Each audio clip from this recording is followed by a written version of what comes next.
Right, we're just going live now. I don't know why your name's not coming up.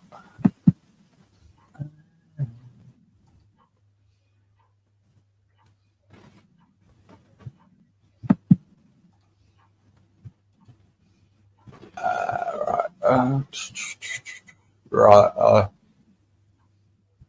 It'll come up in a while, I reckon. Anyway, do you know how to get the names up, John?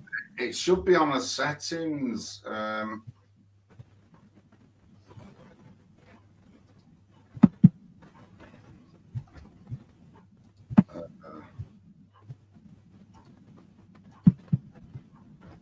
don't know why it's not coming up with the names. It should be. It should do. Avatar, blah, blah, blah. Layouts, hang on. Camera layout, blah, blah, blah. Oh, fuck it. I can't. They've added a load of new features, haven't they? Yeah, God. Because I've been using. Oh, look, everybody knows who you are, so I'll sort it out later. Right. There's 18 in the place so far, but I don't know where everybody is. My fucking must have lurkers, mate. The haters. Right, here we go. So, John, thanks for coming, mate. And I think people will be in the chat very soon. Maybe because I'm on time for a change, they might think because I'm going to be late. So there's 18 people actually going to be listening. So I think they will be coming in the chat in a row. So what are you doing? What changes you're going to do in Oldham, John? And how you going to make it better? Because how I see Oldham, our transporters here. Hello. You know transporter, don't you, John? Yeah, I do. Yeah. Well, I've gathered like little towns like Oldham, especially in Lancashire and Yorkshire. You've got some nice historic buildings that have just been left, and I think people will think, oh, these places are derelict and it's a dump, but actually, your town, places like your town and places like Burnley and that have actually got some nice places, actually, Victorian places. So are you working on that where they're going to be restored and put money into it to spruce up the town? Because I think it's a waste. Well, I mean, it's a big thing. I want to do that, yeah. But first of all, we've got to get rid of the mainstream party politics. We've got to get rid of the Tories, Labour, Reform. Any of these parties, got to get rid of them. Yeah. With more local independents and independent parties. Now, the UK is at a record for small little parties like mine. Fails with Independence, another one in my town. Pride of Alderman Saddle. Every town now has a little party in them, and we're at a record of these little parties. Have never been so many because people are divided in politics. As soon as we get the old guard out, we can start looking after the UK. Remember, we're sending billions to Ukraine. There's loads of money going into Palestine and Israel. Nothing to do with the UK, any of these places. I'm so against it. I'm against Israel. I'm against Palestine. Right? It's nothing to do with us. We sent all that money we're sending over. We can use over here. Yeah. It's what? It's 8 million per day in just hotel bills for illegals. So that's comes to something like 3.5 billion a year in hotel bills, and it's going on now 2 years, and they expect it to go on another 5 years. So all our money's being wasted, and if the UK, when the UK was the UK, we did think about Britain. We didn't think about other countries around the world, but all our money and time is spent on other countries. If it's not shown people that they don't care about working class people like you in the chat, all they do is care about Israel and Palestine. It's nothing to do with 90% of the United Kingdom. Do you know what? I do agree. Even I've got my thoughts on the war, but I just think the country's being designed to hate on one certain group. Like when I mean, I don't know how old you are, John. I'm in my 50s, but we grew up to hate Russia. So, and it's the same thing, and I just think it's all fake outrage with a lot of these demonstrators. And really, I think we've got to concentrate on ourselves, to be fair. Yeah, definitely. And you know what? If it weren't for Russia, Europe would be a lot different now. If it weren't for Russia fighting against the Germans would have still had a big army. They could have caused untold devastation across Europe, but they didn't because of the Russians, not because of the Americans, not because of the Brits, because of the Russians. And you know, I'm not into socialism or communism. No, you know, whatever works for whatever place, and no protest for Ukraine. I just can't believe how corrupt that Ukraine war is and stuff like that. And I just think it's a game. I reckon they're just sitting around the table thinking, "Oh, I'm raking in the money and blah blah blah." And to me personally, I think it's two alt-right Nazis fighting each other. That's how I see it. Yeah, they've both got a problem, haven't they? They're both saying that, but they've both got a problem, haven't they? Yeah. So, I mean, you know, like, I just want to focus on the UK. No politician at the moment is. They're all bothered about Israel or Palestine. That should show everybody that you shouldn't be voting for them people. You shouldn't be voting Tory or Labour. You shouldn't be voting Green. You shouldn't even be voting Reform. A couple of weeks ago, Richard Tice is there giving aid in Ukraine, giving aid. You know what I mean? So does that mean when Reform get in, they're going to still continue to give aid to Ukraine? I don't want to give aid to any country. I don't want any Palestine protests or any Israel protests in UK streets. I don't want them. And, you know, I'm not picking a side, but they're both as bad as each other. Israel are the Middle East bullies supported by the West, and Palestine are psychotic Hamas terrorists. You know what I mean? They're both as bad as each other. And the percentage of Muslims in Britain isn't over 10%, and the percentage of Jews isn't over 5%. So why are they running our country? Why are they putting pressure on government to send aid to Israel? Well, you know, there's no reason. Do you think Israel is running our country? Don't you think the Saudis are running our country now? Well, you could say that, but what I shouldn't have said running. Maybe I should say influencing. The Labour Party have a Friends of Israel department in it. The Conservatives have a Friends of Israel department in it. These people lobby and put pressure on our politicians to do what they want, not what the working class want, mate. They do. They put. The Jews have got a big, massive lobby group in America. And, you know, when they want to go after a company, they go after a company. When they want to go after a star, they go after these pop stars or whatever. As soon as you speak out or anything against them, they'll cancel you. And that's how much power they have. I don't care about the Holocaust. I care about right now here in the UK. There's an Holocaust on white people. On white people, mate. Right now here in the UK, anything Western or white is not wanted. And I can see that, but no, I don't know about other people, but it is, honestly. So I want Oldham to be great again, but we need to get rid of them political parties. And that's why I'm running in local elections. And my past 10, 15 years of my life has led to this. I was a member of Britain First, and I did about a year with them. Yeah.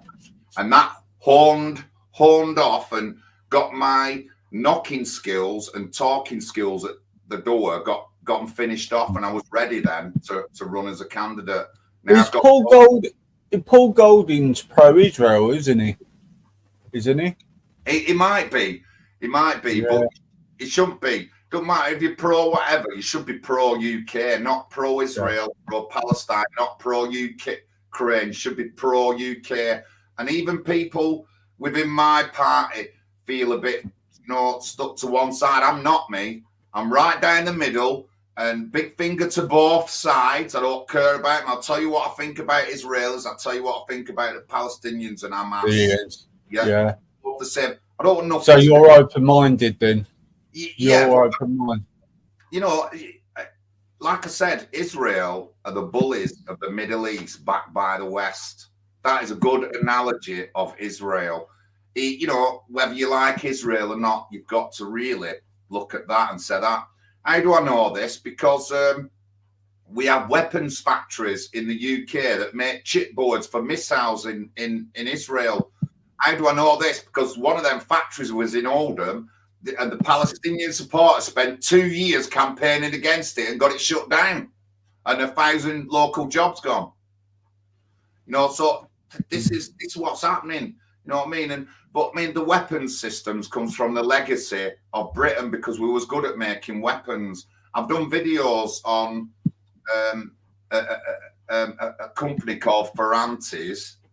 They started off making batteries in 18 or something, and they became world leaders in drone technology and stuff like that.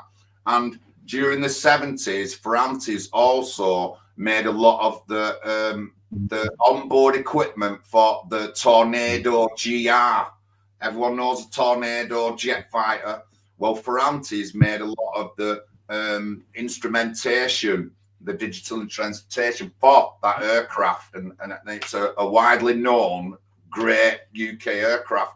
So Oldham has a big history, you know what I mean? But I just don't agree with either side. I don't agree with Ukraine. I don't agree with any kind of foreign aid to anywhere in the world. Full stop. Yeah. Do you think though, like with the Jews though, they're not really a threat because they never planned any attacks on us, have they? No, it's not. It's not that they're a threat. It's not that they're a threat. Jews aren't the majority people in the United Kingdom, are they? They're not. They're only less than 5% of the population. So why are they influencing all our politicians to support Israel? When we should be looking after our homeless here. We've got an homeless and housing scandal right here in the UK. We're not bothered about that. We're just bothered about Israel and Palestine. You know what I mean? I just don't get it. You just speak about that with everything, though, innit? No, don't you? You think it's just for Britain and the UK. Like I said, if the UK was 50% Jewish, I wouldn't be arguing with anyone. It's less than 5%. The Muslims are less than 10%, but they're commanding all our MPs and councillors are all bowing down to either side, and that's not right, mate. They should be bowing to the working class of the UK and sort us out. That's what your local council's doing, isn't it? Your local MPs are bowing down, aren't they? There's the big scandal, Rochdale and Oldham. Obviously, there's been a report into child sexual exploitation in Rochdale, but what no one says is how intimately connected Rochdale and Oldham are. The 9 men who got done for the 3 girls scandal, at least half of them lived or worked in Oldham. We know that there's girls being trafficked from Oldham to Rochdale. We know there's girls being trafficked from Rochdale to Cumbria, as far as Cumbria, Hull. We know, but the mainstream telly won't tell you this. And Big Daddy, Shabir Ahmed, one of the Rochdale 9, worked on Oldham welfare services, taxiing our kids around. You know what I mean? And Oldham Council didn't say nothing. They knew what he was like. They knew they had issues with him. He didn't get properly checked. So he's taxiing kids around, and no one's been held to account. No one's ever held to account. Let me just a bit about Rochdale. So in the 90s, some social service workers had 20 kids took off families, yeah? Why? Because they thought them families were doing satanic abuse with the kids. Now, these social workers who got them 20 kids took off the families, they've never been held to account. They're still working social care. They're still working social care. Rochdale.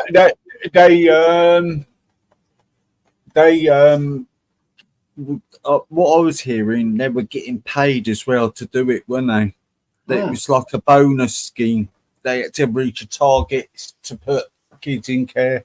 Whenever kids, no matter what way you look at them, it's a money racket system, mate. It's a money racket system. No one's going to tell me any different.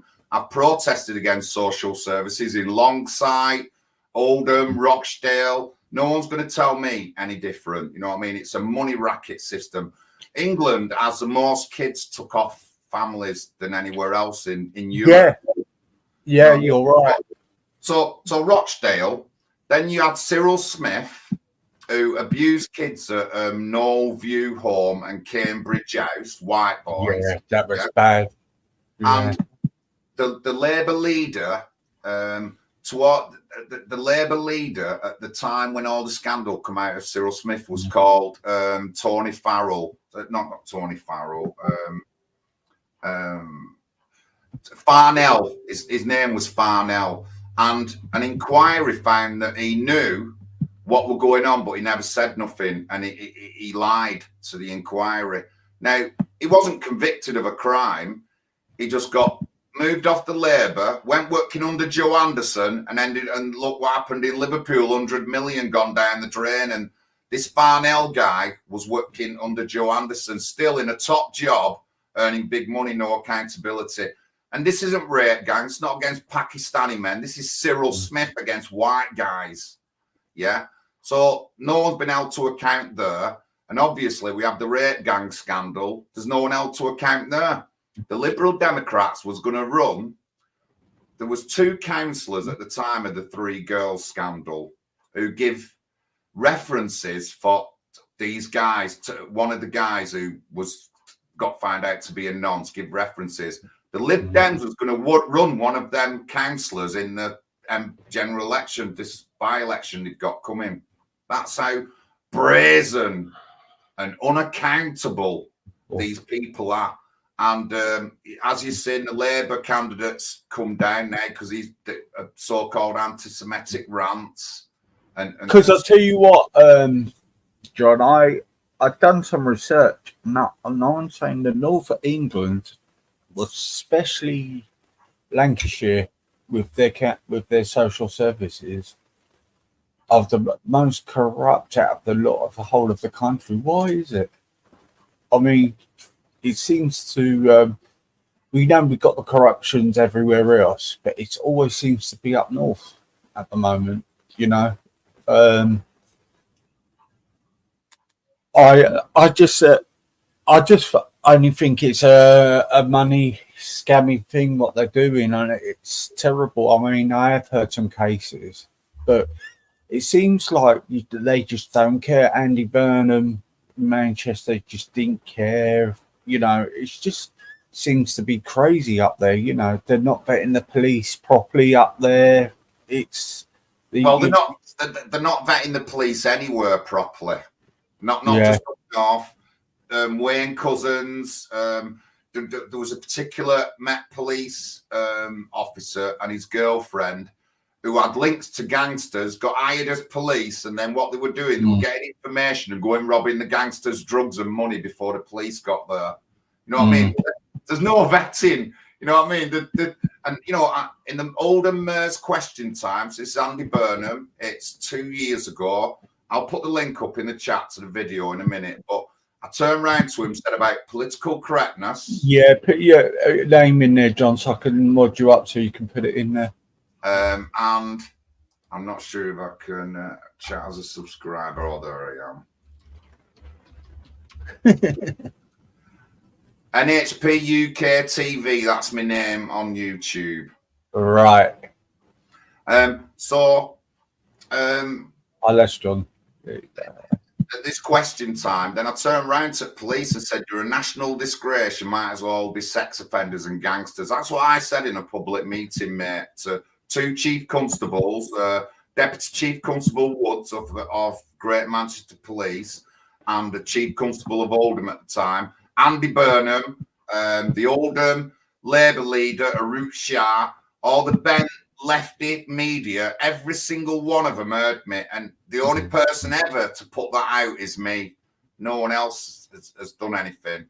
And, you know, like lots of people in Oldham were saying, "John, you're so like saying that to the police and all that lot." So I've been to several of these question times and I call them out, mate. I call them out for what they are. You know what I mean? There was... Because me personally now, right, when we had this scandal with the grooming gangs and everything, and after a couple of years looking at myself thinking, no, hang on, it's the authorities we've really got to go for now. Do you know what I mean? They need to be held accountable because they are letting it happen. And they shouldn't have to be letting it happen, you know. There's too many people, you know, everybody's focusing, oh, it's the community, their community. No, you're letting a group of bad apples in the community do it. Yeah. And if you've got so it's nothing to do with the religion or nothing. Now I'm just thinking it's just our corrupt authorities now, just letting it, because I think people are not realizing it's not just a street level thing anymore, is it? It's like a mafia type thing where they're getting paid, these MPs, and I just think they've really got a lot to answer for, me personally. Definitely. I mean, let's look at Telford. So when the Telford scandal broke, I went down a few times, and a friend of mine, Jay, went to one of the public meetings he had. So when it broke, the scandal, the Conservative MP, Lucy Allen, asked for an inquiry. Yeah. Inquiry. The Labour-led council refused to do an inquiry. Yeah. Then we had several demos, and then she got in a public meeting and demanded then they ended up having the inquiry. Then it ended up coming out officially there was 1,000 victims and so many people were killed. And you've all heard Tommy Robinson's thing about Telford. All that's come out. If you don't know, Ashley Simon of Britain First went to the police station in Telford, and the chief, the top copper come out and said, "We've got 40 years of evidence." That's what he said to her live on a live. She got him to say that. We've seen everything that Tommy's done, calling out the police, a corrupt police and all that. You know, I'm not a fan of Tommy, but I don't disagree with anything that he says. Yeah. I don't disagree with anything that he says about rape gangs. I'm never going to, because it's all true. But you know, and this is what we're up against. It was a Labour council then that did that. But we can't always blame Labour, because in 2001, when we had the Oldham Bradford riots, we had a Liberal Democrat council here. It was a Liberal Democrat council. More than 30 Liberal Democrat seats out of 60. So you wouldn't. Go on. So you believe it's not just Labour then? No, it's not just Labour. They're all complicit. But obviously, you know, if you want me to say, then yeah, they are using minority communities to get a block vote. I'm not going to deny that. Yeah. But they're all the same. The Liberal Democrats are the same, and a lot of the Tories are the same. And you know, on the rape gang scandal, it's just everywhere. No one's done nothing. The police, the social services, nobody. Charities, even charities where you think a charity might support done the same, didn't they? Yeah. And you know, and then they get. There was they go for Maggie Oliver and all that, don't they? They have a go at her, don't they? Yeah. Trying to deframe her a lot. You know, I think what we got to do now is, I think we all got to sort of stop being divided on things like with the Muslim community, you know, because I do know there's quite a few Muslims now are trying to fight this grooming and stop it, you know, and name and shame people. There's a few who are saying they're having enough of it because they feel like they are they're getting the tarnished. shit for it, yeah, because that community won't speak up, so they're getting a lot of grief about it. You know what I mean? That's I just want to answer something. So Strawberry Atheist. Sorry, Phil, I don't believe these two or you on social services thing. They save kids annually. They may sometimes get it wrong, but they protect thousands of kids. Never said they didn't, Strawberry, but there is a lot of failings in the social care system. You can see that if you look at Baby P, who were murdered. You can see that if you look at all these kid deaths that are all over the places of failures. You only got to look at Baby P, don't you? yeah.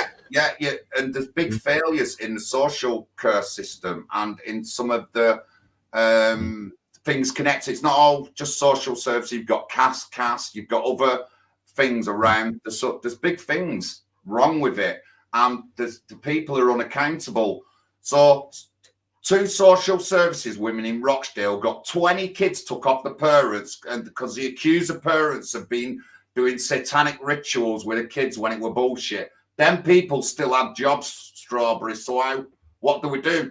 You know what I mean? They weren't even, I don't even think they were retrained or anything. So there is big problems in our social services and our social care system. Massive problems. And, you know, a lot of it is unaccountability. If you look at Rotherham, when the thing came out, the Jay's report come out about all the victims, the council set up some, like, you know, victim groups. And they put all the people who were abusing the kids into the victim groups to run them. That's what they were doing. So, you know, if I'm not saying it's everybody or every part of it. No, it's coming from above.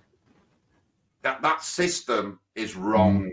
And we've got the wrong people in it. We've got box tickers doing a job that they shouldn't be in there doing because they're not qualified for it and stuff like that. And I never said every single child that gets took off. I've said many a times, I've watched videos and I've said on the video, look, I don't know, that woman might be guilty of abusing the kids, but does that mean that the police come round in front of the full street and take the kids away while everyone's crying? No, it doesn't. It doesn't. Yeah, because normally they would have to go for a court to do it, I thought, child protection. They do bits of courts and stuff like that. But when it comes to getting the kids, they'll do it in public. And the last video I watched on TikTok did it in broad daylight on a street. Then kids were crying. All the neighbours' kids and all the neighbours were crying. And then they took the kids away. I just don't think that's acceptable in the UK today. I really don't. So there is serious issues with the social services and the social care system in the UK. It's a big thing to me. They seem to get it wrong. It's like you had the Baby Pig, so there was a big outcry. In the same council, you had that, what was that, the black kid who you got murdered by her auntie and uncle. Yeah. And they visit her and left her, but then they go to a family where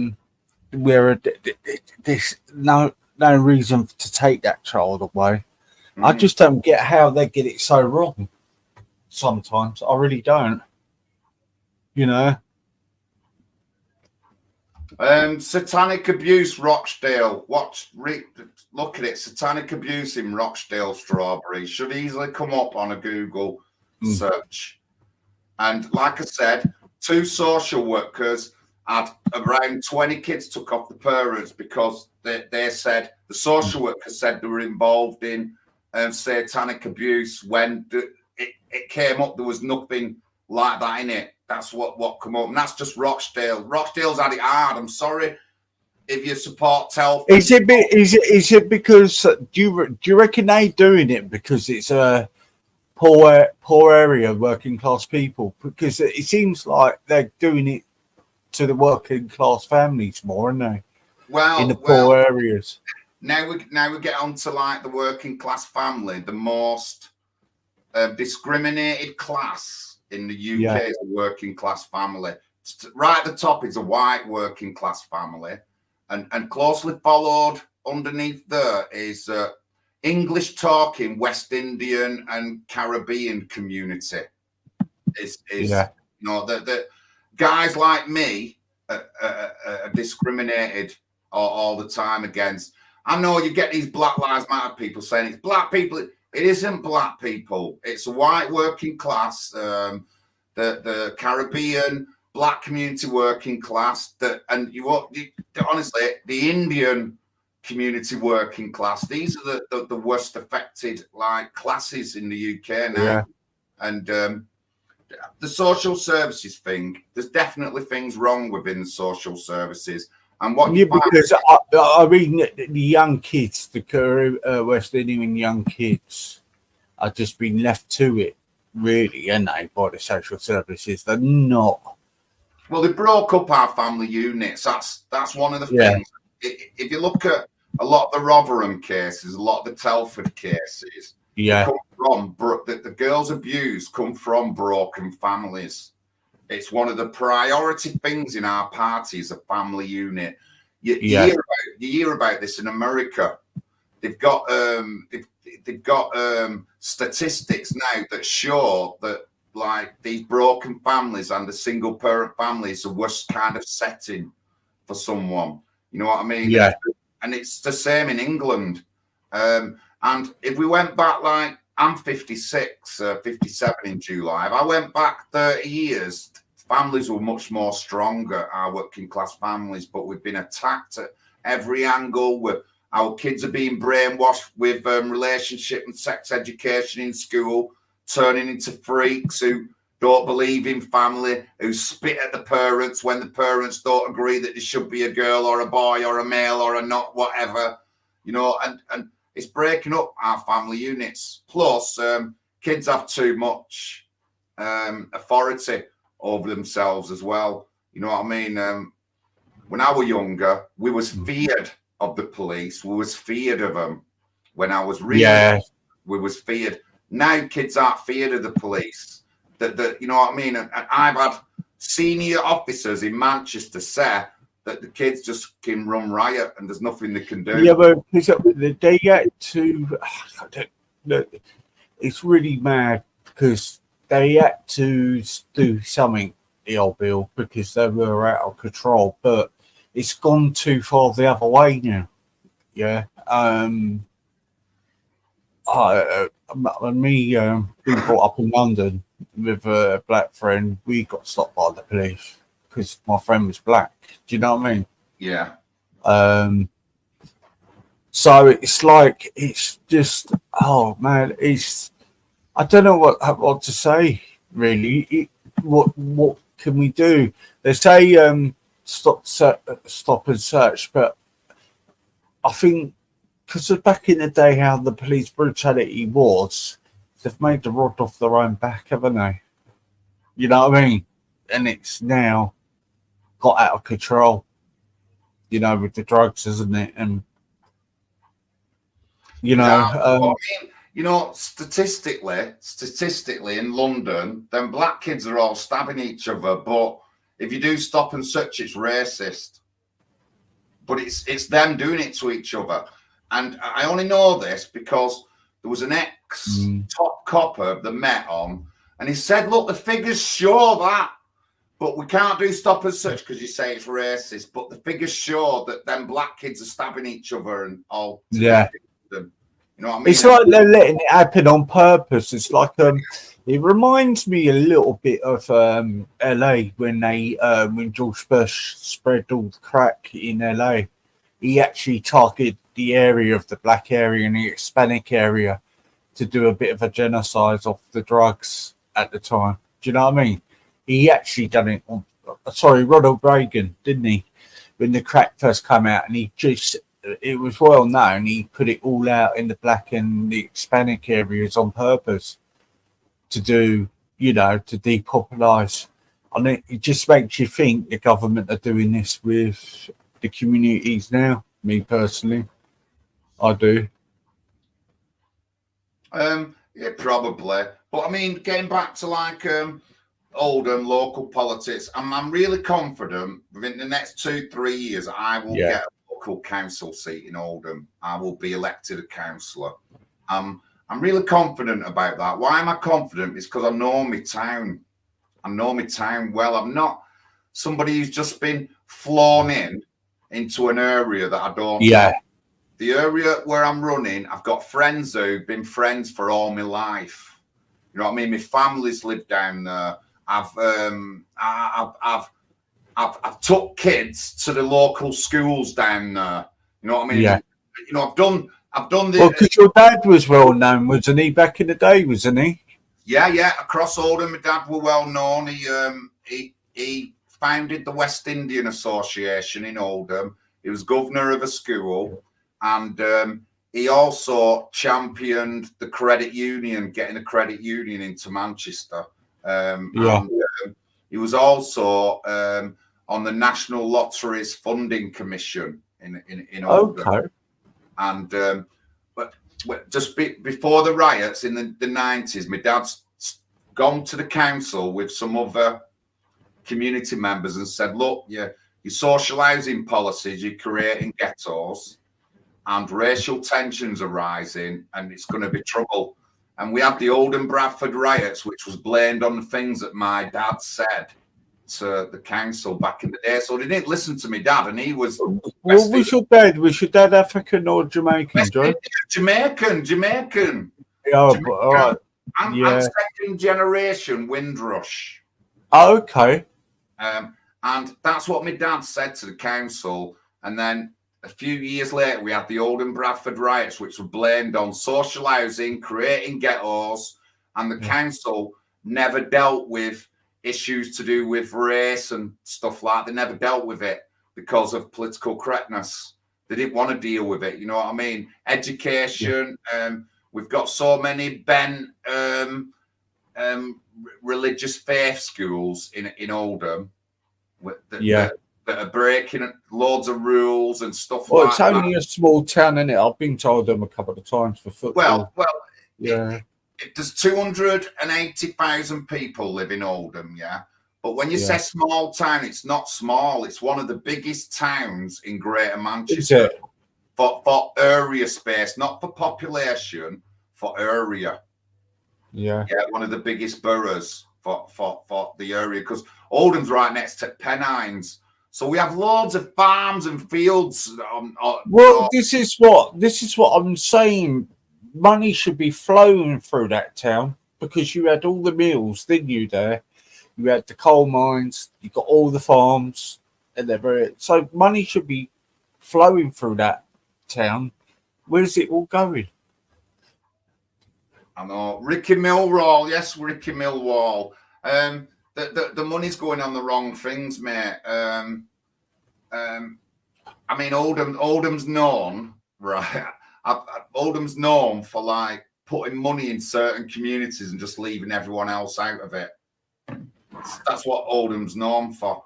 And you know, like the mismanagement of our councils. Right now, we've got, I think there's about 20 councils or 20 to 30 councils that are going to be bankrupt net by the end of this year, in the past couple of years, right? Because we have the wrong people in the council. If like Strawberry, if Strawberry is somebody who like governed a school or was on the school governor's board, I would want Strawberry to be on the council and the education board. Do you understand what I mean? But now we don't. We put in somebody called Blackberry, who's LGBT, who ain't got no skills, and they're only in the council because they're LGBT. Now they're on the education committee. And they haven't got skills. They haven't got the skills.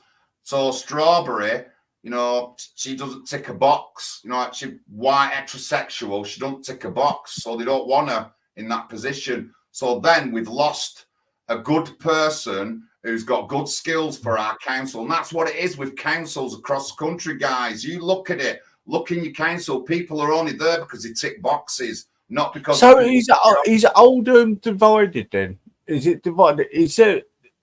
is there any areas in Oldham where people with different backgrounds live together? Is there any? Yeah. There All is. over Oldham. All over Oldham.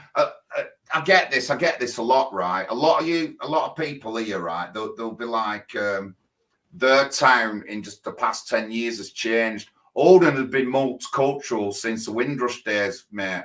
Oh, okay. We've always had people of different ethnicities in. Ukrainians and Polish. Ukrainians was a big influx into Oldham. The only reason I said that, because Burnley is quite divided, isn't it?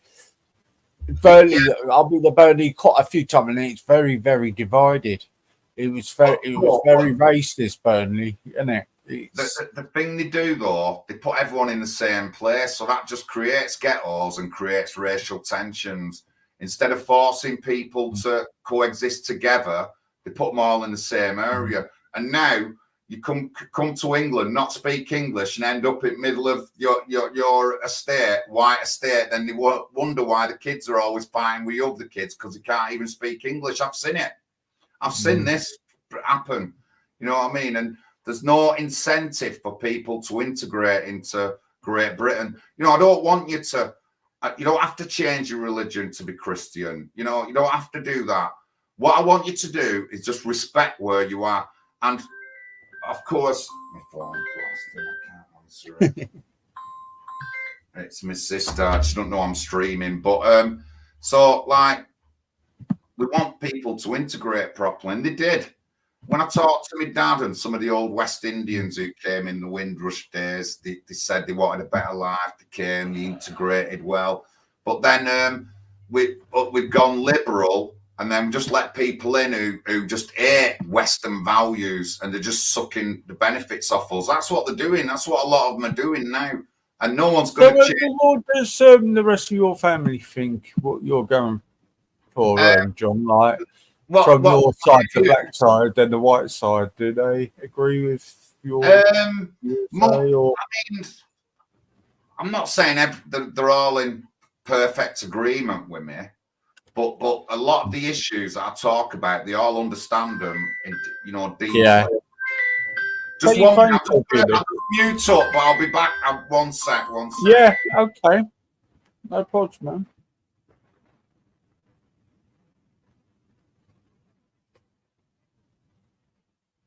Well, the social services, I do agree with certain things what he's saying now. I have said this. Strawberry, you really got to like wake up a little bit with it because they do. It's like the prison service, isn't it? So overcrowd the prison service because it makes them money to do it. I don't think people actually realise that. And that's what the social services do, unfortunately. I mean, with social services, is it Strawberry? She's right. It's not all bad, and they do save kids. But they don't have when you look at council services, all these councils going bankrupt, do you think it's not going to affect the social services within the council? Of course it is.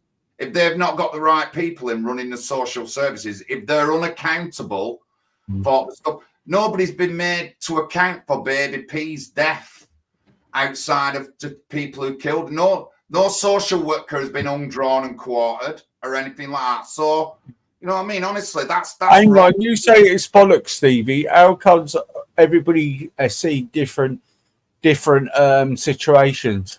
I've seen different situations. I dealt with the social services years and years ago. So you tell me what's bollocks, and why don't you come on the panel? I mean, you seem to have a lot to say. Do you know what I mean? It's not all bollocks. You're telling me everything's all fine with the social services. No, it isn't. It isn't. Who's saying this? Stevie. Right. So has Stevie watched any of Tommy's documentaries? He talks about social services. No, he talks about social services being infiltrated. He talks about social services practically selling the kids on. He talks about social service, people within social services being threatened with violence and the police not doing nothing. So they have to let things pass. That's what we're talking about. Social services. Victoria Agolia in Manchester was reported missing from a care home 150 times to police. The care home people wanted to do something, but they were silenced by the bosses. The bosses, you're not going to do anything, otherwise you're going to lose your job. These are the kind of things. I mean, I'm not saying all the social services are bad, but it seems to be in that area of Lancashire and Yorkshire, they seem to be letting the kids down really, really badly. Even like Harrogate in North London was under investigation, wasn't it? They said they learnt the lesson. Look what happened again. That young black, I've forgotten her name. What was her name? The poor soul got murdered by her relatives, and then she was literally tortured. Do you know what I mean? How did they miss Baby P? Do you know what I mean? I just don't get it. Like I said, there is failings, but no one's held to account, mate. Like I said, them social services to do with satanic abuse, they were held to account after 20 kids got took off the parents. Social services in Rotherham and Telford have never, ever been held to account for any of their failings that they did. I mean, the failing could be as simple as not writing something down, but then the failing could be as not reporting to police. It could be anything like that. No one's ever been held to account for any of these issues. Baby P, nobody. So, they do wrong, our kids are abused and all that, and we can't say nothing back to them. And if you want I mean, it's kids with all backgrounds, because I always say with all the kids, there was a demonstration about in London. I can't find it again. It was about, but there was 5 black adults, and they said they were in care, and they were saying they were abused. They were abused when they were younger, and no one didn't care about them. But and I was saying that's how it was back in the day as well. It was even worse, wasn't it? Because it was saying, "Oh, you can't say that," blah blah blah. Even the parents, didn't they? You can't say that, blah blah blah. And that was the attitude in this country, wasn't it? Yeah. Yeah, and I mean, to get me started, I didn't really want to talk about childhood, but Nottinghamshire. Now, everyone's heard of Melanie Shaw, yeah? Yeah. So the wider thing than Melanie Shaw, there was more than a dozen care homes in Nottingham where kids were abused. Not just Melanie Shaw, hundreds of kids, and they were abused. Yeah. There was quite a few of them are on the news, wasn't there, in Nottingham? Yeah. They were abused by white MPs type people and lords and stuff like that. Don't get me started. I'll steamroll over anybody when it comes to the state of the abuse that they do on the kids. And then there was a home where they said that there were bodies buried. Beechhome or Beechwood, I forget which one it is, where there were kids' bodies buried. There was people held to account. Was that Beechwood one in the Isle of Wight or something? Was it, or Jersey? There was a great big thing in Jersey, wasn't there? Yeah. There's two. There's Beechhome and Beechwood, and one of the guys who supports Beechhome, I think, is Alan Murray, and then Beechwood was in Nottingham. Beechhome might have been down Jersey. That was all on the main news. That was all of that. That's not another hoax. That was all on the main news. That was. But, nobody's held to account, mate. Honestly, Cyril Smith, Lord Janner, Lord Ahmed. Recently, we had a Conservative member of Parliament in Wakefield who got charged with having sex with a boy, and then they still put him on a child safeguarding board. They still put him on a child. I'll get his name up. Wakefield MP. When I said things, guys, I don't make stuff up. This has already been in the news, or it's factual stuff. But I will find evidence about that Wakefield MP. So, you know, if they can do that with an MP, he's been charged, they put him on a town, what else can they do? You know, we have Gary Stiller in the chat was saying about Birmingham Council going bankrupt. They don't have money for services. So they can't cherry pick good workers. They just have to take anybody in, and they don't get vetted properly and stuff like that. So Teddy, I'm afraid you're wrong there, because it was on the national news about Jersey and that. You know, we're just on about cases, and that was on the national news. They found bodies, and oh man.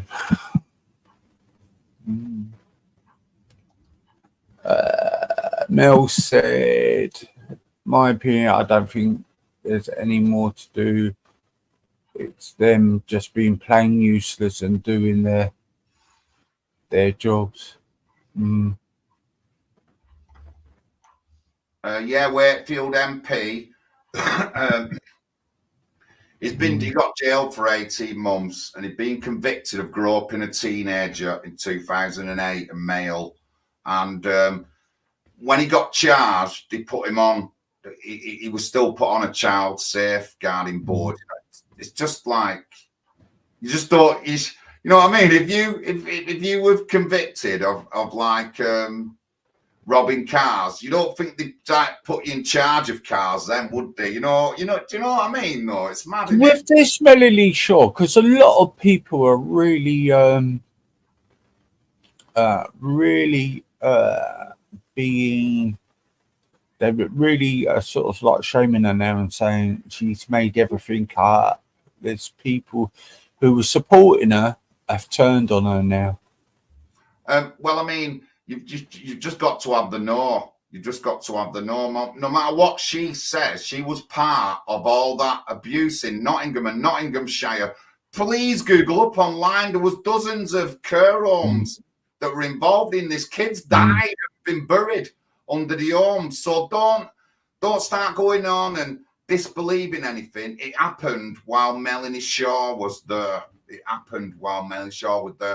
There is some things we could be critical of, but I don't know if anyone went to her court cases when she were in Leeds. Oh shit, yeah, I did 2 years going to the court cases, guys. So I heard of Jimmy the Hat, regardless, didn't he? Yeah, I spent 2 years going to Leeds Crown Court after Tommy got arrested for Melanie Shaw, getting into all the court cases, looking at all the evidence, people in the background doing research and stuff like that.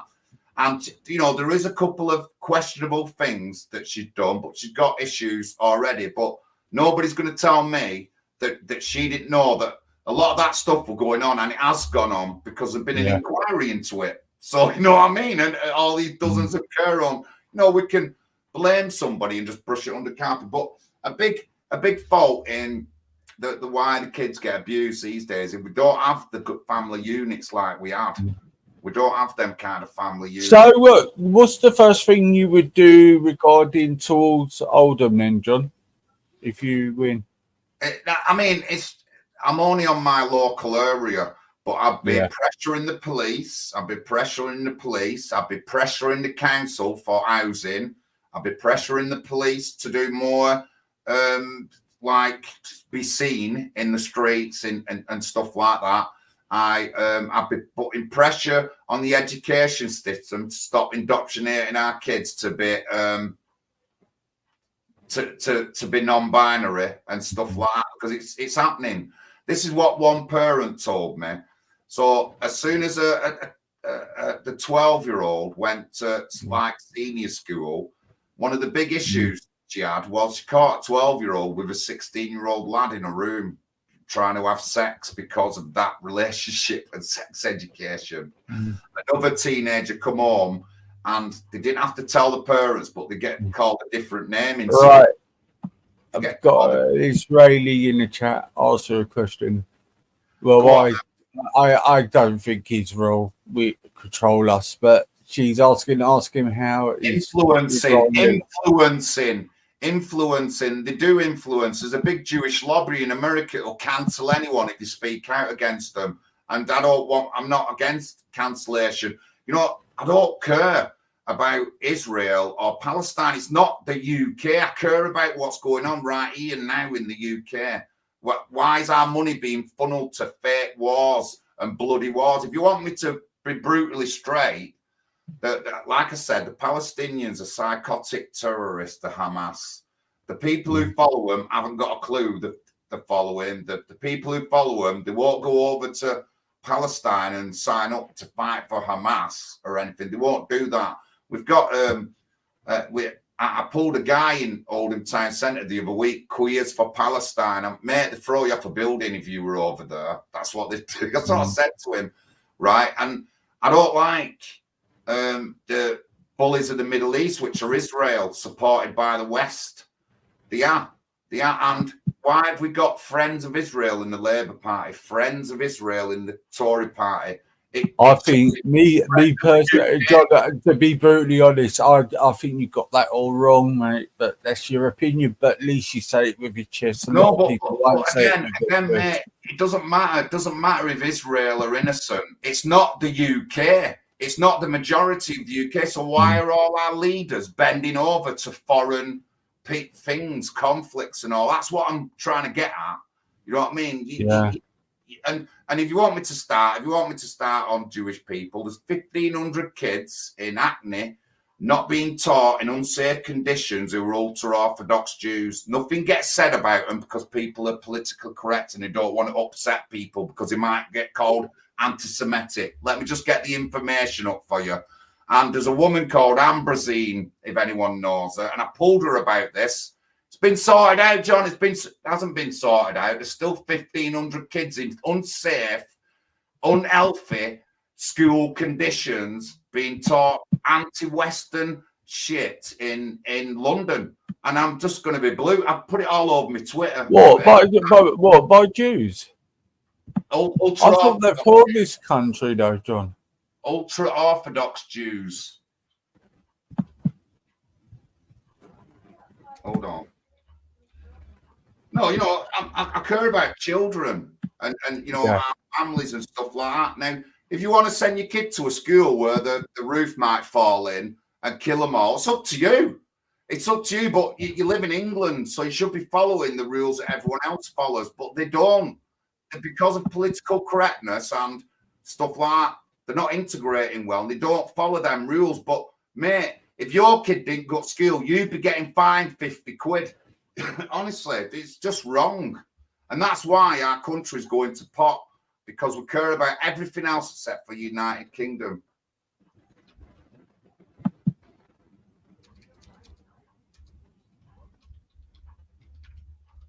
I think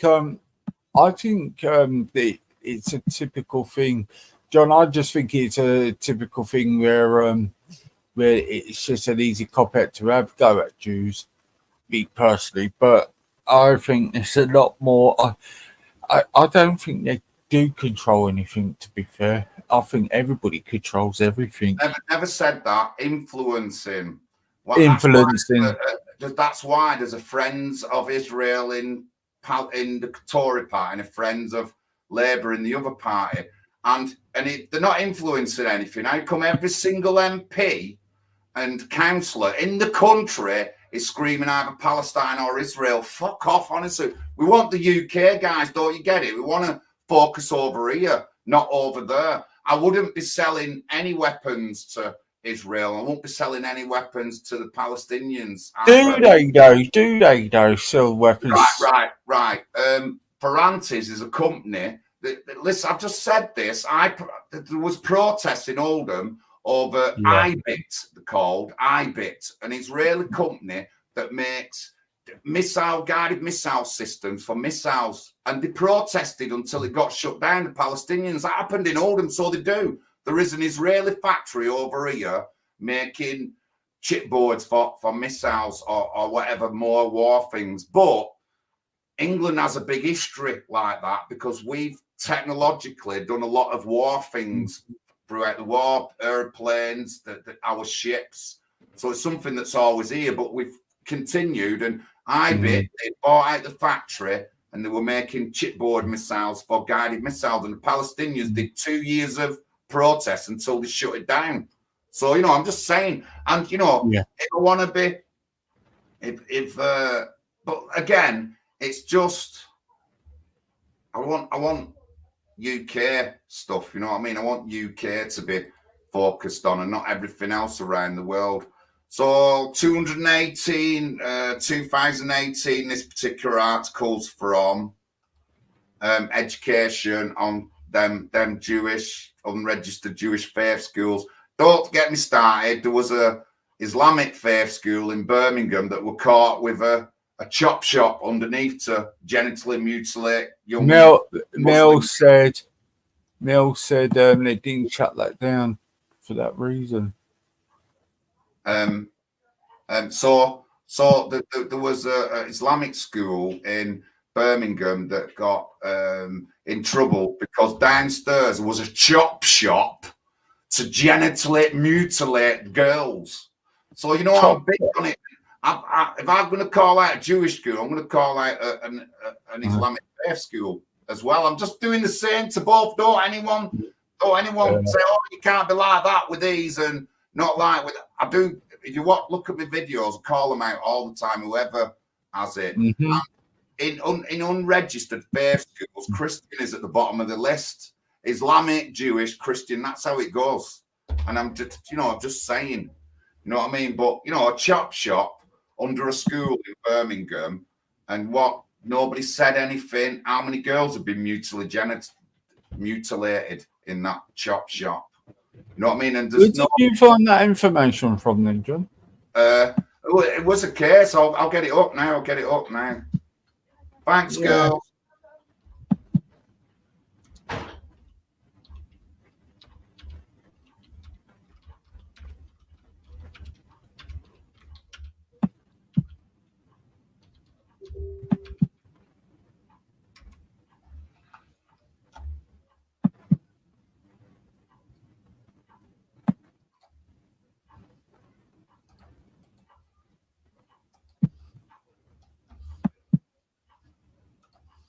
It's gone in the chat. School in Birmingham, genital mutilation. You know, honestly, guys, when I talk about stuff, I don't make it up.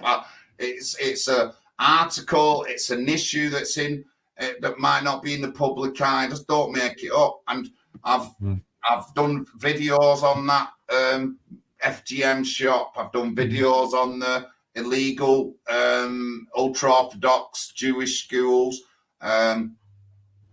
And I recently, I have got a video. I haven't put it out yet, but I've done a video on a Christian faith school that had some shit as well. So, you know, I just want what's best in life, and you know. Yeah, but excuse me. Do you think, John, though, that in here at the moment, Jews are really getting attacked? They're the most attacked people on the streets at the moment. Of course they are. Because the Labour haven't done anything against anti-Jewish sentiment. The Labour Party, right? So a senior Jewish Labour Party member of Parliament in a couple of years ago had to go to her own conference with security, her own Labour conferences with security. And Islamic people absolutely hate Jews, and we just let them get away with everything. Aubrey, I agree. You know, I am going to agree. But again, the Jewish population in this country is not majority. The majority is white, English, Anglo-Saxon. Nobody cares about you. They just care about everything else around the world. And if you criticize anyone, they'll call you one of them buzzwords, anti-Semitic, Islamophobic, this, that, the other. And, you know, I'm just being honest. And if I was to say, oh, these people don't ever do anything wrong, that's the wrong kind of attitude to do, because people have been like that. Now we've got 1,500 kids who could die in the school in Acne because they're being taught in really unsafe conditions. They're not even learning social skills to go into life. And if you want to forget the Jewish schools, one in Oldham, Clarksfield Primary School, let me get it up. Islamic Clarksfield Primary School.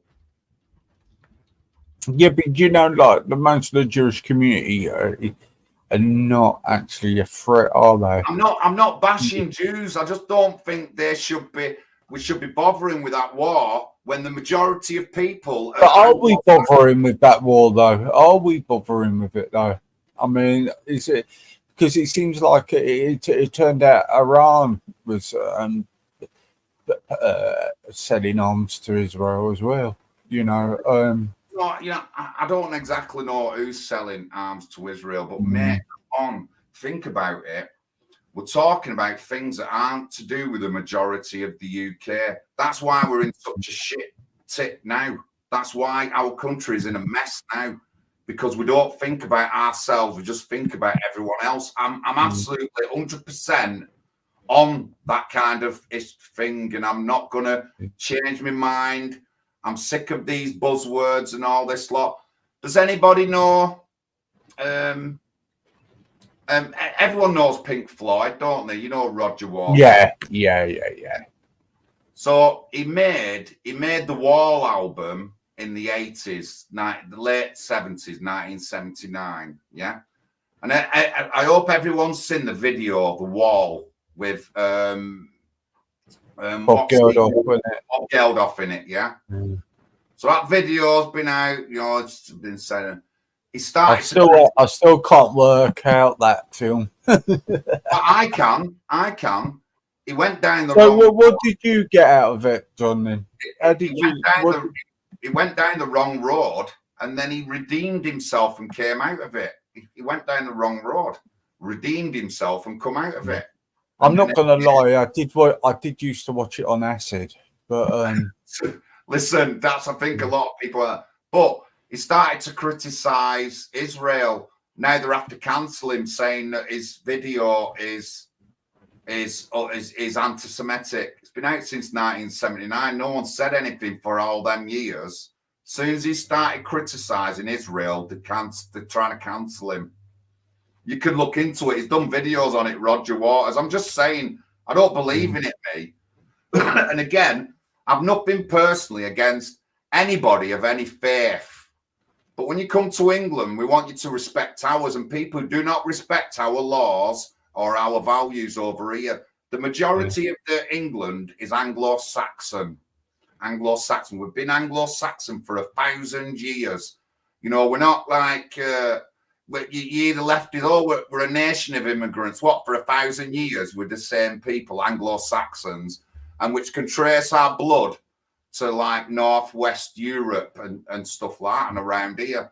And none of you are bothered. None of you're not in the limelight. What's in the limelight are foreign people and foreign wars in countries that are thousands of miles away from us that don't really affect us or anything like that. And we're getting dragged in. You know what I mean? What was that? Conscription to go and fight in Ukraine against Russia. Who do these people think they are? Who do these people think they are?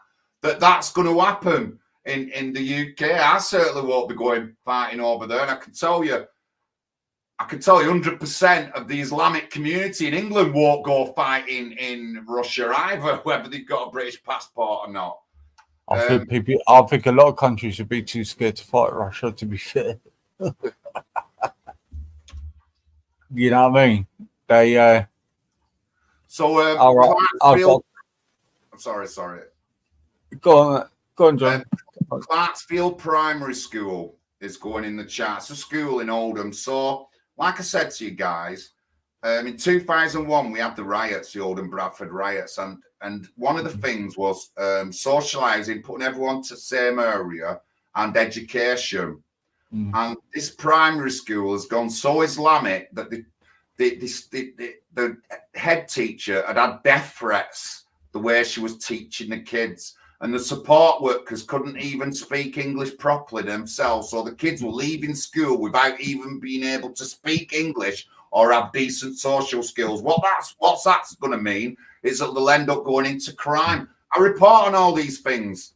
I report on all of them fairly. I don't pick on Jews all the time, and I don't pick on Islamic. John, I've got a question for you from Mel. Can you ask John what he sees himself as? What do you see yourself as? What do you mean? British, mate. I'm British, aren't I? You're British. I'm British.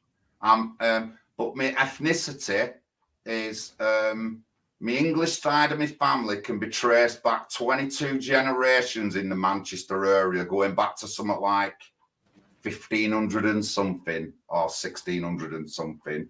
Obviously, my dad's Jamaican. His ancestry can be traced back to the west coast of Africa. I can't tell you exactly where, but it gets traced back to the west coast of Africa. How did your dad get treated in a town like Oldham back in the day, John? Well, like I said, unlike a lot of other towns, when the Windrush came here, they came to Oldham straight away in the 50s. There were a lot of Windrush here, came right to Oldham. They didn't start somewhere else, then go to another place. Yeah. So like some of these towns that have been changed lately, we've been changed for 40 years. We've had lots of migrants for 40 years constantly. Islamic, Eastern European, obviously Windrush, Jamaican type people. We've had that for 40 years, but some of you come from towns where you've only had that 10 years. You know what I mean? So I don't see it like you lot see it. I just don't see it like a lot of other people see it, because it's always been like this here. I've always brought up in Shepherd's Bush, mate. I like city. I was born and bred there, mate. I was brought up there for school days up to when I was 30 odd. Yeah. So this is Clarksfield Primary School. The same things are going on in this school that went on in the Jewish ultra-Orthodox schools. They're using loopholes, and they're putting their own values and everything, priority above everything else. So they don't have good learning skills when they come out. And a lot of these from Clarksfield Primary School are just going to go into crime and not working and into poverty and stuff like that. And no one says anything, guys. No one says anything. That's what I mean. Nobody says anything. Our council don't address this. I've been up to the school. I've called out the local councillors. I've done several videos on this particular school. And it's not just this particular school. There's several schools in Oldham that are like this. And recently... But you know what? I went to... in the Jewish community... 1 minute. I just won't get in a smoke. Won't be a minute. All right.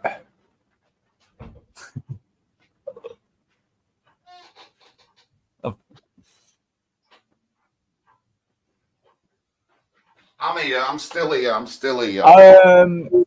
So when they have the Jewish show, and you know the Jewish people actually sing the national anthem. Some do. Ultra-Orthodox Jews don't. I don't know. I saw them in the crowd. I mean, my grandparents were Jewish, but they didn't follow the faith or anything. I didn't. But the Jews I see, they actually sing the national anthem. Yeah, but there's always going to be a.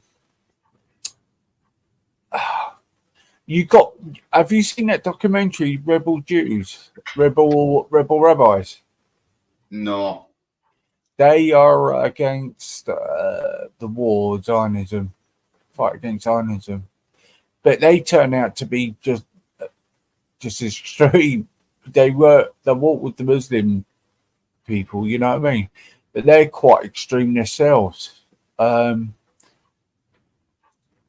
You know, I get this, mate. I get it. A lot of people, you can't say this about these people, that. But, mate, we don't live in Israel. We live in the UK. That's what I'm trying to say, you know. And if you live here, please respect our values. You have to do what I respect. Yeah, but Jewish people do, don't they, as a whole? They just do what they do, though, don't they? They don't really bother anyone. I'm not saying that the tourists or anything, but you know, I just don't think we should be supporting things in other countries when we've got enough problems here. Mm-hmm.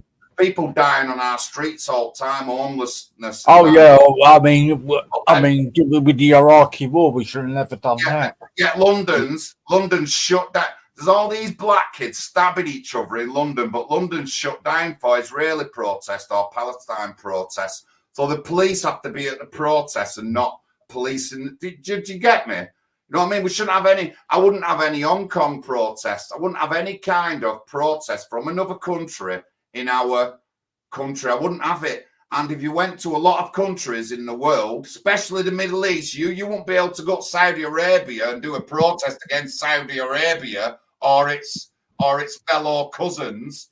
You wouldn't be able to go to Saudi Arabia and do a protest against Qatar. You'd be just shot in the head, mate. But over here, England, we have, you can protest anybody you want here. We'll stop the police. We'll let the homeless die, and we'll go and sort that protest out. It's a joke. It's a joke.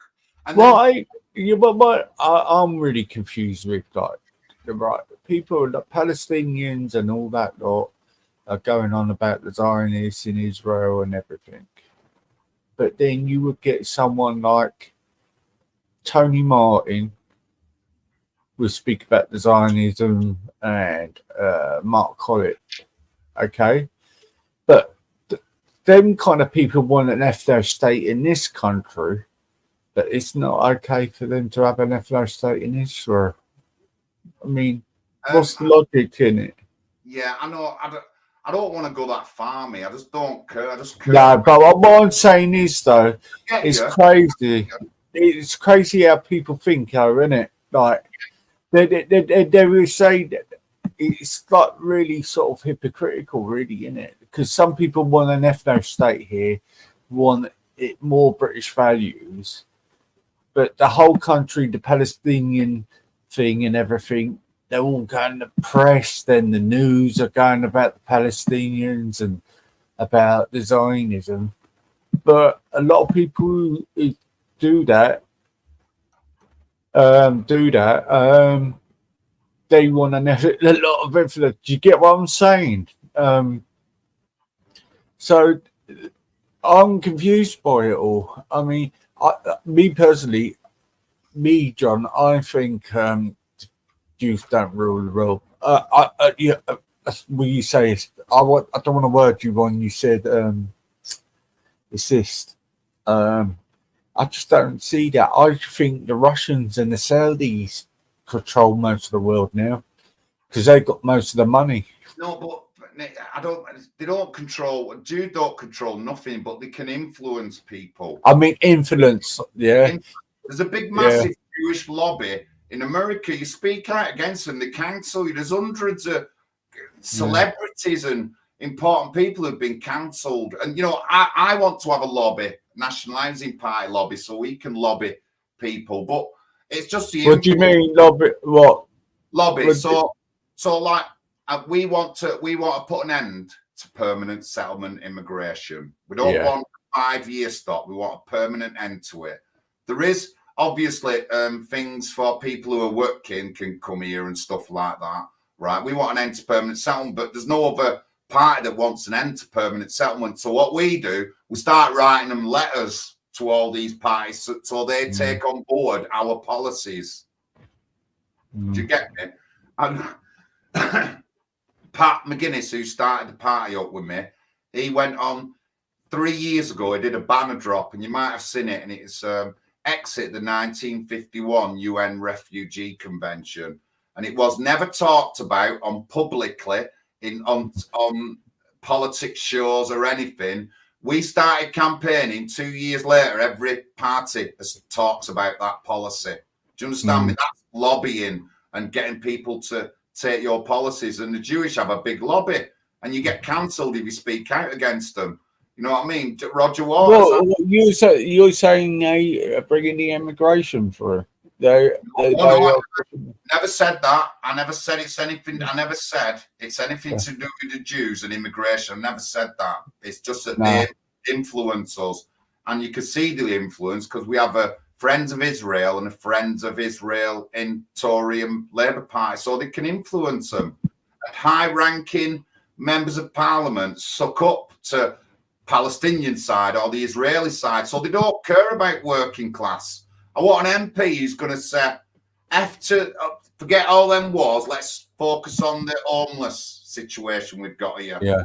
Forget all them wars. Let's focus on our veterans. Yeah, I mean, me personally, I think it's common sense with the immigration, where they need to vet them and be realistic how many they are letting in, right? Like any other country, if you go to America, you've got to go through a system, and it's quite crazy where the illegals, they need to sort it out. So I think they just got to have reasonable and proper vetting. That's my concern. Well, no, that's my concern. Because, yeah, we do need to vet people properly, but Britain's values, customs, everything's being trodden on.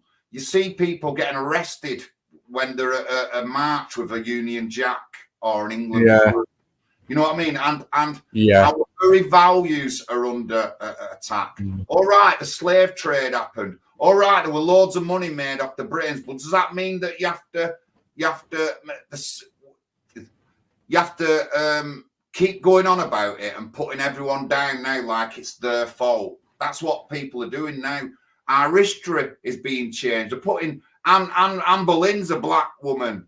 They did Cleopatra as a black woman, didn't they? Jada Pinkett Smith. And Cleopatra was not black. You know what I mean? They're messing everything up in the UK.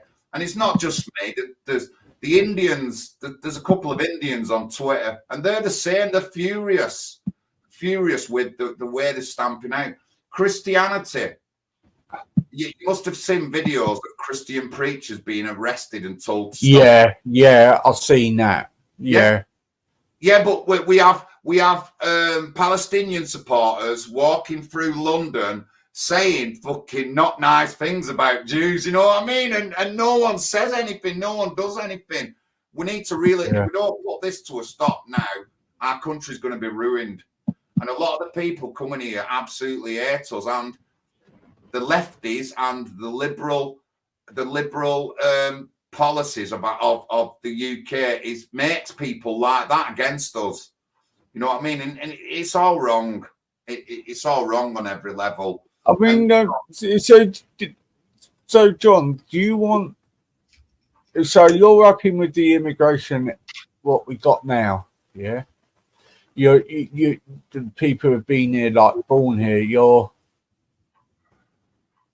Are you happy with the people here, or are you right? So do you want it? Let me just put it into perspective for you. So from the Windrush day, let's say from 1950 until the year 2000, right? We had roughly, so that's 50 years. We had roughly 10 million people come to the country in them 50 years. Yeah. In just 20 years, that's doubled. Yeah. That's doubled.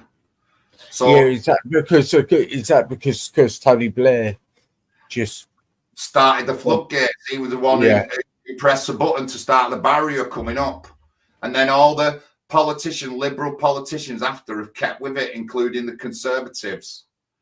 You know what I mean? And to be frankly, I don't know why we've got somebody who's a full Indian ethnicity running our country. In Saudi Arabia, there certainly isn't an African Nigerian running Saudi Arabia. In Nigeria, there isn't no Saudi Arabians running the country.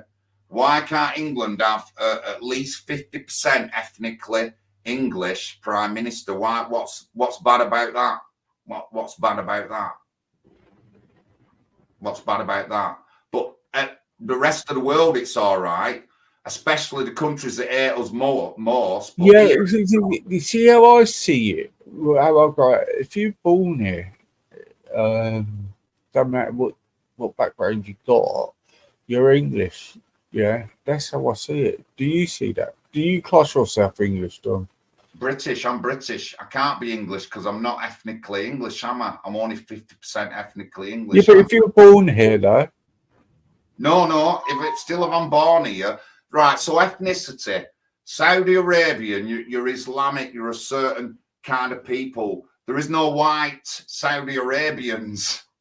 There is no white Nigerians, because it's not, Nigerians are black. So English person is ethnically Anglo-Saxon. That's an English person. Yeah. Me, obviously I'm mixed race, but I'm British. Jamaica was a British colony till time. My dad classed himself same. I'm British, but you know, my ethnicity is 50% English and 50% Jamaican. You know, but with a little bit of Irish sprinkled in. I'm not English. How can I be English? That's like saying. Well, I've got that attitude. If you're born in this country, you're actually English. No. I don't say you're British. So if you if you moved to China and you had a kid in China, would that kid be Chinese? No, if they were born in China, if you were born in China, you will class yourself as Chinese. No. If you're born there. Well, I mean, we can go on about it, but to me, being English, you've got to be Anglo-Saxon. You've got to have Anglo-Saxon blood in you to be English. Yeah, you have. Just the same to be Jamaican, to be a full Jamaican, you know what I mean? You've got to have like black West African ancestry in you, you know, to be classed as a Jamaican. But English is an ethnicity. But we live in a world now where they want to break all these things down. They want to break all these things down. They don't want borders. They don't want people to class themselves as a certain kind of people. They don't want that. They want everyone mixed up. And honestly, one of my Muslim friends, he comes up to me and he says to me all the time, said, John, they just want to mix us all up into a melting pot and then make new babies. That's what he says. That's what he says to me. And he prays 5 times a day, goes to mosque every Friday. That's what he says. Well, he doesn't believe in interracial relationships. No, it's not that he doesn't believe it. He just sees what this liberal government wants to do to us, put us all in a mixing pot. He said if he was in another country, a Middle Eastern country, it's just not like that. He wouldn't have to say them words. You don't hear words like Islamophobia, anti-Semitism, homophobic. You don't hear these words in other countries, you know. You don't hear them in Africa. The African leader of Ghana has to ask what they mean. You know what I mean? We're just being. Yeah, but places like Ghana and all that, they've got a law, and they're quite brutal. You know, I'm not for people. No, you know, I'm not. Obviously, I don't want killed if they're LGBT. I don't agree with it on the level that it's being taught at kids. You can be 100 genders. You can decide one day you can be this, that. Well, they've been used, haven't they, as puppets, haven't they? They're hidden behind the thing like they did with the Black Lives Matter, like something. If that doesn't work up with the LGBT, then they will go for something else. Then, won't they? Then it looks like they're going beyond the Palestinian. John doesn't know some Chinese can speak English too, I bet. That's not what I'm going on about. I'm just going on about ethnicity. You can just say what you want, you know what I mean? But I'm not ethnicity. I'm not fully English. What would your dad say then? Well, obviously he was born in Jamaica, I suppose. Then he came over as English, didn't he? British. My dad was British. He was born here, yeah. No, he wasn't born here. He came over. Okay. My dad's British. Right. See, this is a bit different because if I wouldn't years ago, I used to go to England when I would go and watch England play. We would have Union Jacks up, and they would have Union, and I didn't get it. Why aren't we having St George's flag up? Because we're supporting England. Yeah. The United Kingdom's called the United Kingdom because of the royal family. Yeah, I believe Scotland, Wales, and that should be called Wales and Scotland. And I believe they should run their own countries as well. They want their own parliaments. Yeah, that's in our policies. That if you want, obviously Wales has its own parliament, Scotland has its own parliament, Northern Ireland has its own parliament, but England doesn't have its own parliament, and we want an English parliament set up. Yeah, so really, like, we say we waste a lot of money, yeah, but we using a lot of money for Scotland, Wales, and Ireland. Do you get what I'm saying? Do you get me? We'd be saving millions from that. We've got too many box tickers in who can't do the jobs. I explained this. Amas Yousaf, the leader up there, he can't do his job properly. He's a box ticker. You know what I mean? We just recently got an MP elected up north somewhere, and he's LGBT, and he's about 19 years old. He hasn't got any skills. He's a box ticker. And he's a member of parliament, and he's already started having a go at women who think that they want to be women, and he's on the trans side. So he's more, no, any man can be a woman, and he's an MP now. He's an MP. He's a. What did you think of the Windrush scandal? Right. The Windrush scandal. It was always going to come. It was always going to come. Let me tell you about my dad. When my dad came over here, one of the things he did for him and the family members was sort out the paperwork properly. Yeah. Sort out the paperwork properly. He sorted out the paperwork properly. Everybody's known this for years, but no one's done nothing. When the Conservative messed up and took that department out, and it came, everyone's blaming like white people, but it was the problem had been around since the Windrush days, guys. And my dad, one of the things he did for himself and a lot of his friends was make sure that their paperwork was sorted out, especially for the kids that they brought over. My dad did that. You know what I mean? And then we've had the scandal and all that lot. Is it everyone's white person's fault? No, it isn't, because Diane Abbott and David Lammy knew what was going on. They just wanted an opportunity. Yeah, because there's some people who have actually committed suicide over this. Yeah, but it's really disgusting. They need to be accountable. My dad knew about it. David Lammy and Diane Abbott, they knew about it. So did they go around telling their own community sort the paperwork out? Did they? Or did you just wait for the opportunity for someone to mess up in government and start attacking them about it? Do you know what I mean? So the issue, yeah, and it's disgusting. It's the issue didn't just appear 10 years ago when the Tories messed up. The issue's been around for years, mate. People just didn't. They just haven't put it in force. They haven't pushed it or sorted everyone out to get the paperwork done. And then obviously we've had the scandal, and it is bad.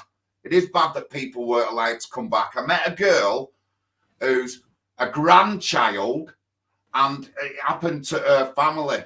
And when I talked to her, the paperwork never sorted out, mate. Not like my dad's paperwork never sorted out.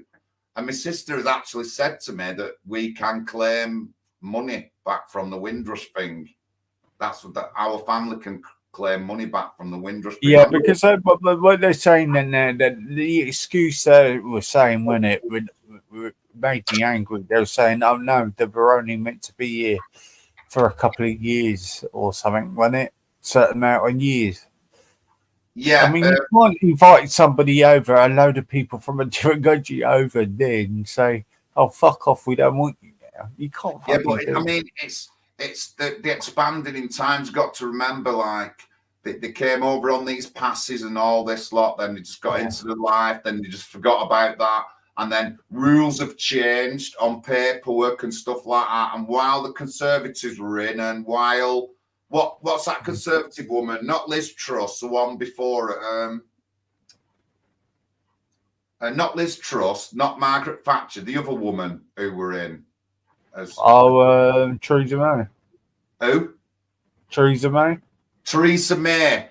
It was Theresa May's department that changed its policy or whatever, and then got rid of all that information to do with the Windrush, and then it came to scandal. But remember, it was always going to be here because people didn't have the right paperwork. But one of the things my dad did was make sure that all his family members and his friends had the paperwork done. And anyone come up to him, he made sure they got the right forms filled in this, that, and the other to do the paperwork.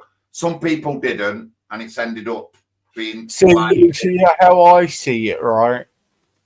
You only can see in London, some parts of areas of Manchester and that, where the black community are actually kept purposely to the bottom. That's how I see it with the communities, yeah. And it just shows it what they've done with this. And I do feel sorry for anybody from the ring rush and that. Yeah. How they're feeling now, because you could tell now there is an agenda towards the Caribbean community, to be fair, in this country. Because it showed it, we got a lot of illegal immigrants from other different countries they need to get rid of, right? And they go and pick on a community who actually helped to put this country back on its feet. Yeah. And I mean, just think, what you just said there, right? But I'd sort of like disagree a little bit, mate. One of the things, even 15 years ago, that I used to say is that the globalists and the rest of the world are anti-West. That's what I used to say, anti-Western. Yeah, and that's been with me all me, like half my adult life. I've seen it half my adult life. But when we come down to, you just said they want to get rid of people and they want to get rid of the Windrush first. No, they don't. What they want to do, they don't like Western English-speaking people. And the two classes that are the most discriminated in the UK is white working class and then the West Indian working class. On that kind of basis, that these are people from the West and they're English speakers. I'm sorry, I've watched video. I'm doing stuff on prisons at the moment. Yeah. In prison, the white working class and the West Indian and Caribbean English-speaking working class, they're the most discriminated in prison. They're the ones who are dying in prison more than anyone else. And of course, what's also brought that up is the breakup of a nuclear family. Like I said, they think that the statistics show that a lot of the lads in London come from single-parent families.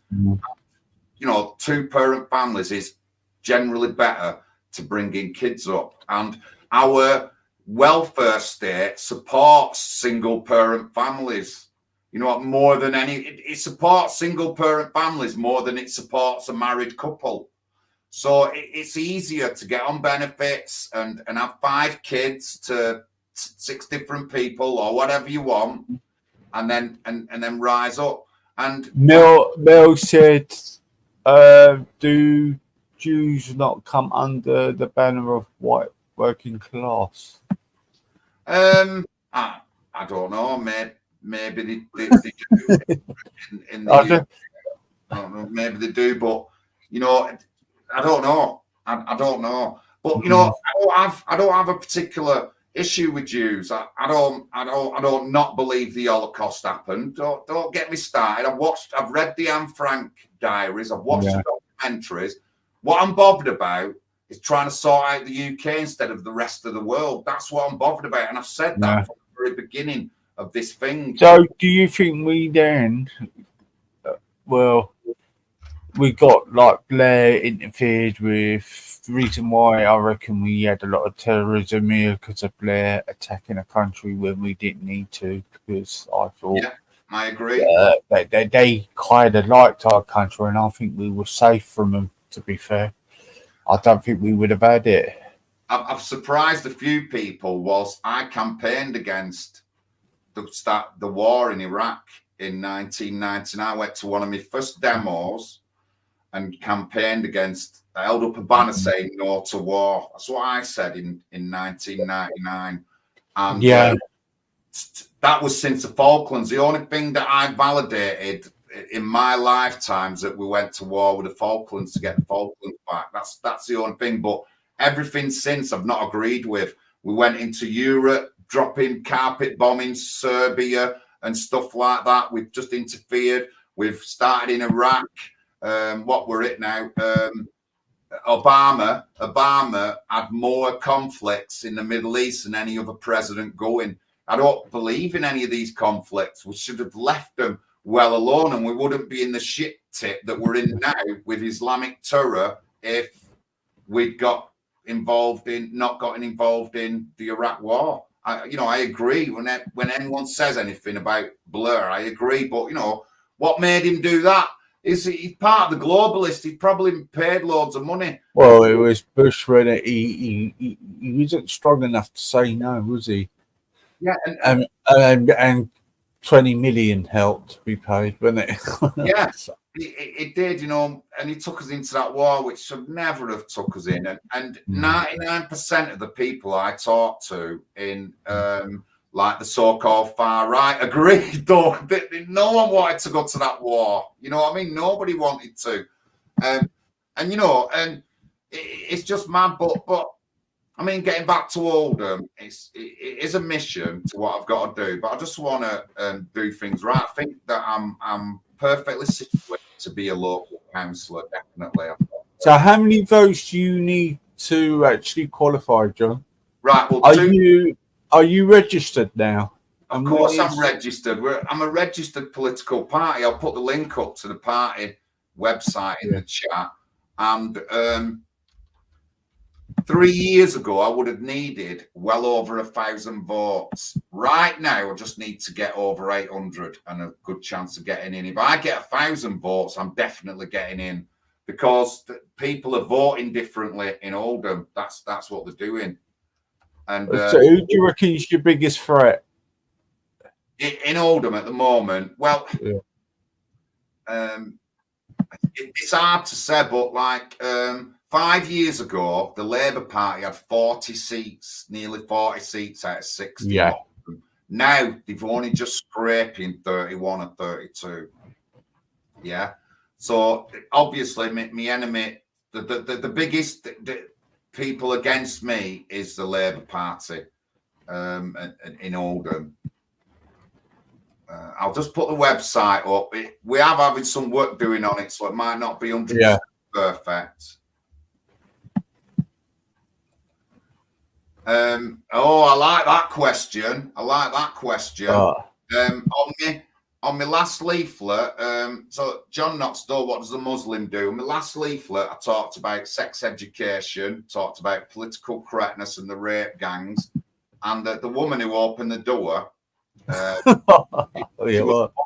She was a Muslim mother. She'd been expecting me because the leaflet had just been dropped off the day before. She was expecting. Did you get shit? No. Listen. She was expecting me and then while we're at the door talking, and I talked to her for half an hour. She invited me in after 5 minutes. She said that her friend said that the leaflet were racist. That's what she said. Yeah. So we've gone through the leaflet, and she's agreed with everything except for one point on the leaflet, mate. What did she not agree with then? Well, it's not that she didn't agree. When I talked about the rape gangs, she said, the police. I said, I shout against the police. And I got up a video where I was telling the police are all sex offenders and gangsters. And she was all right with me after that. I think she now votes for me. And I've been round to her house already. I thought Mel was cracking a joke here. I didn't realise. Did that happen on your live stream? Did that happen when you were live? Pardon? Did that happen when you were live? No, I weren't streaming. I was door knocking. Oh, man. About door knocking. Yeah. And so what I did in my ward, I got my mate to deliver 300 leaflets in this particular area. Then I went round to all the postal voting people, and she was one of the postal voting people. I don't hesitate when I get to a door. It can be a black African guy, white, Muslim, whatever. And what I get off a lot of them is that they don't want this immigration either. Honestly, a lot of the things. Well, have you seen what's happening in Texas and Chicago? The black community are actually going out in thousands to stop illegal immigration. Exactly. Yeah, because I had Ashley, American guy was saying about it. Yeah, I don't know who they're stopping. They having illegals in. I don't know who it is. I don't know if it's Mexicans or with. So what is your? I know your policy. So what did she agree with you then, John, the Muslim woman? What did she actually? Relationship. Let me see if I can find one of my leaflets.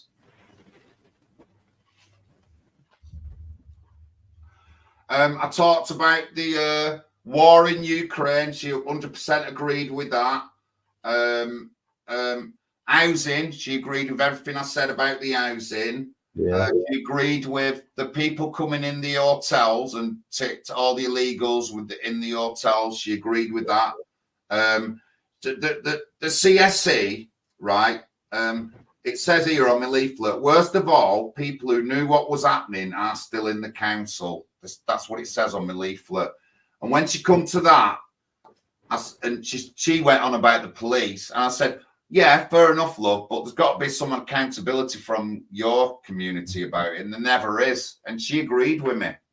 She had a couple of daughters, and she came from, originally, daughters were born and raised in St. Helens, yeah? Oh, Liverpool, yeah, Liverpool. Yeah, so this is what this Muslim woman said to me. She had the hijab on and all that. She said, but when she was in St. Helens, her kids went to a school and it was well mixed. She come over here and now she sees schools that are just all Islamic and she says that's not good. That's what she said to me. Yeah, Liverpool's a bit more of a community though, isn't it? I mean, yeah, but you very rarely hear a black person in Liverpool talk patois, do you? It's more Scouse, isn't it? Yeah, that's what she said. She said she come over here when she's in some of the schools over here, especially primary school, and they're all the same. She said, that's never going to work. That how they're supposed to integrate. These are all the things I talk about, mate. This is a proper Islamic woman. It's not like she's not mixed race or anything like that. She was called like Shamina Begum, whatever name did she was called them names. So and have you got a Jewish community in Oldham? Because there's a big one in Manchester, isn't there? Yeah, not particularly. It's not particularly big, but Middleton, there's a big Jewish community in Middleton. But like if you remember when a couple of years ago we had Palestine protests, and I don't even remember there was Palestine protesters going around shouting that Jewish mums should be killed and they'll rape the daughters. Do you remember that? There was people were actually they're doing it now. They're doing it now. Yeah, they're doing it now. People are actually sent to court over it, and like they haven't done anything. You know what I mean? Them people who said that in that car, they should have been jailed on terrorism, the worst kind of charge. Oh, I thought they got arrested and jailed for that. They did, but they didn't get jailed, mate. They didn't get jailed. He didn't get jailed at all. He lost his job though, didn't he? I know that. He might have lost his job, but they didn't get jailed. I'm going to try. Oh, right. Well, I thought he got. Oh, right. So nothing happened. Yeah. See, I feel this pro-Palestine. I saw an interesting demo actually in Birmingham. They had the Israelites. The nation of Israel, and they were fighting against the Muslims, like not fisticuffs, but they. It was really weird because they were going to the Muslims, they're pro-Israel, right, and it was just so fucking confusing, mate. You got people hating on the Israelites. Then it was really weird. People who were pro-Israel, like whites, were actually joining with the Israelites. But then you had the Hebrew Israelites, are sort of anti-white anyway, aren't they? I think. I'm not too sure. There's two sets of them, wasn't it? Look, it's on my community wall. And I'll tell you, it was just mayhem. It was just mayhem. It was like the Israelites against the Palestinians. Because they were saying to the Hebrew Israelites, "You're not the real Muslims," and they say, "Yes, we are," and blah blah blah. It's crazy. It was nuts.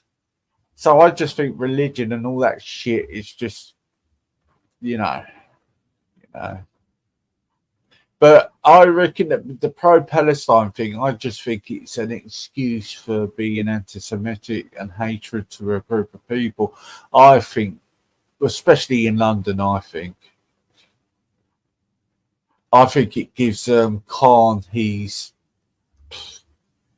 reign on everything. Me personally, in London. The thing is, though, we've never been. When you go to other countries, you really are forced to integrate, but we've not done that here. And look what it's ended up. We've got people on the streets shouting to kill Jews and wearing things with parachutes on. Now, if we would have put pressure on these people, and a lot of ethnic minorities will say this, then we wouldn't be in this such a mess. But we haven't. Our liberal policies and globalism doesn't want us to be like that. Yeah. And now it's like this. You don't find this kind of thing in other countries. No, none of these people on UK streets will go to an Islamic country. If they went to Saudi Arabia, started protesting for Palestine, Saudi Arabians just shoot them dead. They just shoot them dead. But here in England, we arrest them, shake their hand, then let them go. You know what I mean? So we're going to stop all this hate if we don't put pressure on people. It's the two-tier policing, isn't it? And that's what was ordered by, by the demos in London. Khan has got one protective of one community, but not on the other. Yeah. So that's how I see it. I have found an article on them guys who were shouting them anti-Semitic things, but I haven't found the article where they didn't get anything. I know the article because it was a Jewish paper that wrote on and were angry because they never charged these people. So, yeah, you know what I mean? Honestly, that is letting people be terrorists and not doing nothing against them, innit? That's basically what it is. And, you just can't believe it. Them people should have been arrested if they had dual passports. That happened about was it about 3 years ago? Yeah, 2021 it were. Fucking hell, that long ago. Christ. Shit. Fucking hell, I thought that was done and dusted, that. Because they caught them quite quickly, and I was quite surprised with that. But I think some of their community actually gave them up as well, though. I think at the time. Probably. I do get a pretty good reception of most of the Muslims in Oldham. I've had some contact me privately. I've spoke to many at the door and stuff like that. And I'm not a hateful person. I just want accountability. We talk about the rate. I think a lot of Muslims I know are really embarrassed and disgusted by it all. Yeah, of course they are. The woman. How I see it now, John, is it's not just that it's been left; it's other communities have been left to do it as well. That's how I see it now, and I look at the authorities are to blame for it, and we got to stop. People got to stop making the rest of the community accountable with the bad ones. Do you know what I mean? I think it's unfair to say they got to call it out.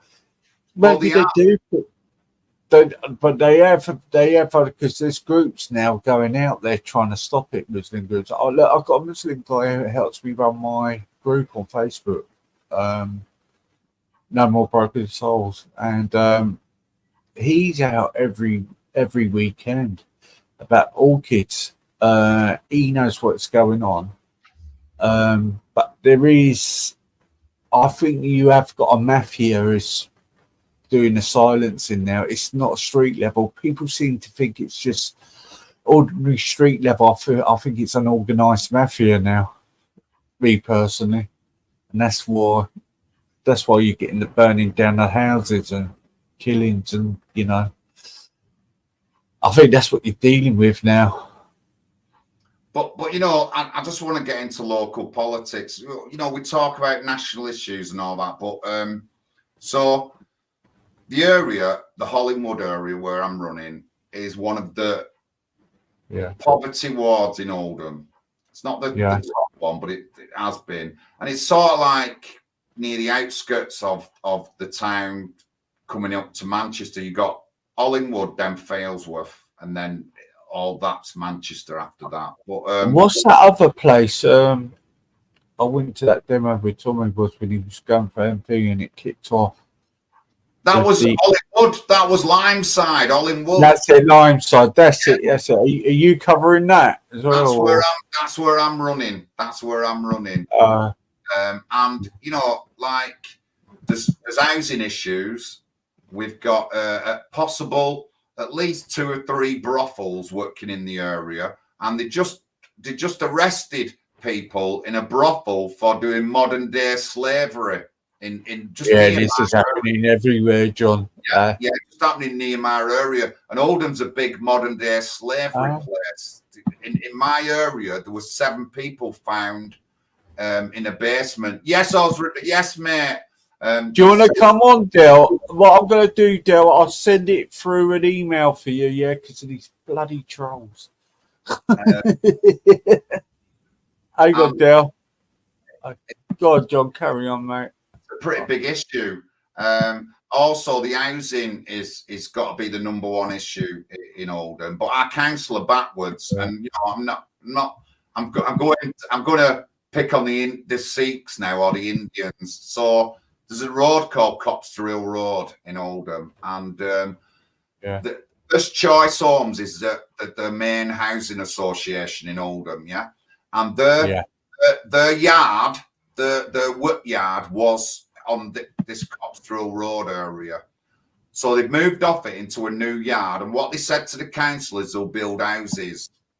But then the Sikhs the Indians wanted the land to build a temple, so the council sold the land to the Indians, in the area that needs housing most in Oldham. Oh, do you get me? They've got a lot.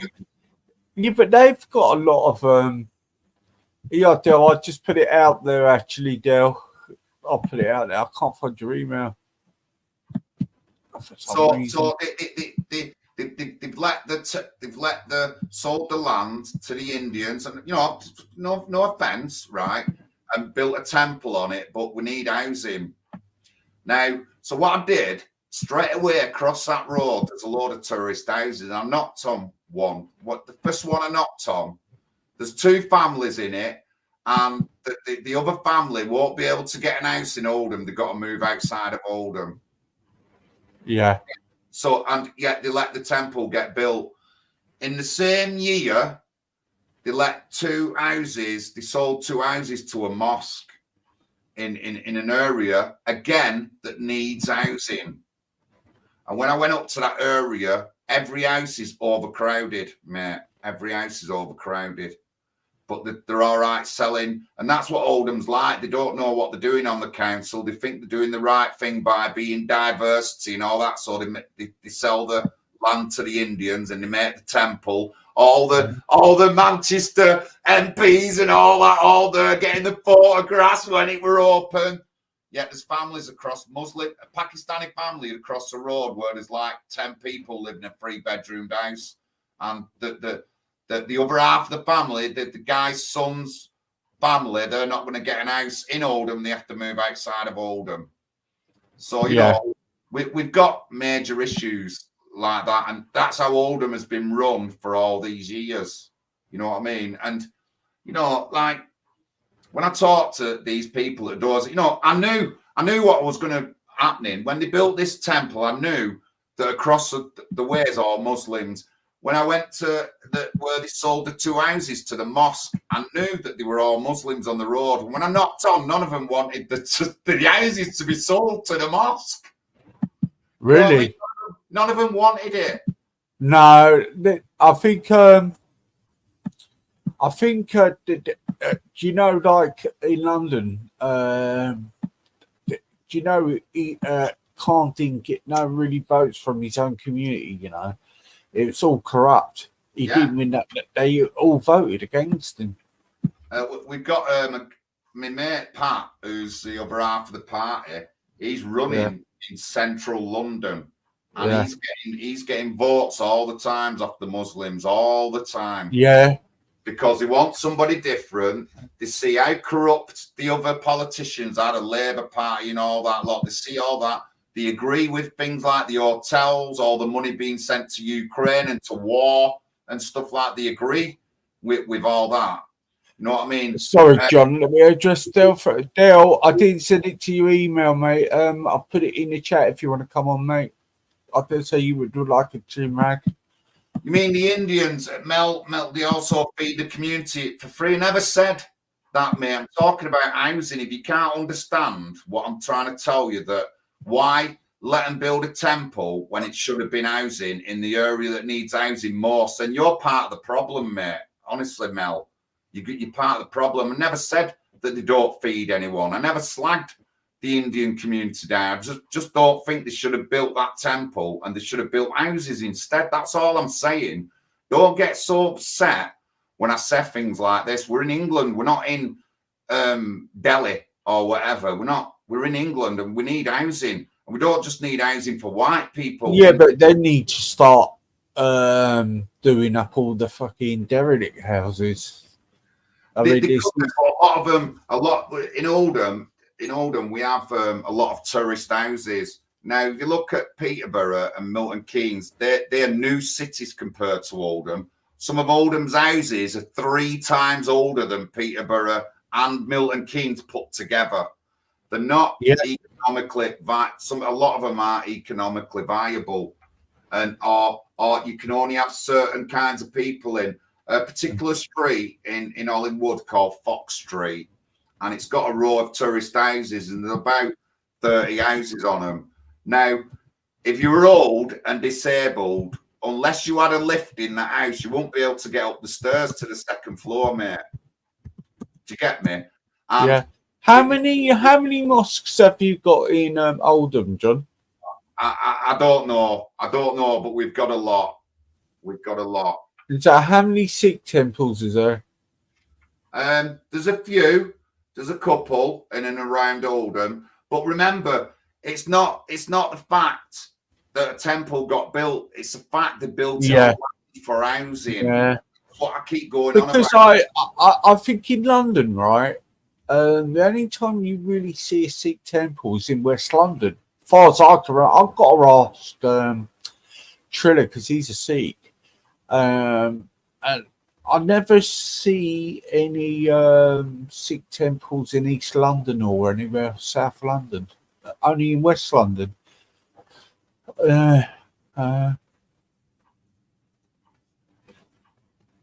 It's just we do need houses. Yeah, are they, Mel? I see. I need. Okay. I'm just saying that because mind you, I've been out of London for years, to be fair, Mel. And then again, when I was in London, living there, I wasn't out of West London and not. I was going to say, John, yeah, because of Oldham, look, places like Oldham, Rochdale, and Burnley, and all that, I see all these nice Victorian buildings, all derelict, yeah, and they're just not doing them up. And I just think it's criminal. And I think the prices on them buildings. Well, the prices would go really well and bring money into the. I just don't know why they don't do them up. Because we've got rubbish people running our councils. A guy in the chat, Birmingham Council, bankrupt. There's by the end of this year, there's going to be something like 20 or 30 council bankrupt because we have bloody box tickers in them who can't do the job. There's a lot of fiddling as well, isn't there? Yeah, like I said, Mel Garriel in the chat, Mel Garriel. So Mel Garriel runs the local supermarket, yeah, and she has done. It's a she. She has done for years. Now, if I want somebody on the council who can talk about running a business, running a local superstore, who can do so, then I'm going to want Mel on the council. But they don't want Mel now. They want the Indian woman they want the Pakistani woman who wears a hijab because she's a woman and she wears a hijab. That's what they want on the council. So this is across the country, guys. This is across the country. I said the same about Strawberry as well. Strawberry is a governor of a school, and she knows about school and education. But now what they do, they put a box ticker on who's LGBT, who doesn't know nothing about school and education, but they're on the council because they're LGBT. So Strawberry doesn't get on the council, then the council loses a valuable skill. That's what it's like across our country right now. That's what it's like across our country. Yeah, because I reckon Birmingham Council's going bankrupt, don't they? It's gone bankrupt, mate. It's gone bankrupt. Yeah. And oh again, God, she is LGBT. But do you understand what I mean, Strawberry? You do know what I mean. I don't mean it like that. I mean it. Nice. If an LGBT person gets into the council for box ticking, but they haven't got the skills that we want in the council, that's what I'm saying. That's what I mean by box ticking. Yeah. I wonder why is Birmingham gone bankrupt? Because there's too many fiddlers. Well, corruption in the councils as well. Because if we look at Telford, we know that council, the police are all corrupt in the abuse of them 1,000 girls. So why not the rest of the council is just as corrupt? Liverpool, Joe Anderson, under his watch, 100 million of taxpayers' money got wasted on dodgy dealings and stuff like that. And pointless buildings in the town centre, isn't it? Yeah, because I went out with someone from Moss side and they were saying, oh yeah, they've done the town centre right, but they ain't done the fucking outskirts. Exactly. Oldham do the same. They love doing stuff to town centre, but they don't worry about just 5 minutes away. They don't worry about. Yeah, because if you go around Anfield and Everton, around that area and Highton and that, it's all been left. But they've got all this pointless statues in the town centre. It's just ridiculous. When you got Bootle or places like that need doing up, don't they? Yeah, they've got some really bad housing estates they need doing. They just left them to rot. And it's the same. We have a lot of people in Oldham, especially in council. A lot of people across the country have OBEs and MBEs and all that lot. Yeah.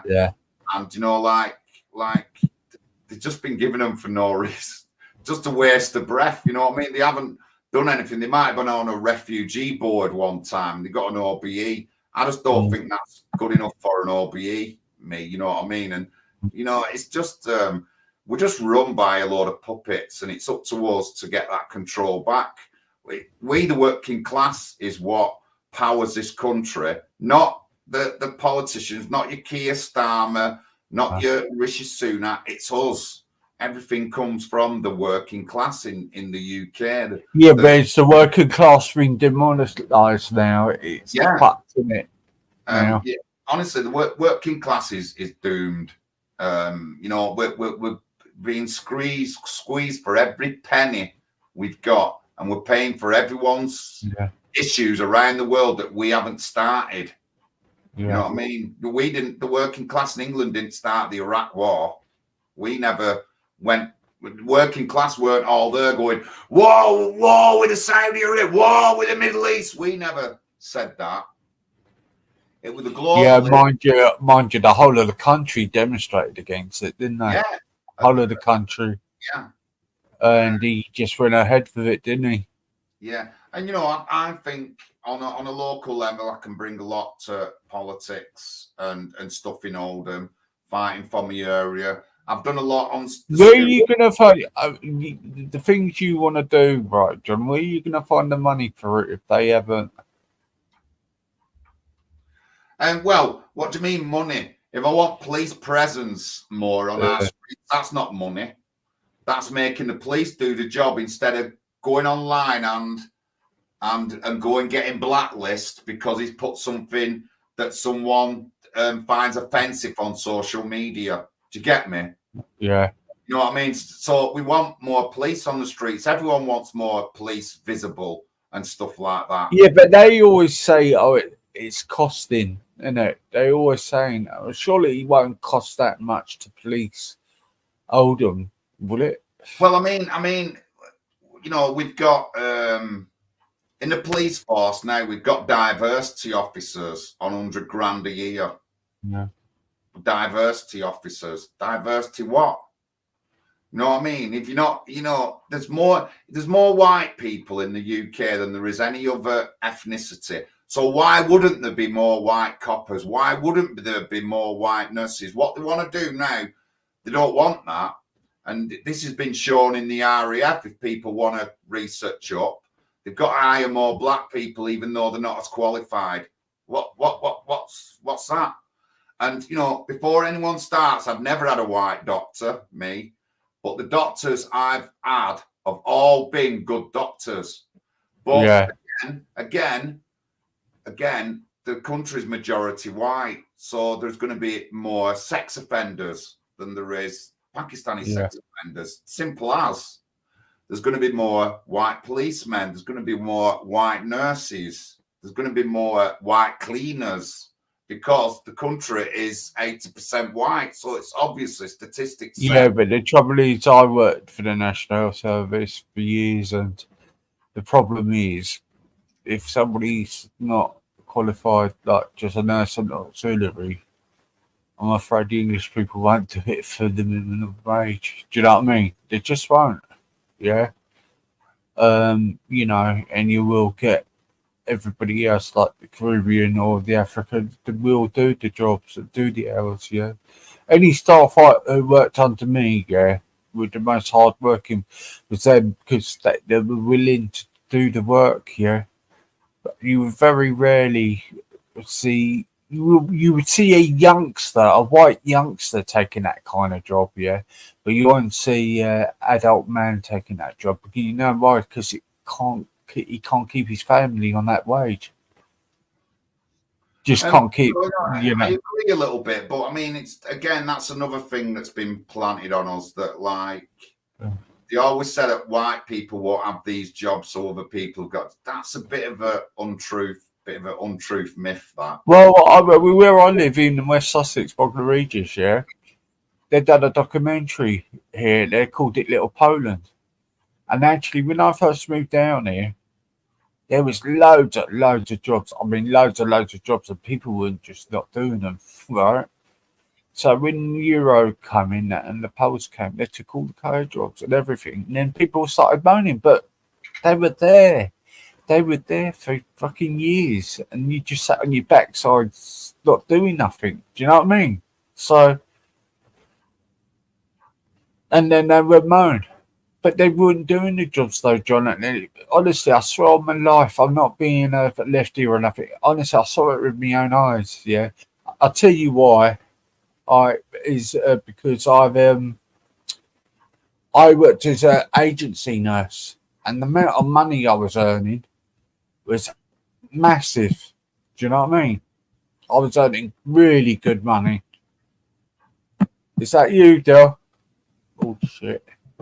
Yeah, it's me. Don't worry. If you know when it's me. I'm always consistent. Good evening, both of you. John, easy. Hello. Still, been a while. Yeah, it's been too long. Right, you was in flow of your conversation, so I'll let you keep going, and then No, it's okay. And honestly, John, I really, honestly, and then they were moaning. Now, there's not as many Polish people living here now, and these care jobs are back up now, right? And you know what? They're having trouble finding people to do it. So they were just moaning at the Eastern Europeans for the fucking sake of it.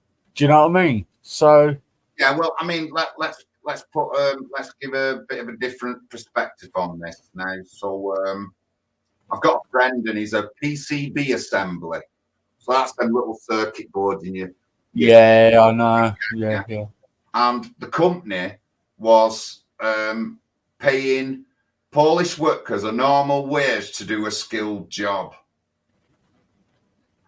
Yeah. Yeah. So, you know, they're breaking every rule under the sun. This is just one little firm.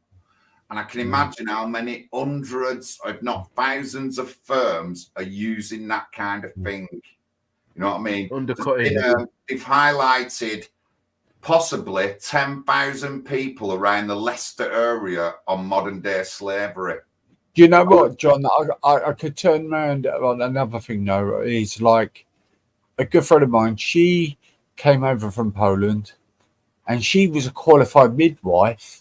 And she told me she was only on like something like £2.50 an hour over there. But this was back in what, 2006, yeah? And she's come over here to she was getting more as a nurse auxiliary. Do you know what I mean? Yeah. So, I get it. And, but, you know, the big Ukrainian and Polish place for years.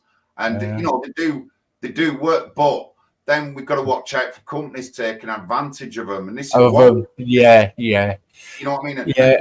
Well, what I noticed what I noticed in my area, they cottoned on to the landlords upping up the rent on the bed sit. So like 2 years ago, the bed sit would be about 260 a month. But when they came along, they were charging them 700.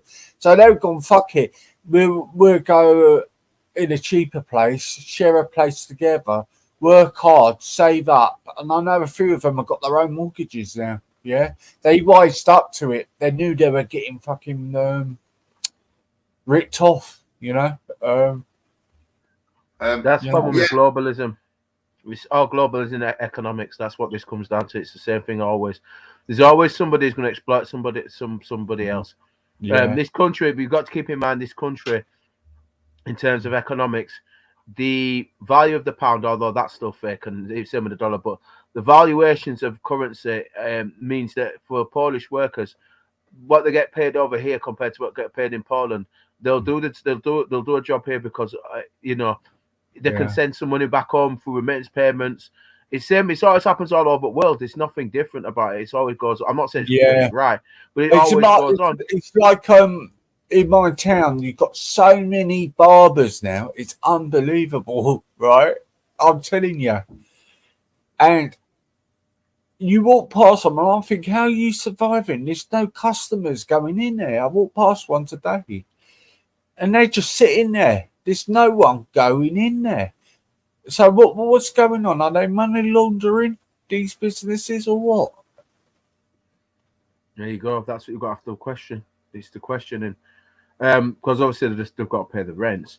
But like I said, they've all got ways where they're supporting each other. You always see it. And every community does it. It's not just one. They're all doing it because everybody, in some form or other, like you said, is being exploited, as John, alluded to earlier. Yeah. So they're going to come over here, work. They'll get paid quite a bit of money, but that money is still worth a lot of money compared to where they're coming from. They can do a lot more. Yeah. If they work here for 4 or 5 years, they can go back and take that money back with them, and they'll be able to buy land, buy a house, no mortgage, no nothing. So it makes sense for them to be economically migrating to here. And that's something that's coming in here all the time, is that economically it makes sense to migrate. Now, the difference with at least with the Polish and the other people that are coming through the EU, there's due to the treaties that we've signed, the Maastricht in 1992, I can keep going with all the others. They're allowed to come here and work, but also you've got to keep in the other side of this that John will probably mention, that he'll probably allude to, with the illegal stuff that's going on. It's not that you've got economic migrants that come here and work, and they're allowed to work, and they're paying, at least they're contributing. I know people might not like it, but they are paying tax. They are contributing to the system properly. But you've got to keep in mind about all the illegal stuff that's happening, where you've got all the ones that aren't contributing, they're still taking. So excuse me, guys, I've just got to go to the loo and get a drink. My throat's so sore. Sorry, guys. Left, right, and centre. That's the problem. Left, right, and centre. That the system itself is being exploited left, right, centre. So You've got people coming here, and due to international treaties, we're still obligated to house those people. But yet you've got people who, you mentioned earlier on, veterans, people who've worked here. The veterans, you know, they fought in the war, they've contributed to the country, they paid the taxes. They're not housing the veterans, but yet you still got to house asylum seekers. And it's not a bias thing. It's due to international treaties. I mean, Jubes have done shows on this with the migration treaty. Due to the fact that this country signed up to them, they are duty bound to house the not just the economic migrants and the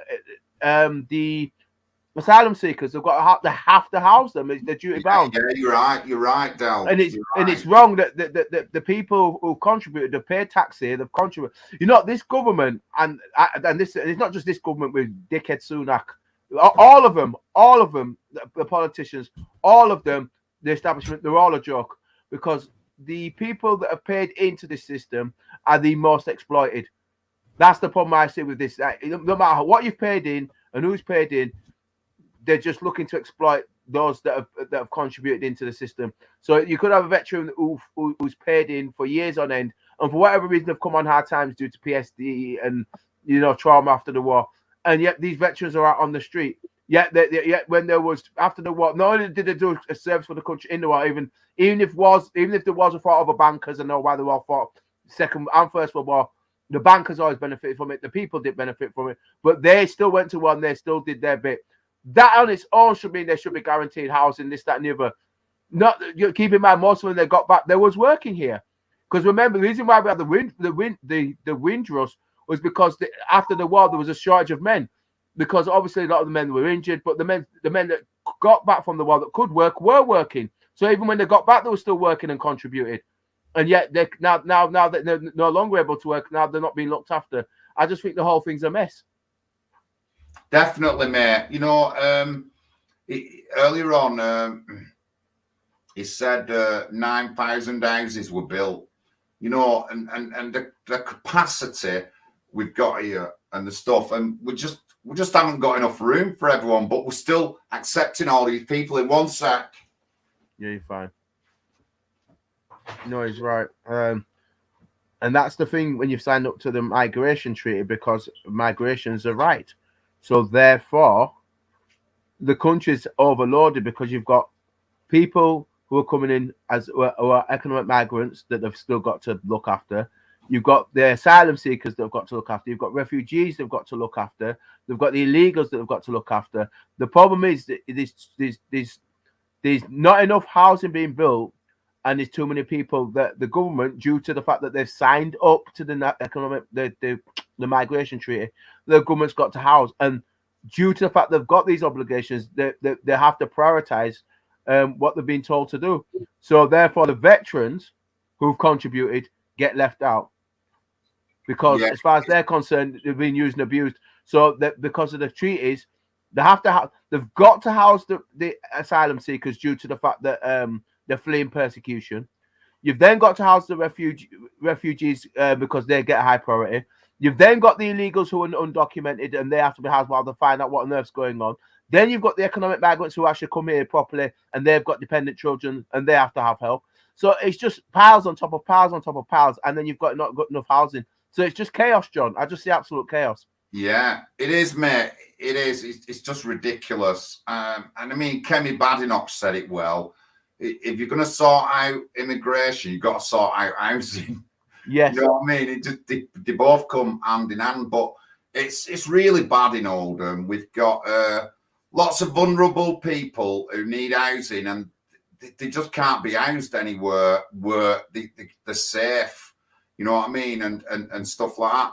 And I just want to go back to we went a while back, was talking about, like, I mean,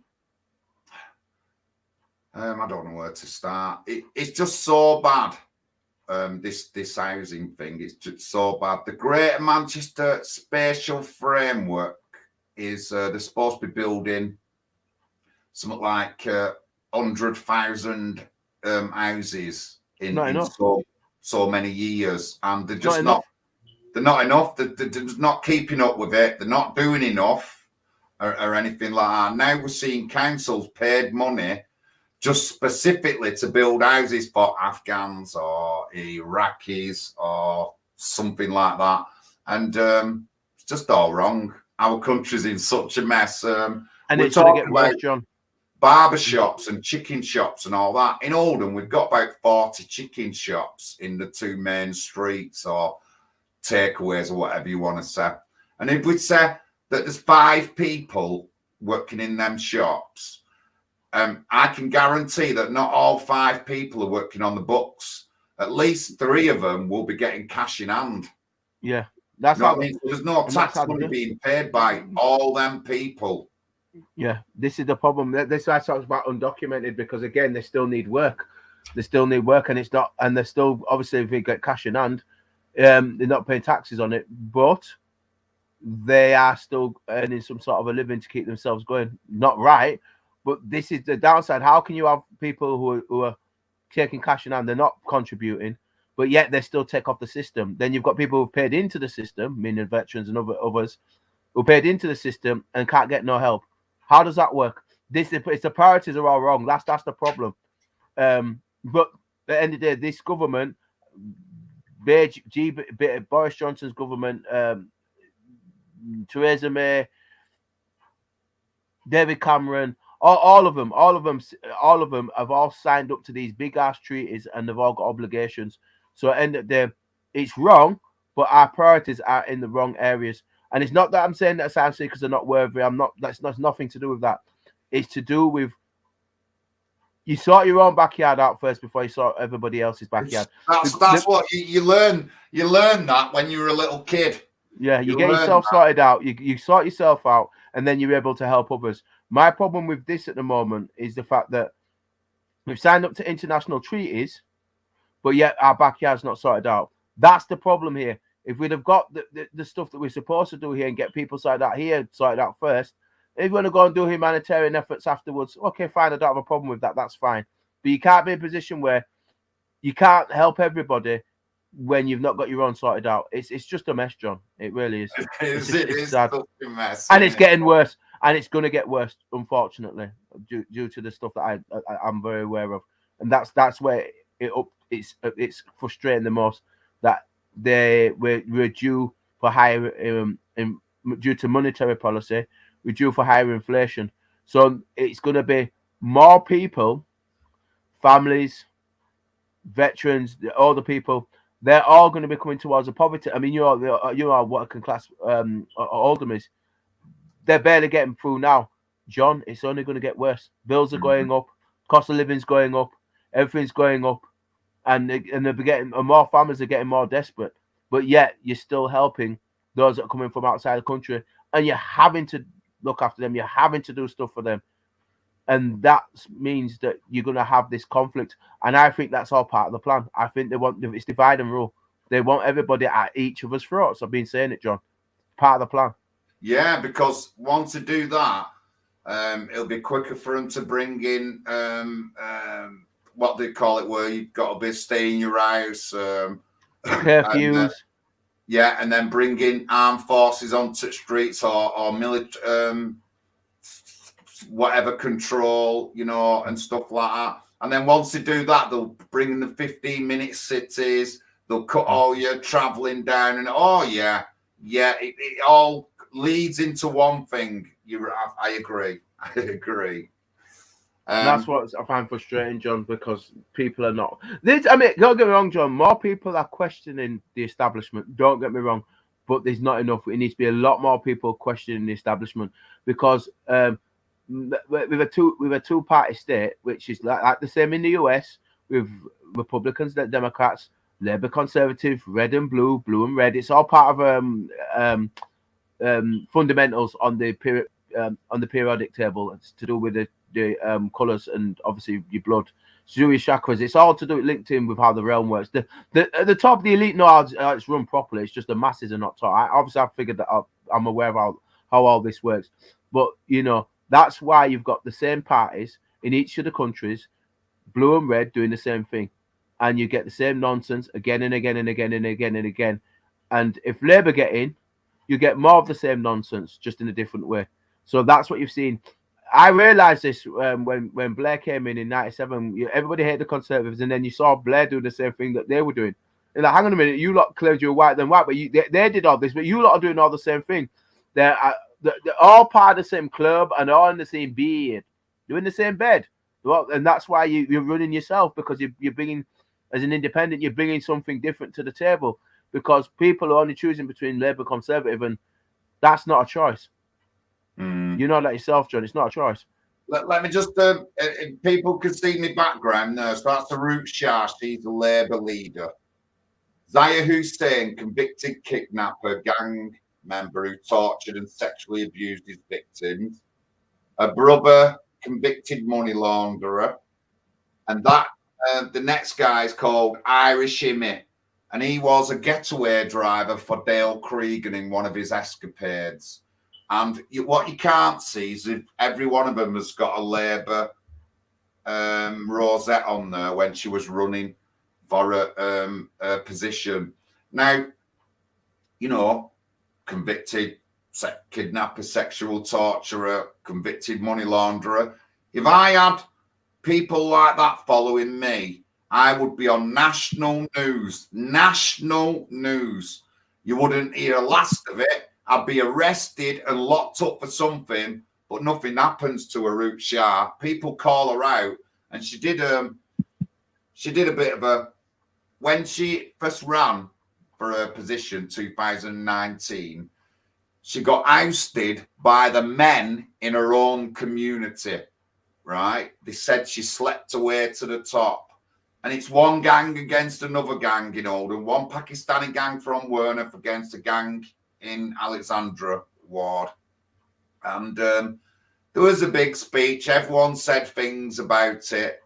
They knew who the people were who went against her, but they never got convicted of anything, or they never got kicked off the Labour Party or anything.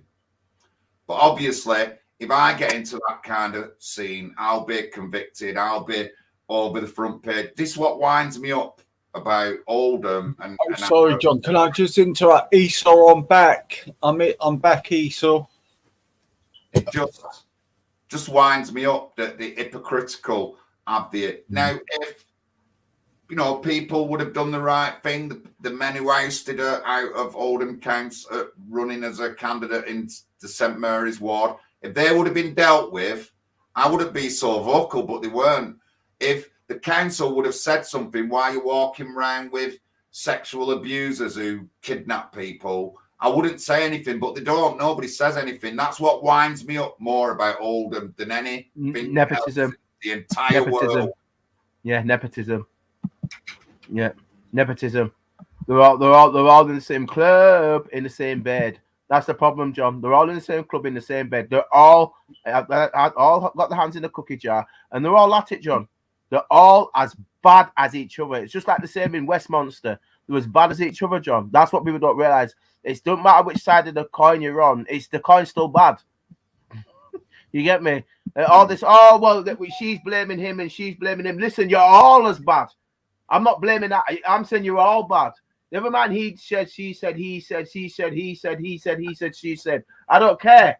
You're all as bad. Oh well, when they was in office, they did this. Well, what were you doing? You're just as bad because you let it happen. They're as bad as each other, John. That's what I've seen. They're as bad as each other. Yeah, they are. They are. But I mean, politics in Oldham, it's interesting.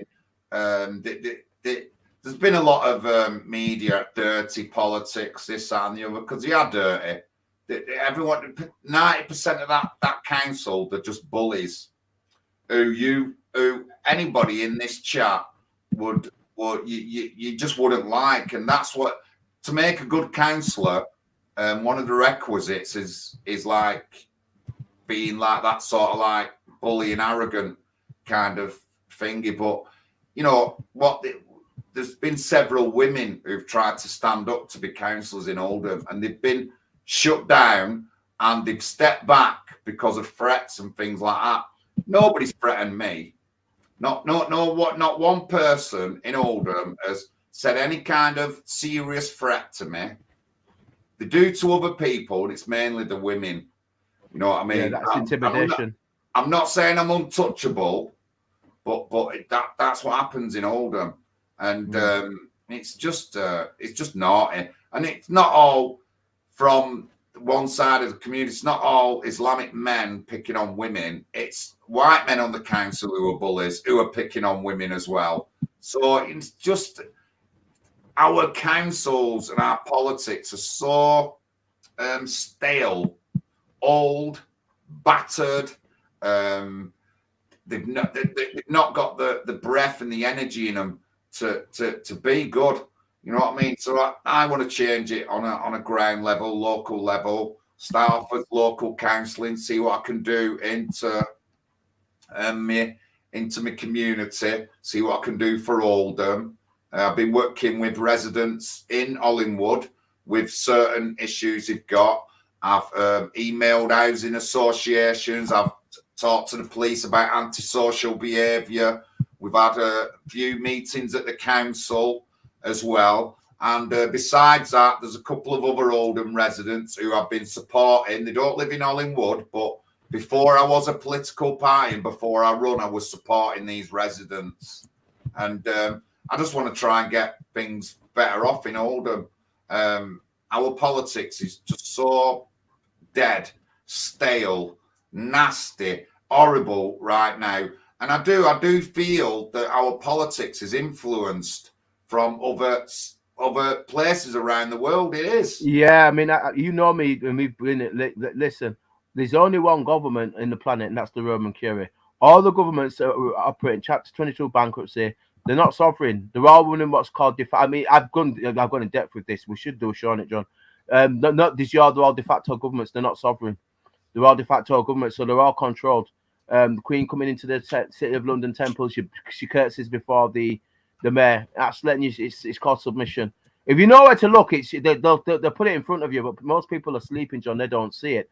So most of these governments are controlled, as you quite rightly put it, John. And in Westminster, they've got an agenda that they've got to go forward with, and that's what you see. And the worse they are, the more corrupt they are, the more they get rewarded. And that's what we're seeing all the time. They're part of the same club, and they all behave the same way, and we're all involved in the same BS. And we keep seeing all the same nonsense. That's what keeps happening every single time. Be right back. Yeah, it's fine. And it's going to continue to happen. It will continue. It's not going to stop anytime soon. Unless people don't support these institutions. But if people support the institution, if you vote red or if you vote blue, then they've won, because it doesn't matter which one of them get in, they're going to be bad no matter which one of them get in. So I reckon you would be a good MP, Dill. I'm done with politics like that. I brave John for doing it, to do what he's doing, because like I've said to you, if it doesn't work for you, leave it alone. I'm done. I've just seen Change all the the voter, Esau. I don't vote. I just don't get involved with it. I just it's ridiculous. It's ridiculous. But Good evening, I like. everybody. You're right, Evening, Esau. mate. Sorry about that. I went down for a coffee. Sorry. I'm just glad that John's got the nerve to stand up and decide to do something. I respect him for it. Me personally, Yeah. I've already checked out, but I just see the chaos like John does, and it's disgusting. So fair play to John for actually standing up and actually attempting to get involved and do something. Now, it'll be interesting, because Chrissy Morris, when he was, and I know a lot of people don't like him. He obviously has been on the council where he managed as an independent to get in, and bye. One thing. Do you know how he got in? Do you know how he got in? It was by default. There was literally like only a couple. He was just there in the seat. Like, don't let him tell you he was voted in. It's lies. Yeah, but my point is, he got in, and when he was in, the what's his name?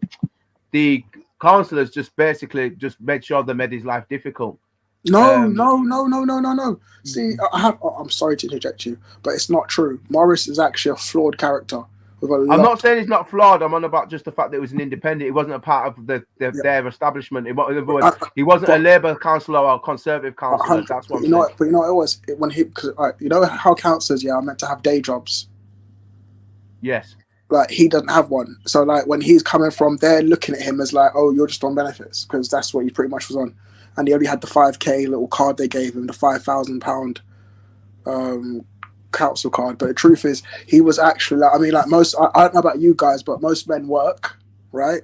Yeah, they do. And he wasn't coming from a working background, so like he was just there to cause trouble and argue. People didn't like him because he's a flawed individual. Like, we could talk about him all day, but we're not going to do that because it's just long. He knows he's fucked up.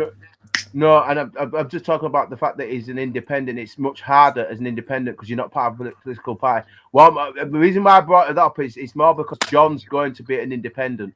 Okay. I'm not talking about that. So I'm just referencing the fact that it's not about, yes, his I'm not talking about his character. I'm talking about the political process itself, meaning that obviously John being an independent, the obviously the Conservatives or the Labour will be making his life difficult because John actually wants to get something done, whereas they don't want to get something done. When he comes back, he'll talk about it. He's been on about the nepotism within the council. I agree with him. So he's going in there to try and make a difference. You know what I mean? But obviously, it's going to be hard for him because they're going to be on his case because he's going to want to do something about it, and they don't want to make things change. That's what I was referencing to him being independent. No.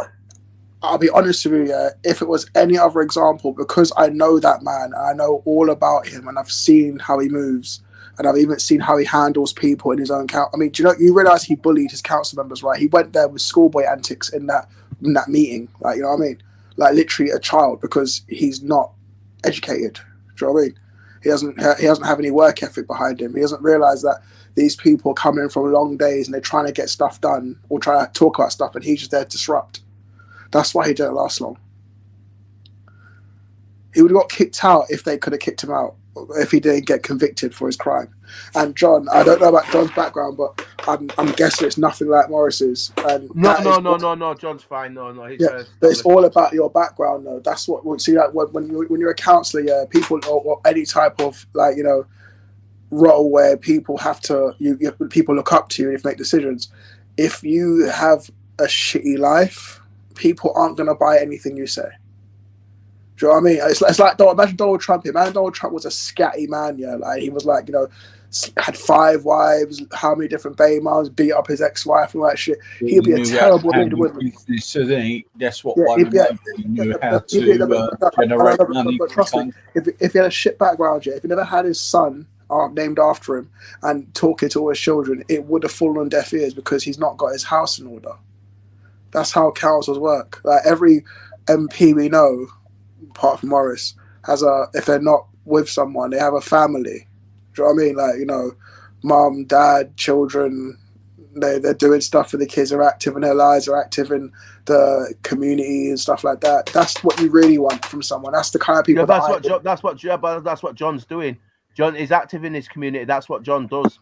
We're on about John. John, there's a question from Fill You In, and he's asking how many people. It's a good question. Not to cut you, Esau. He said how many people are standing? How many people are standing for your party? It's a question that came up from Fill You In the chat. He said, I'll just read it to it. It says, I asked John, how many seats in the UK are his party standing for? That's a question from Fill You In. Local elections. Covent Garden, Holborn. The Wirral. I'm not sure you've got 2 candidates in the Wirral in the next election. We've certainly got 1, possibly 2. We're also running a candidate in Leicester. That's good. And then there's me in Oldham, and now we might have a Scottish candidate running up near Glasgow next election. So, and I mean, good evening, John. All right, Paul. How you doing, man? Listen, just look, because Dale was using Morris as an example for you. I don't want to pry on your life, but there are some do's and don'ts about politics, especially your background, that you have to kind of. I mean, like, for example, like, I'll use Morris as an example. He had a messed up relationship with his baby mother, the mother of his children. That's what he was in court for, because he was a terror to her, and that came out and ruined his career. Who's this? Chrissy Morris. Yeah, Chrissy Morris. Yeah, that's what ruined it. Yeah, that's what brought him down. Yeah. As long as you have nothing like that. I mean, I don't know if you have kids yet, but if you do, I'd suggest make sure you're cool with them, with the baby mothers, and you're all good. Like, you know what I mean? Because I've talked to people, and there's really no scandals really that like that in my life. Really, Good. I have been done. I have been in trouble with the police when I was younger, but for petty crime. Really, Yeah, that's him or there. You suspend conviction and say day bridge. There's no violence, there's no drugs, there's no alcohol or anything like that in anything I've done. So I'm quite a timid person if you want to look at it. Do you? I'm guessing you work as well, right? I don't want to ask what you do, but I'm guessing you work. No, at the moment I don't work. At the moment, but you do work. But you are someone who's prone to work. Chrissy Morris is not prone to work. Yeah, you see difference already. Chrissy Morris did not like work. He didn't believe in going to work. He just didn't believe in it. Oh no, you got to work. I'm a working class lad. I've always worked, but at the moment, you have, John. I stopped my life. That's what the people want to hear. Even if you're a manager at a shop or you were John's very relatable in his community. He's very relatable. Yes, John's very relatable in his community. Even if you're a manager of a shop here, or a dentist, or you flipping, you work at a garage, they don't care. His dad was a big character in the community as well. Yeah, John's very liked in his community. He's very well known. He puts a lot of feet on the ground for a lot of. He does a lot of work within his community, helping people in his community as well. Yeah, I mean, also I think people are scared of talking to the council. So I talk to the council forum. We've had a few meetings with residents over certain things. But what I do now, mate, is I look after my mum. She's 87. She's got advanced Alzheimer's. Lots of you will know, and that's what I do. I stop my life. I give up a 30 grand a year job to look after my mum and stop my life. Straight up. That's how it has to be sometimes. Yeah, that's how it has to be. Yeah, big respect, John. That's how it has to be. You look after your mum, that's how it has to be. You look after your own first before you look after everybody else. His dad was a big character in the town. Everyone knows that, right? You look after your own first before you look after anybody else. Yeah. You know what I mean? Of course. That is a number one rule. Everyone needs to remember that. Morris here, what Noya Morris here, and this is what fucked up as well. His interest, I'm not saying it's your interest, John.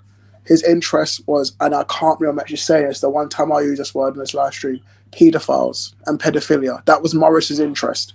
He saw himself as like a pedo hunter, even though there's a lot of suspect stuff about his persona and things that he's been up to. But that was what ruined him. I hope that's not your politics. Like, I mean, there's a police force for that, and we always got to tell people to go to the police if they have an issue. We can't police our community. We're not paid to do that. Well, I mean, I'm not saying my issue isn't paedophilia. My issue is child sexual exploitation and the unaccountability of the councils and people in charge. I never shout for anything else except for that. And we've obviously understandably in Rotherham, we've seen it in Telford, in Oldham as well, Leeds and Bradford, and Rochdale, and they do the same things. We've got to learn lessons. It's tough. They've been doing it for 50 years and they haven't learned. Yeah, how can you learn a lesson, John? Exactly. What have you learned? You know what I mean? Learn lessons, really? It's been going on for long enough. What part of lesson do you need to learn again, really? It's ridiculous, John. I agree with you. Sorry. But check this out. Check this out, guys. Yeah, what I've noticed of, like, I'm just using Morris as an example, because he's a focal point of this thing right now. Yeah, for me anyway. His interest was pedos and all that rubbish, and like what you have to realize is, I see it like this, where I come from online, where I come from the real world, grooming gangs aren't an issue. There are no nonsense around me, all that crap here. I live in a very good world. I would say anyone, because I'm interested in that, when I hear people like Morris talking, I'm thinking, boy, that's a bit weird. But unless something is going on there, and that's why he has a preference to, and that's what he's trying to make people aware of. I'm sorry I keep doing this to him, but it's just that I'm comparing Morris and John right now, and I'm like, I like John sounding better on paper and voice, whereas Morris, I'm like, no, I can't believe you even. You're right. You are right there, because it ends up that like them who fight against it, or that some of them are paedophiles, and I get that. I do get that. So I'm like, I don't worry about that. I don't worry about this thing. The nudist. Sorry. See, but again, you're saying music, but again, I don't. Them things there don't affect Fuck! Sorry, I need to burn the house down. Those things don't affect my life, innit? Like, they're not in my world, innit? Like, I mean, there's a nudist beach near where I live, but I'm not going down there with the kids and the dog anytime soon. Do you know what I mean? But like, I get what you're saying. Or like, there's things around us, like, but I'm just like, I don't know, because I'm not looking for that. Do you know what I mean? Well, only thing I'm looking for, what I'd like to stop is crime. I'm talking gun crime and knife crime. Now that shit, unfortunately, affects all of us. I mean, look at America. What happened in Kansas the other day? Yeah, 2 people shot up a place when the Kansas City Chiefs were celebrating, and like, you know, crimes are a thing that we really should get in front of. Like, we need to start telling people, listen, you're not a grass. If you know something, fucking tell us, man. Tell the police in it. You know what I mean? There's no point. Just say it. Just fucking say it. Like, it's getting out of control now. Look at that flipping bastard who threw acid in that woman's face. Bolton, if her partner, Bolton, if her partner, if the woman, I said to, we went to this question time. Everyone was going on about the CAS tax and stuff like that. And at the end, I got my saying. And the first thing I did is turn around to the audience and give them a telling off for not going on about young boys killing each other. We just had Reece Tansey, who was stabbed to death by 2 other lads in Bolton area just like a year before. Also in Bury, another area near Bolton, there was a young lad stabbed to death in the town centre. And, you know, like, everyone was going on about the CAS tax and having a go at Andy Burnham. And I had to go at everyone else for not thinking about the kids. You know, what's happening to our youth, why they've got so many knives. I've talked to Detective Chief Constable Terry Woods, second in command of Greater Manchester. And I pulled it with him about this Bury killing. And there was a Bury commander with him, and she went, listen, we've set up new procedures, we're going to schools, and we're searching kids in the town centre for weapons. I said, well, how's it coming? He said, we've got kids with weapons, even though some kid had been killed before. So, you know, the police let me know that they were stepping up, but it's a big issue with me, that youth crime. Like you said, we've got so many teenagers stabbing and killing each other. It's pissing me off. And nobody's doing nothing about it. It absolutely screws me head, you know. And listen, there's a woman on the stream, and I'm gonna be brutal here. I don't give a fuck, her son was murdered, and it's very sad. But what it is, in I wouldn't say the black community, in the, I don't want to say the lower class community, just in some communities, people have this motto of don't talk to police, and this is how crimes don't get solved. Do you know what I mean? And like, I know there is a code as well, but you also have to weigh it up. It's gone out of control. Someone has to speak up. If you know something, then people like Shasta Johnson, who was shot, you know what I mean, they could actually put someone in cuffs for that. Like, we have to start. I mean, I can't even say this, but someone has to go and, like, I mean, I try to tell kids every time I'm around, or, you know, teens and whatnot, I always say to them, listen, if you know something, say something.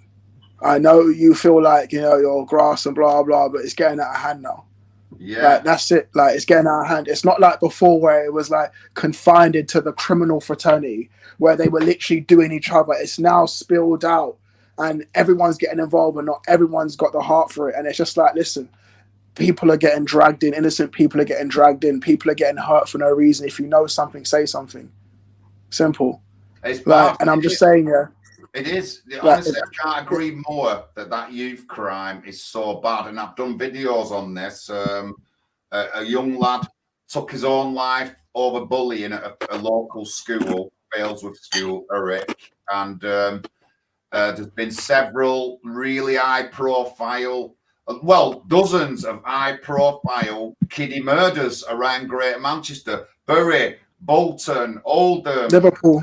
There was a murder in Liverpool the other day. All over the place, and it's wrong. And there was a child was found in a boot in Ireland as well, dead. Yeah. People do need to speak out. It's a big issue with me, that youth crime. What are you talking about? One was chopped up. A 17-year-old boy was chopped up a couple of years back, remember? They butchered him, proper. A 17-year-old boy in Ireland, they chopped him to pieces, like. And fair enough, like, I believe, like, just watching the channels online, the person who did it is dead, but still, it's getting out of hand. Do you know what I mean? Like, I know people say, like, 16 and 17-year-olds, because we were all that age. We're all boys here. We were all boys once. And I may have been a boy a bit before you, a little bit more recently than you lot, no offense. But I'm just saying, like, it's going out of control. But when you guys' days, there was only a couple of people that were getting hit. Now it's all of us that seem to be getting killed. I mean, we could say there's a lot of issues, can't we? We can say things like more people carry bigger knives, so you're going to carry a bigger knife, or you're going to carry a knife. They do, yep, they do. They really do.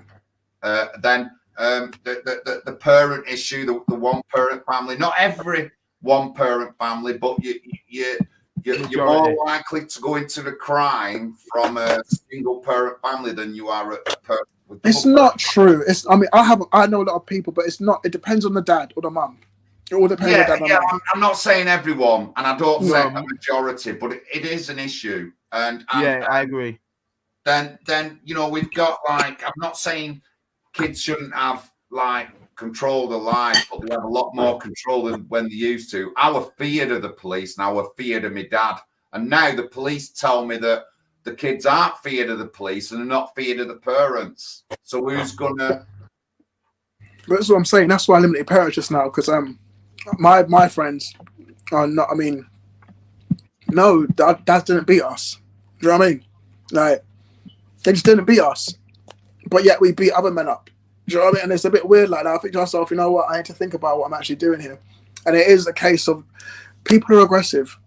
Like, men are aggressive. Like, you go into a bar, there's so much cocaine around now. Everyone's sniffing. Everyone wants to fight people. It's getting ridiculous now. It's getting out of control. Like, I don't know what the solution is, but I think it's us. The solution is us. The solution is the police. Yeah, it is. It's men. It's the way we're behaving. I think it's music. I think it's the way we're being influenced and all sorts. So that's what I think. I'm looking at it properly. I'm like, it's a lot of shit. It's the easy access to violence online. It's easy access to bad music. I mean, I listen to some Florida rappers, and they talk about killing people all the time. And I know they do, because I've seen Trap Lawrance, the YouTube channel. I know they're murking people. And it's that kind of influence. Games, the violent type video games as well. They never used to be out when I was younger. You played Donkey Kong. It's like Grand Theft Auto now. Grand Theft Auto, shooting down Battlefield. Grand Theft Auto is a warm up. It's practice. There's a lot of things that are involved in this. It's not a one issue thing, is it? No, it's multiple, John. It's multiple vectors. I agree. But video games now is training for us now. It's training. Going off on Grand Theft Auto. I have to rob a car with a gun, blah blah. It's training. Do you know what I mean? That's how these little kids are seeing it. It's training to them. I mean, like I said, there was a couple of cases. There was the Bradley Gledhill case in Batley, and there was a case in Oldham where a Pakistani lad got run down by 3 or 4 Somalians and stabbed up to death in the street. You know what I mean? And like, when you looked at the papers, he was there at the wrong place at the wrong time. But it's like you said, that this gang had been going around the town for 2 weeks or weeks before, threatening other gangsters. So nobody said anything to the police. Yeah. No, they did the word. They ended up killing this guy, and everyone was saying he was there at the wrong place at the wrong time. If people had opened their mouths, he wouldn't have been dead. The police that patrolled the area said something, he would not have died. So honestly, it's just like that, and it's wrong, innit? It's wrong. It's painful, because I've got a little boy here, and it frightens me. It does. The other day, I actually said online, because there's this weird guy online. I hope you never meet him. His name's Jake. Talks about the most craziest shit you've ever talked about. And his comment is why I regretted having children, because I thought to myself, the way his sick mind is, there's actually some sick people out there. I don't know if I can. How can I bring someone into this world knowing that people like him are in there? That's what I was thinking. I was like, Jesus, I made a mistake. Like, I'm scared now because he's crazy, and there might be some crazy people out there. I don't want no one to hurt my babies. You know what I mean?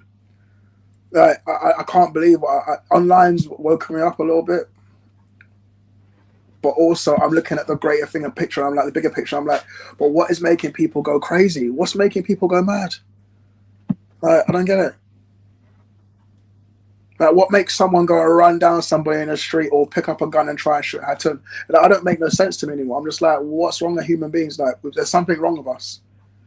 I don't get it. Yeah, society's in chaos. I don't mean to be nasty with any particular people, but I mean, do people know what Somalia's like? What country Somalia? They've always... Yes, I do. They see some shit. Yeah. I know that for a fact. Now, we have loads of Somalians over here, so if they're over there and they get a knife and they go attacking someone, you know, we can't say that they're not going to do it when they come over here. They might not do, they might do. These kind of influences could be part of it. We've, in Oldham, we've just imported loads of, over the years, we've imported loads of heroin dealers, and the Pakistanis ruled the heroin up here. And there's court cases I've been through where there's a kingpin in jail for 10 years running an empire that goes all the way up to Scotland, and he's in jail running it. And you know, all these kind of things are added to people needing bigger weapons, bigger knives. Drugs, someone said drugs earlier on. I don't remember any 16-year-old, 17-year-old, or even 18-year-old having any crack when I was that age. We just didn't do that kind of thing. But now, you go in the pubs, there's 19-year-olds on cocaine, fueling themselves up, making them into monsters, themselves into monsters. But it never used to be around, not when I was there. Oldham used to be a big nightclub area. Yeah. Cocaine and steroids now. That's what everyone's on. Cocaine and steroids to get big and muscly to scare people, and cocaine to make them hyper and use that, you know, brute force. And steroids, doesn't that affect you? That affects your behaviour, doesn't it? Yeah, it does. Yeah. Cocaine and these people who are on long-term cocaine users, that affects your mental health and your attitude and all that. But there was none of that when I was 18. There was just none of it, you know what I mean? It wasn't. You know what? Not long ago, I was in Belfast, yeah. I'm not gonna lie, yeah. What I like about that place is that, well, I was talking to a few people who've been arrested for marijuana, and they were like, "Yeah, man, what do they get? What do they get? Where did they get again? Where did they get?" This was a couple of years back. That was it. They got arrested for marijuana, and they were offered rehab as opposed to getting a conviction. I was thinking, wait, what? Like, British police are doing that? Are you fucking crazy? Do you know what I mean? Like, and I remember they're British police with firearms, and the way they handle stuff over there, I have to admit, I was impressed with the policing. Like, I was just like, you guys are a bit robust. Like, our police ain't like it. I like that. Our police are weak, straight up. Yeah, because they got the troubles over in Northern Ireland, so it's different how they do business, how they work over there, due to the obviously due to the Protestant and Catholic issue. So they've got a police a particular certain way over there, and you right on that one, so. No, but I've buoyed off police in the UK before, like from London up to flipping Scotland. Like, you know, take the piss out of them properly when I want to, because I can. Like, I just, you know, if I don't want to do something, I won't do it. But I'm always nice to them as well when we're finally, you know, acquainted with each other, we know who each other's are. Then I start being nice. I'm like, oh, okay. And I'm like, yeah, that's right. But I notice, yeah, they're just different. Like, even like different parts, like even Polish police and Czechoslovakian police, they're different. They move differently. They move more effective, and it seems to work. Like, the criminals are actually kind of scared. Do you know what I mean? Yeah. Maybe rough policing. I'm just thinking of solutions here, like, because I brought this arguments are brought up many times, yeah, many forums I've been around, yeah, and people are saying the same thing. The police just kick some ass a little bit, like literally, and, you know, just everyone looked a little way.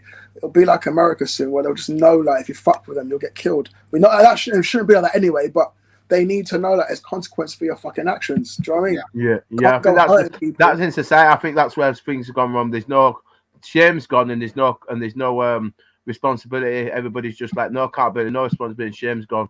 You know what I mean? And I agree with you on that. And that's partly why people have been bold to do stuff, because there's no consequence. I'll agree with that. There isn't. For a death penalty, that's why America works. Death penalties in America work, and all around the world, like Thailand, Indonesia, it works. You think people want to sell drugs when you know you're going to get killed for it? Do you know what I mean? Like, look at Fredo in Dubai, 5 years for marijuana. Right, I was in Dubai and I had weed, and now I'll never touch that substance ever again. I'm in Dubai. I promise you, never again. Never again. You know, I have marijuana, because I'll be like, I'm not going to prison for 5 years. There's no fucking way. But that's what we need. Like, there's a deterrent. There's a deterrent, isn't there? And it worked though, right? It worked for me, right? You see what I'm saying? I'm like, oh, I'm not touching it now. Do you know what I mean? Like, that's what we need. Lessons like that.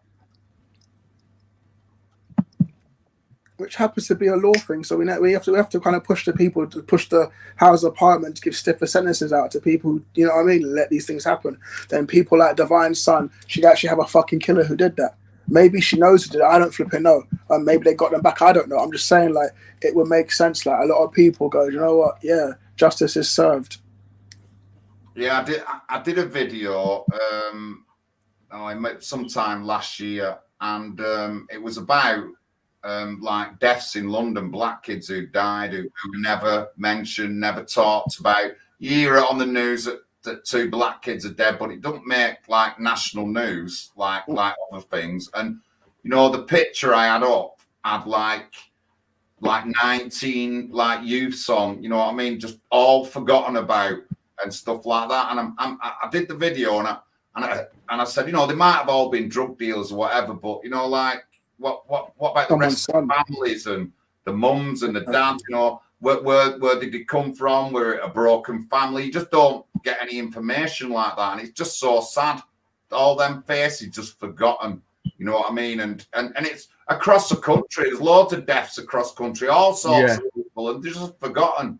Yeah, we're in Newcastle once, and we met a black. There was a private school kid, who was killed in North London once. There was one up here as well who got involved. There was a private school kid. He went to private school. There was one up here, a private school kid who ended up killing someone else. But I talked to a woman, Barbara, black woman, West Indian in Newcastle, how her son had just been discriminated against. He wasn't even a bad criminal, if you want to talk about other people. He'd done some petty crime, ended up dying in police custody, and you know, like she goes out on her own. She goes protesting at the police station on her own. She gets picked on by the police and bullied off them and everything. This is Barbara, a 60-odd-year-old woman, and she just couldn't get over the way a son was left to die. You know what I mean? And there was nothing was put in place properly, and that the people who were supposed to come in and help out, and they never did. You know what I mean? And it's just sad. And there's so many deaths across our country like that that are just forgotten about. And terrible. So, what's upsetting me the most is that because I see like black supremacists online, and I'm going to call them black supremacists because they were saying, there's loads of black youths down. Thinking, but it's in your community that's happening. Number one. And number two, it's not just black youths, it's everybody that's getting killed now. Everyone. Like everybody, and they're all. If you look at the people, I think it's just chaos. I do see a lot of chaos. Yeah. So there's a lot of chaos. Have you seen the people they're jailing for these crimes? It's all like a mix, like United Colours of Benetton. There's different like races of people. You're like, look at that. Well, you look at that. It's not just a black problems. You've got white youths, Turkish youths, Somalis, all of them together. The Reece Tanzi one in Bolton, he was white, and the 2 other lads who killed him were white, and they coaxed him out of the house by getting a girl to phone him up and stabbed him deaf at some back alley or something like that. And it's just across the country, and like that just shocked me. Yeah, it's chaos. There's absolute chaos, John. It's absolute chaos. You know what happened to me the other day? I heard that one of the Reece Jones's killers had died. What killer? Sorry, the guy who covered up for his friend. He had died. But he's been released. Reece Jones' killer. Oh way! But his friend been released this week. The guy who did an alibi for him. He died last week, innit? Like a heart attack. And I'm not gonna lie. You know what happened? I started sitting back, and I thought to myself, because I do know some people who have done some stupid things, unfortunately, like killing people. And I was like, you know what? Like he had friends, because I know how the sentences work. I have friends who are just like getting out of prison for stupid shit as well.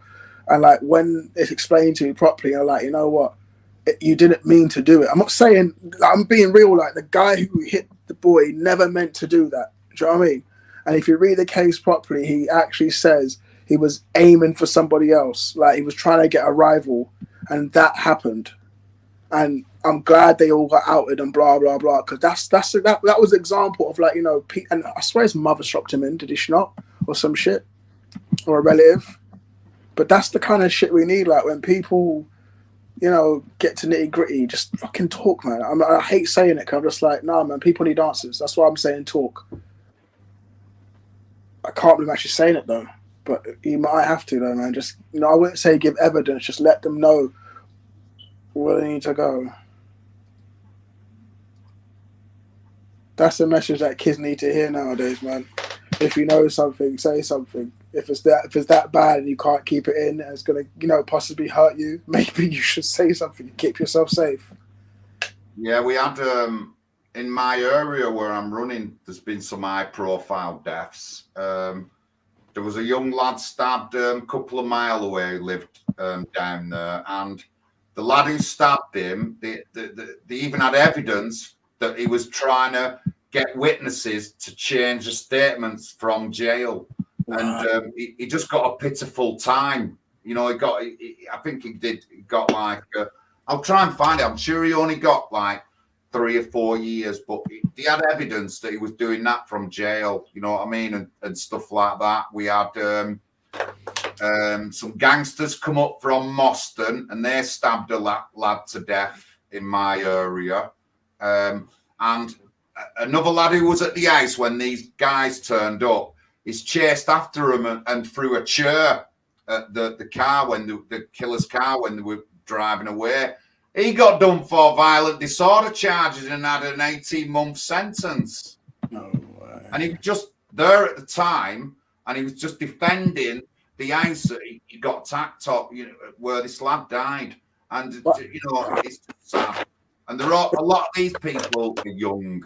And yeah, but that's why as well. That's why I got a violent disorder, because those incidents sound sporadic. You know what I mean? Like, it just sounds like it just happened, and it's just testosterone and stupidity and probably a bit of alcohol and drugs.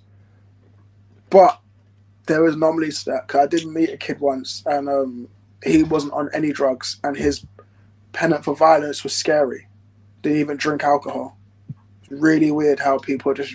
And his only excuse was, I hate them lot, and that's why I'm like this. And I'm just like, Jesus Christ, that's insane. Like, you need to be locked up for 30 years or so because you're going to kill somebody again. Definitely. It is scary what's happening with the youth. It really is scary. And again, it's across the country. Like I said, I did a lot on Reese Tansy in Bolton. I went up to Batley, did a bit on up there. Reported on particular cases with kids and stuff like that. But do you know it's been made the capital of Europe for grooming now? What else? Where Batley's yeah. It's been made the capital of Europe for child grooming. Yeah. Fuck's sake. Hello? Hi, gents. Who's this? Hello. Just let him on. I'm not going to insult him, but he don't. Who is it? Cut you down. It's Nonce Morris. Oh, what are you calling yourself Lord Barrington for? He's a twat. Because I want to. Because I'm on my other phone. Change his name to a twat. So, Esau, you're going on about, like, you know, kids need to call out violence and stuff like that, but Shut up, Morris. Don't talk to you about YouTube shit. You're a prick. Because I could bring up your history right now. I could talk to you right now. What did you do to your wife? You're telling people that you're going to put guns up their arse. What did you do to your wife? What did you do to your wife? You threatened to kill her in Epping Forest. You're threatening to stab. You threatened to put your wife in Epping Forest. Why were you kicked out of the council? Why were you kicked out of your council? Because I was exposing too much corruption. No. Why were you kicked out of your council? Try and say it with me. You were convicted for what? You're threatening. Why were you kicked out of pregnant women? Why were you kicked? Why were you kicked? You are threatening to put guns up men's bums, Esau. Why were you kicked? You are threatening to cut people's dicks. If I ever get my hands on you, I probably will. Yes. It's not going like that. Why don't you have some skills? How to talk? If I ever get my hands on you, Morris, I probably will put one up your flipping ass and blow your bloody brains out, you fucking nonce. Now you're just gonna be angry. Why would you go and do that for? Sorry, people. Ignore him. He's a fucking idiot. Do you know what it is, John? Yeah, because I was talking to you about the thing here, and the truth is, he just lied and said because he was exposing stuff. We could pull up the article now. You can Google it now. Christy Morris. He was sacked because he got a 6-month prison sentence. And by their laws of the council, if you get sentenced to more than 3 months, you can no longer have a position. That's why he was let go. Now, he can't accept that fact, and he's on here chatting shit. When people get angry online, they say what the fuck they want. Just like you do, Morris. Just like you. You're that man up, Johnny. I'm being serious here. If you look at that man properly, just type in Danny Roscoe's channel, and you'll see the real Morris, and there's more to come. That's just the tip of the iceberg. Do you know Danny Roscoe, John?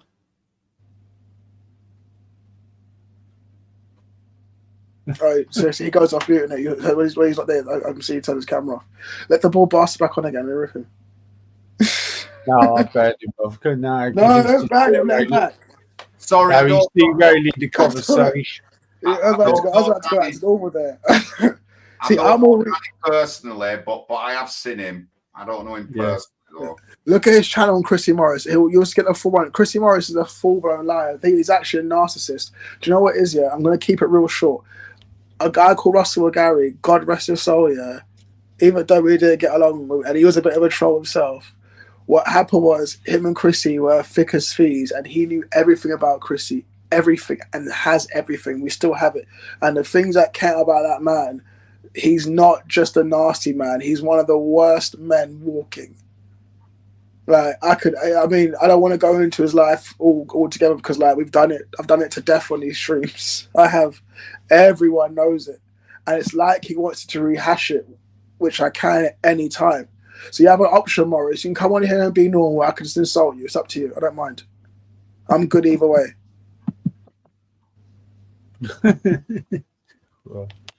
No, I don't. I've had it because he hasn't got no conversation skills, and I don't want that. And you're not like that. He's a dominating prick. That's what he is. But he can't dominate us because we're men. And he only did it to his wife because she was scared of him. And I'll use a term past tense. Was. Not anymore. Because Joe made sure of that. This is not even a... You know what? Never mind. He's a prick. He had to make it about him. I'll do a fucking live stream just for you, Morris. You can come on and I'll insult you all day. How about that? I wouldn't give him the energy. Let's get off my nose, man. It's literally reading off Ross' channel, which I can just literally play it back to. You know how bad it is, yeah? I could play you Morris right now and you'll hear some of the stuff this man's been capable of. I'm going to keep it real simple, yeah? Morris has said a lot of suspect things. And, like, there's a reason why he's got limited access. He can only see his boys supervised. And again, I know all this because of Russell McGarry and Hoof hired. Thank you, guys. You know what I mean? Russell, wherever you are. But again, it's not even when we were talking about real issues. Like, I just come from a very long day, doing something that I actually fucking love. And I love my job. I'm not gonna lie. And this bastard was trying to ruin my high. I had my first spliff today, and this prick's trying to ruin it for me. Right, how dare he, man?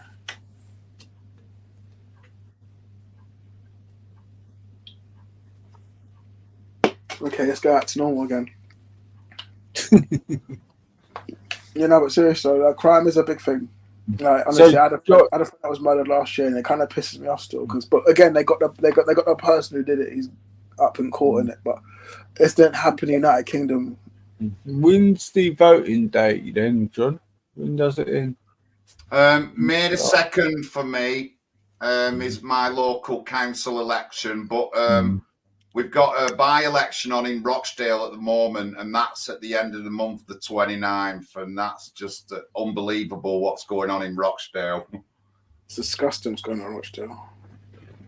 It's insane. Yeah, it's been like that for years, though, before the Golden Games with Cyril. Honestly, I know I said this before, but like, Telford, Rotherham, Pakistani rape gangs, but I mean, Rochdale's had satanic abuse, Cyril Smith, Pakistani rape gangs. It's just all over in Rochdale. They've had everything. Yeah, and, MPs and care homes and that. Smith, councillor, like I said, they knew what Cyril Smith were up to, and I met a victim once, and when he tried to go to the police, he just said to me, John, I was young, my mum and dad. We lived with mum and dad and my sister and the rest of the family. There was a knock at the door one night, and there were men in black outside saying, if you say anything else, you're going to lose your house, you'll lose your kids, all that. That were it. Men in Black come to his door over Cyril Smith. There's never been any accountability. And then, you know, like, there's no accountability. But then when we fight and say, what about our children? We're cursed and shut down and stuff like that. Honestly, I'm never, ever going to accept it.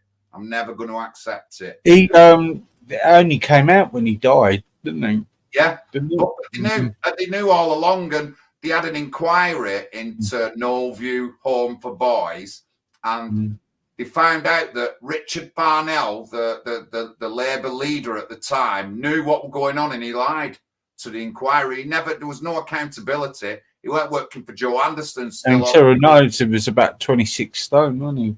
Yeah, and he went working for Joe Anderson then, that Farnell. He's dead now. When he died, they were going to name a road after him.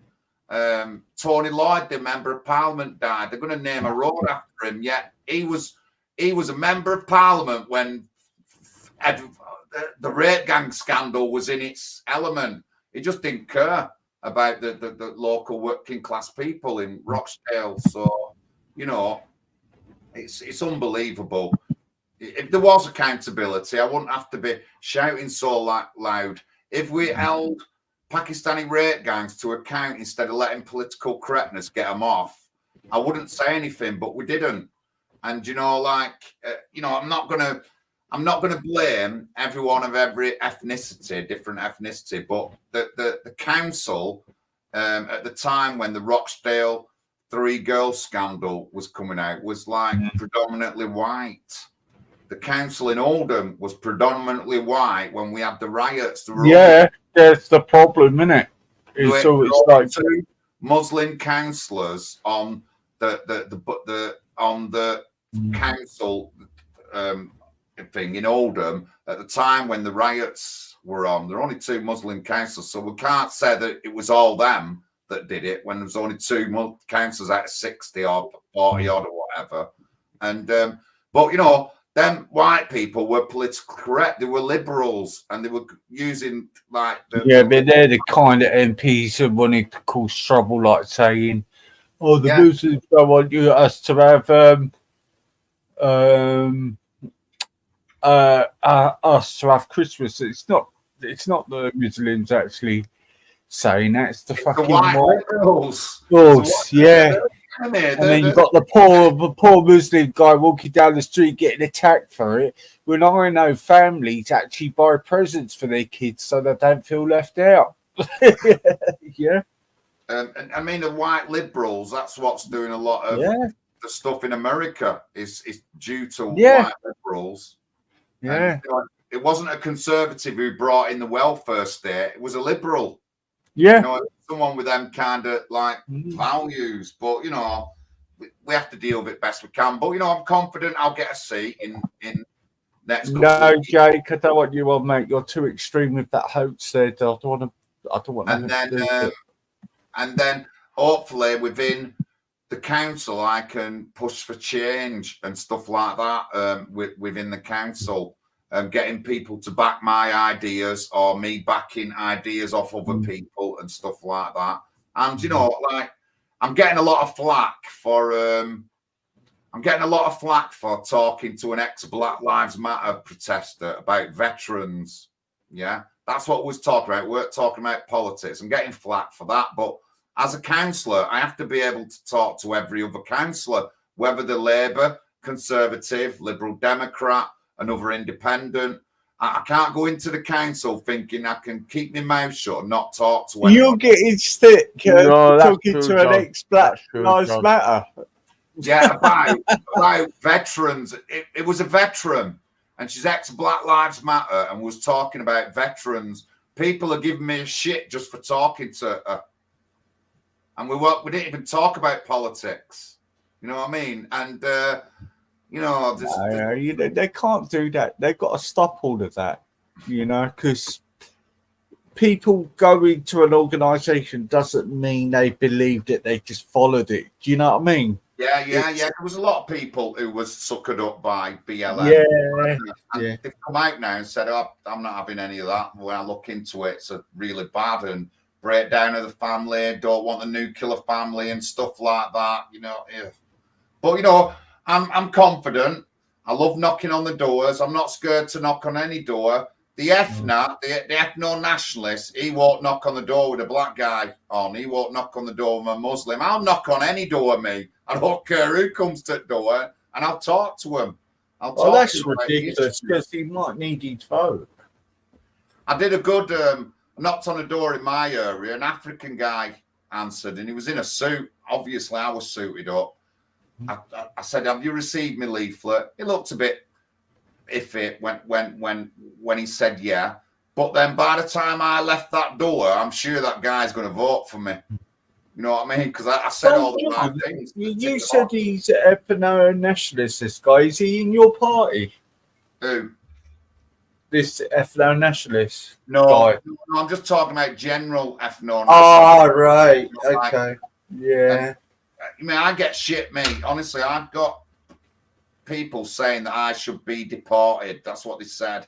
And I went, it's funny you said that, mate, because I'm going to be Prime Minister and I might end up deporting you. That's what I said. Oh, you've been getting all that, have you, John? Oh, I get it. I've had it. I've had it. What, from your own? I've had people, not of black people, of white people who've said stuff like that. But, you know, I've had other people who've said, John is more for Britain than most people.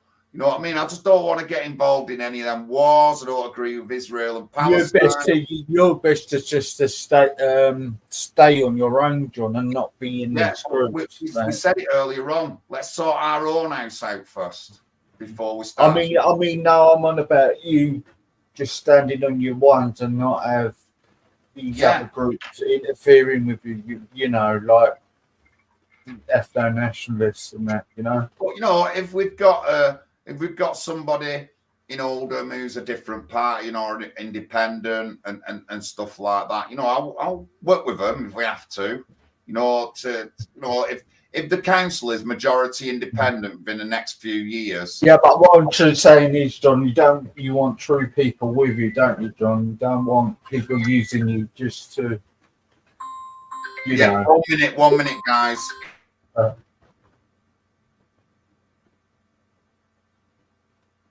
That's terrible, isn't it? Telling him to go back home.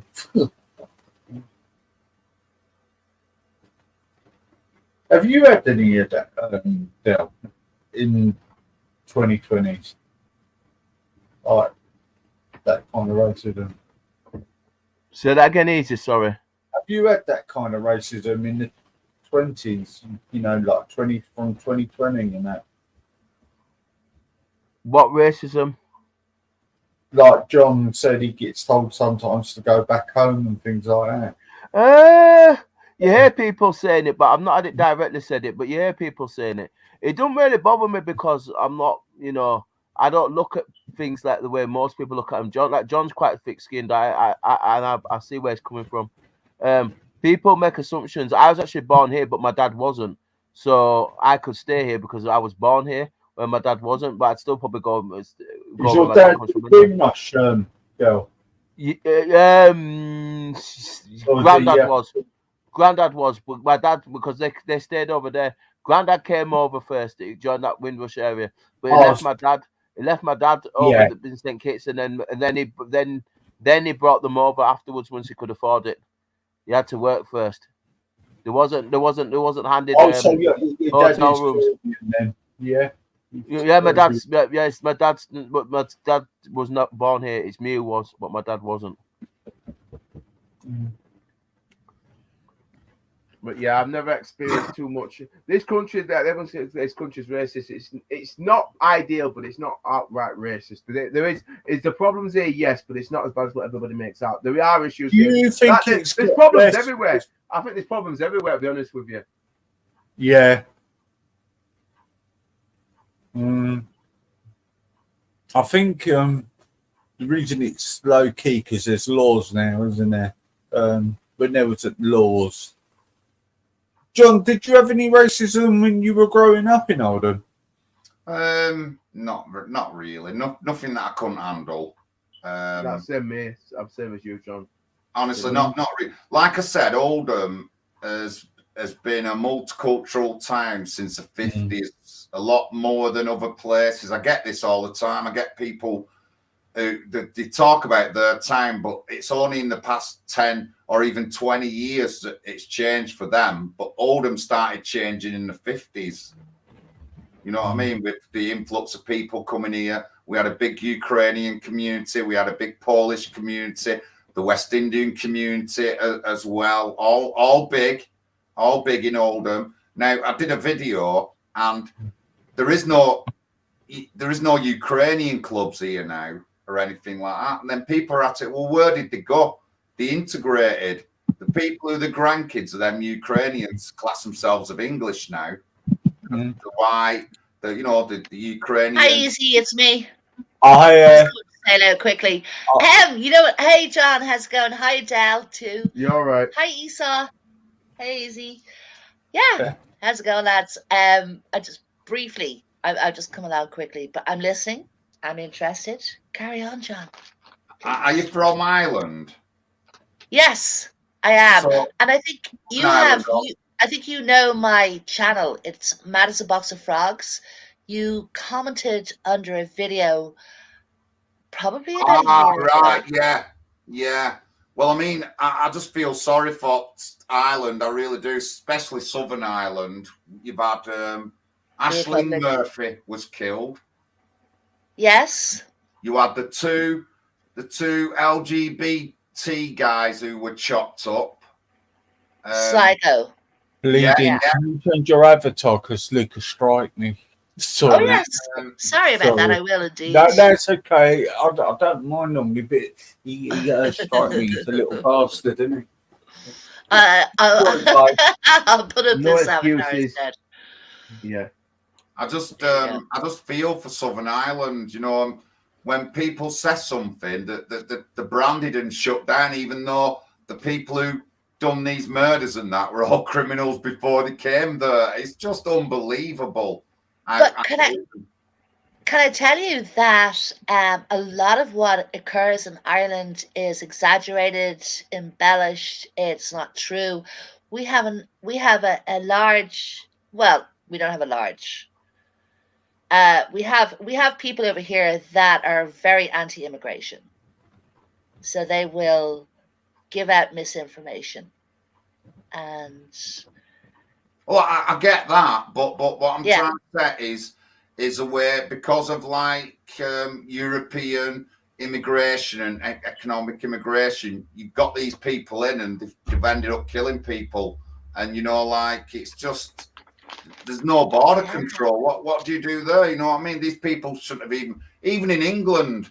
We've had people in who've murdered in Europe, then they've murdered over here. We've had drug criminals in Europe from just walk over here and come over here, and it's just bad.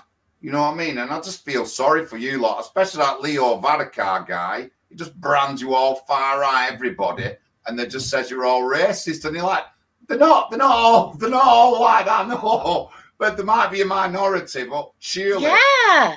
That's the problem, though, John Lawrence, because there is that minority who push that. Who do you remember the Dublin riots?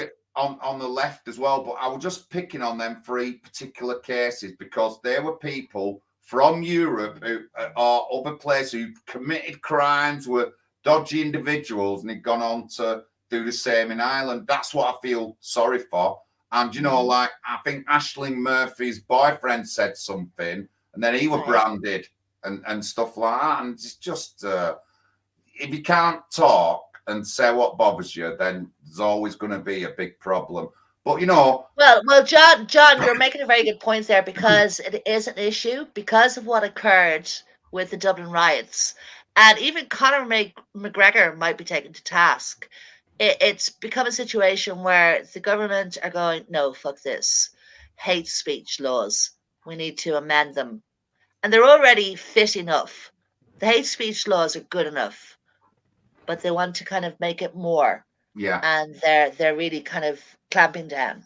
But they clamp down on anyone, even those who aren't far right, and say something that they're putting them down, and that's not in the end, that's not going to be good for Ireland. You know what I mean? And I just feel sorry for you. It seems like Southern Ireland is similar than what like Yorkshire used to be about 20, 30 years ago, when the councils would just refuse to accept that things were going on and they wouldn't deal with these issues. One of the things in Oldham, when we had the riots in Oldham, that was brought up in the inquiry was the council's inability to deal with issues that were arising. And I see that in Ireland. Some of these issues could have been dealt with, people talked, and then it wouldn't have been as bad, but they're not doing that. They're just branding everybody, whether you're left, right, you say something against the state like Connor has, you're just getting branded. And it's wrong. Connor is an arsehole. Conor McGregor did tell people, Ireland, we are at war. And unfortunately, he has an influence. And very unfortunately, he's emboldened the worst sort of people. And what occurred in Dublin was not the locals who did that. People came into Dublin City and they started that. They started that bullshit. With the riots, with the fucking burning the Lewis, the buses, and things like that. So people kind of came in to cause trouble, and the locals were blamed on it. But those who were arrested and brought to court were people who came from far and wide, from outside of Dublin entirely. So, you know, there's something going on. There's people who are pushing it. What I don't know, but anyway, that's a conversation you and I can have if you like sometime about Ireland. Lovely Ireland. I went in the late 90s. Was it? It was just after the peace agreement, and I went to Newry. Did you? Yeah. So yeah. We dropped. We came over on the ferry to Northern Ireland. Then we crossed the border. We went down to Newry before we crossed the border into Southern Ireland. And I still remember clearly seeing two burnt-out cars and a checkpoint at the end of the road near where we was going into Newry. But we went down further south. I can't remember where it was. It was nearly 20 years ago. And we went to a club. And I walked in that club, mate, and obviously I'm from Oldham. So in Oldham, you see a lot of different people. When I walked into that club, more diverse. I never saw. When I walked into that club in Ireland in the 90s, it wasn't diverse. Yeah. All the women either had jet black hair or golden red hair. That's it. They all looked similar. Yeah. They all looked similar. I just remember this clearly. And remember, I'm from Oldham, a multicultural time where I've seen every ethnicity. But it was a bit, when I got to Ireland, Southern Ireland, it was a bit, you know, I was a bit like that because I've never been in a place where everyone's the same. Do you understand me?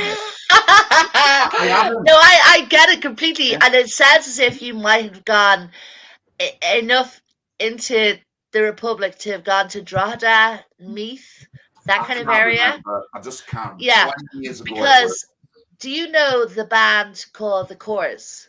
The Corrs, yeah. There are a lot of women in County Meath who look exactly like the Corrs. Yeah. They all have the dark hair. Yeah. So, and then of course there's also, you know, women with red or blonde hair, of course. You know, I don't doubt that there is far right people. That there is in every country. You know, but it's never a majority. It's normally a minority. Yeah. Would you say that? It is a minority. In our country, it is a minority. But it's a huge in Italy, it's a far right government, isn't it? In Italy. There's a lot more. Because they all support Mussolini and all that. It's really rife. They're very alt-right. I still don't like the way that the Irish government is treating the regular people. I get it that there's going to be a small bad bunch. I get that, but they're not doing that. They're just branding everybody, and it's wrong. They're not saying, look, I do hear them say, oh, there is some far right coming, but when on other videos, I've seen them branding everyone, and it's wrong. That's what we shouldn't do. That's what happened in Oldham. That's why we had riots. That's why we've got racial tensions, because of that kind of animosity against the normal people in Oldham. And they're not all far right. This is a minority. But through the council, branding everybody, our town now is on a big child sexual exploitation. Well, Nick Griffin done his good job of Oldham that time, though, didn't he? He actually stirred it all up at Oldham, didn't he? What with this? Oldham, when you had the Oldham riots, Nick Griffin stirred that up really badly. No, but it's wrong. Nick Griffin only came. Listen, Nick Griffin only came because of the failures of the council. If the council had dealt with them issues, there wouldn't have been any riots. There wouldn't have been no Nick Griffin coming here. Do you understand me? And that's what the report. That's what the that's what the Ritchie inquiry report says. And that's what I agree with. That's what a lot of other people agree with. Because Oldham didn't deal with the issues, it ended up Nick Griffin and everyone who is far right coming to Oldham. But if they'd have dealt with them issues, then people wouldn't have had to come. That's how I always say it, and that's how it is to me. It's not Nick Griffin stirring up the tensions. It's Oldham Council's inability to deal with issues within communities that caused the riots that made everyone come up to Oldham.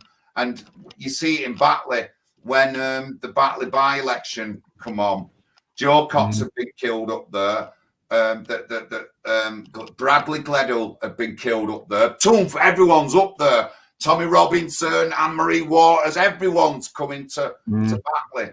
But if they'd not allowed them issues to happen, they would have dealt with them. These people just wouldn't have come. That's how it's well, like I said, Batley's the capital of Europe for child grooming now, isn't it?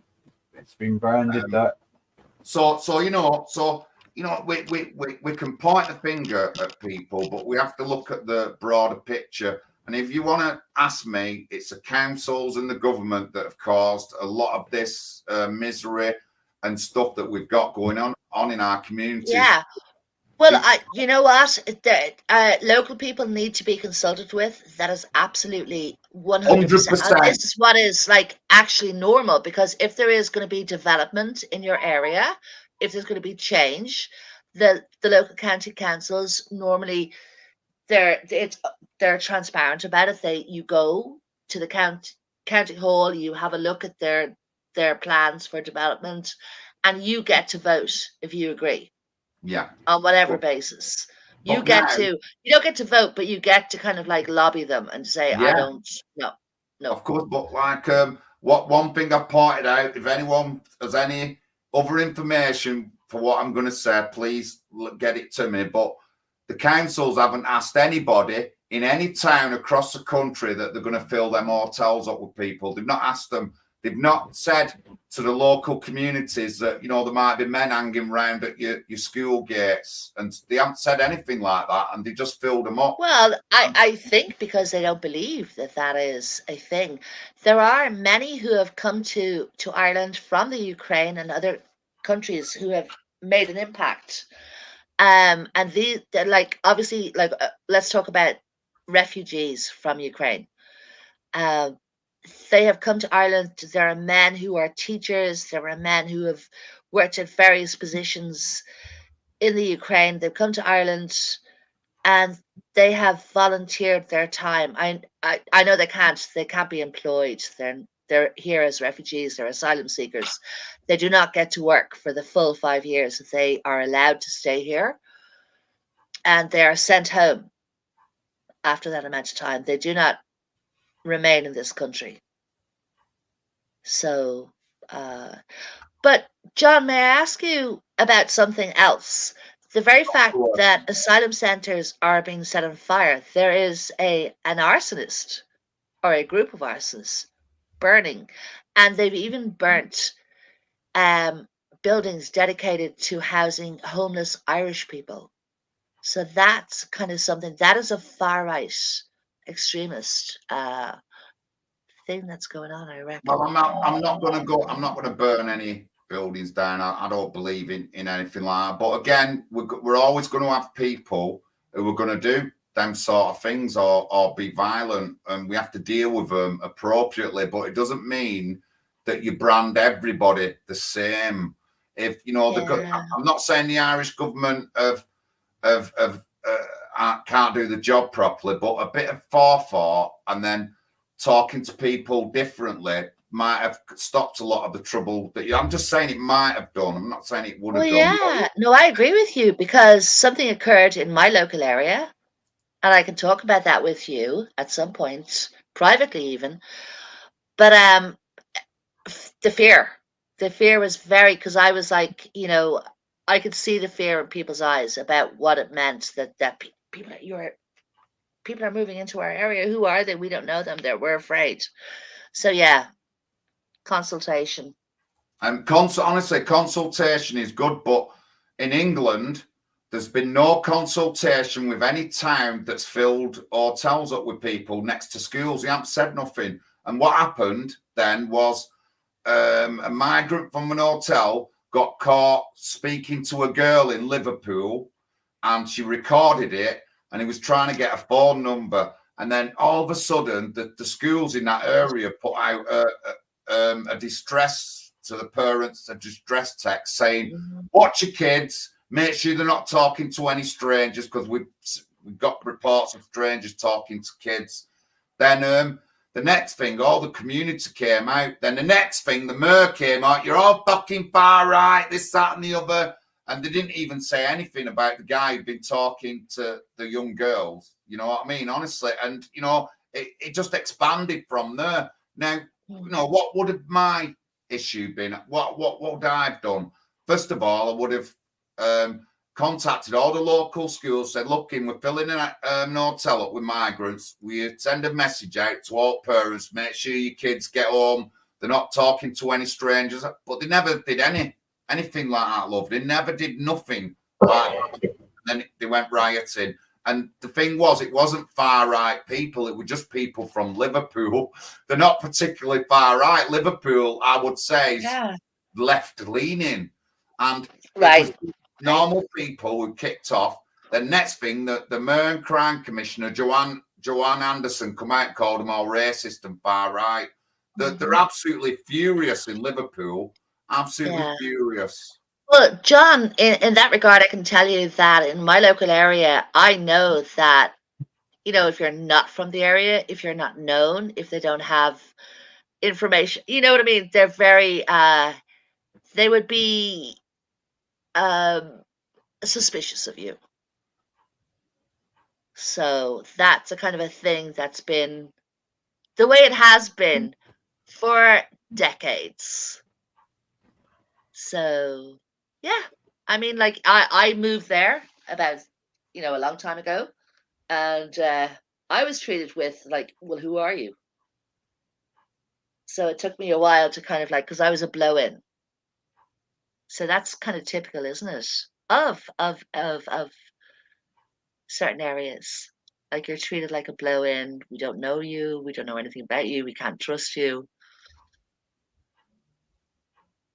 Oh, Jupiter is in the chat. Hi, Jupiter. Oh, yeah.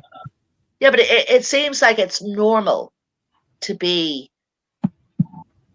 concerned about who's moved into your area and what the impact will be. Definitely, but I mean, it's about immigration necessarily. It's about like, well, what, you know, how do we deal with this person or these person en masse? But like we said, we don't know anything about a lot of these people. If they've come over with identity, they've thrown it. And at the moment, you can get over here, throw your identity, claim asylum, then they have to be dealt with because we signed up to all these pacts, as Del was saying before. And we still don't know anything about the people. And when you got your own house, you're not going to invite anyone in you don't know. or you know, they're not just going to invite anybody in. It's just the way. But Yeah, it's kind of natural, isn't it? yeah, they could have talked. The minimum thing, councils could have said something to the communities before they house these people. But in all of England, I'm not saying Scotland, Wales, and Northern Ireland. In England, no council has said anything to anybody, and then the hotels have just been filled up. They might not have known, but more often than not, the councils do know, and they just didn't say anything. Now, you know, they didn't say anything, and then there's some trouble of a minority of people in these hotels. Then everyone goes mad. Then they're calling all these people far right. It just doesn't make sense. They should Yeah, say but how about conversely, John? These people, they're coming from whatever war-torn country, and okay, they might be coming over here because they just want to remain here in this country. They're getting away from, you know, I don't know what's going on in their country. They're economic migrants who are abusing the system. Right, that's a possibility. There are criminals who want to escape their criminal past and, you know, come over and commit crimes in Ireland, get a foothold. Possibly. Oh God, what was I going to say to you? But how about the fact that there are probably many of those people are actually just like us, like you and me, quite normal people with good intentions, but they're being profiled. They're kind of like, oh no, you're like military age, you're a fake UG. Like, is that actually fair? You know what I mean? well, I mean, you said from war-torn countries. Albania isn't a war-torn country, and we've had hundreds, thousands of Albanians come over on boats. We know this.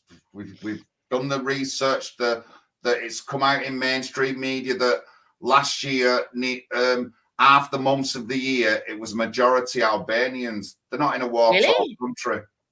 They're not in a Right? war. So, John, what do you say about those people who do the people trafficking? You know what I mean? Those Well, criminals. obviously, they need to be stopped, but there's no stopping them because of all these conventions we're signed up to. They know this. If we criminalised people coming over, they'd stop coming over on boats within a week, 2 weeks. And then you would save lives, and then people will be forced to go through safer routes to get here. I do know somebody who came from Somalia, and she came through a safe route. It did take her over a year. A friend, though, wanted to come here quicker. Dead. Dead. Right, because more recently in Ireland, people were trafficked to Wexford, the port in Wexford, in a truck. And I think happily, whoever was inside the truck was able to call the emergency services. So they were rescued from certain death. And a number of them were from Vietnam.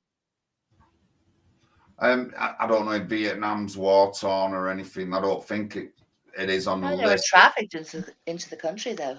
Yeah, because I mean they'll pay money, but again, if we criminalise that trafficking, it'll stop within a couple of weeks because the people know they'll spend loads of money and get arrested and not get into Britain, and it'll stop. Which then I think it is criminalised because a number of people have been arrested, particularly people up in Northern Ireland. A young 34-year-old man was arrested for his part in trafficking people. maybe in the trafficking, but everyone else who's on that boat, if they're not a trafficker, they just come into the country, and they don't have to be from a war-torn country. We've had people from South America come over on planes. They claim asylum, they get the passport took out for them, and then they're in the system. Now, as far as I know, there is no war in South America. Which areas were they from? We met them in Wakefield, I think it was. I can't remember the areas in South America. Would it be Brazil? Would it be Argentina? Not Would Brazil, it be not Argentina. Venezuela? Would it be Venezuela? Peru? I think Bolivia? Venezuela was one, and Yeah. S.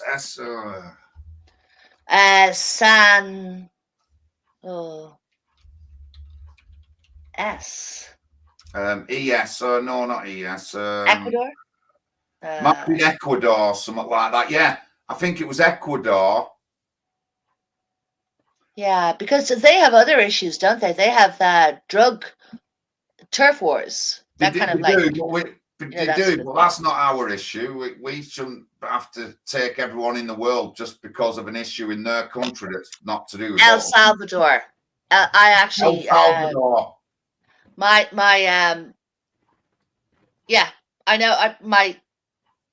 I can't say. I know somebody married to a man from El Salvador. Beautiful man, beautiful, lovely person. But anyway, yeah. But you know, there's a lot of issues. There's a lot of issues, and I just feel sorry for like the way everyone gets branded, especially that I've seen in Ireland. When I know it's not them all, and I know it's just a minority, but it's when you hear Leo Varadkar and some of them other people, they sound like they're blaming everybody. Yeah. And that's just the wrong way to go. They're going to end up alienating the voters. Then the voters are going to want to vote different. People are going to speak out against them. Then they're going to get demonized. And what are you demonizing for? You started it. You're calling us this, that, and the other, and we're accepting of people. And that's what that Leo Varadkar seems to be doing. And it's just the wrong way to go about it, I think. I just do think it is. Yeah, I mean, definitely the government in Ireland ought to be questioned and held to account. But I feel like that element, the extreme far right element, definitely pushes the boundaries with their hate speech, with their kind of like, they demand that they demanded that people of color. There is an element within Irish society who have actually said, kill anybody with dark skin. Doesn't matter who they are. And we have people in Ireland who are black and Irish, born in this country. I follow a guy on TikTok who's African descent, and I think he's going to be running as a local councillor. But he speaks out against the immigration. He said a lot of the things that I said.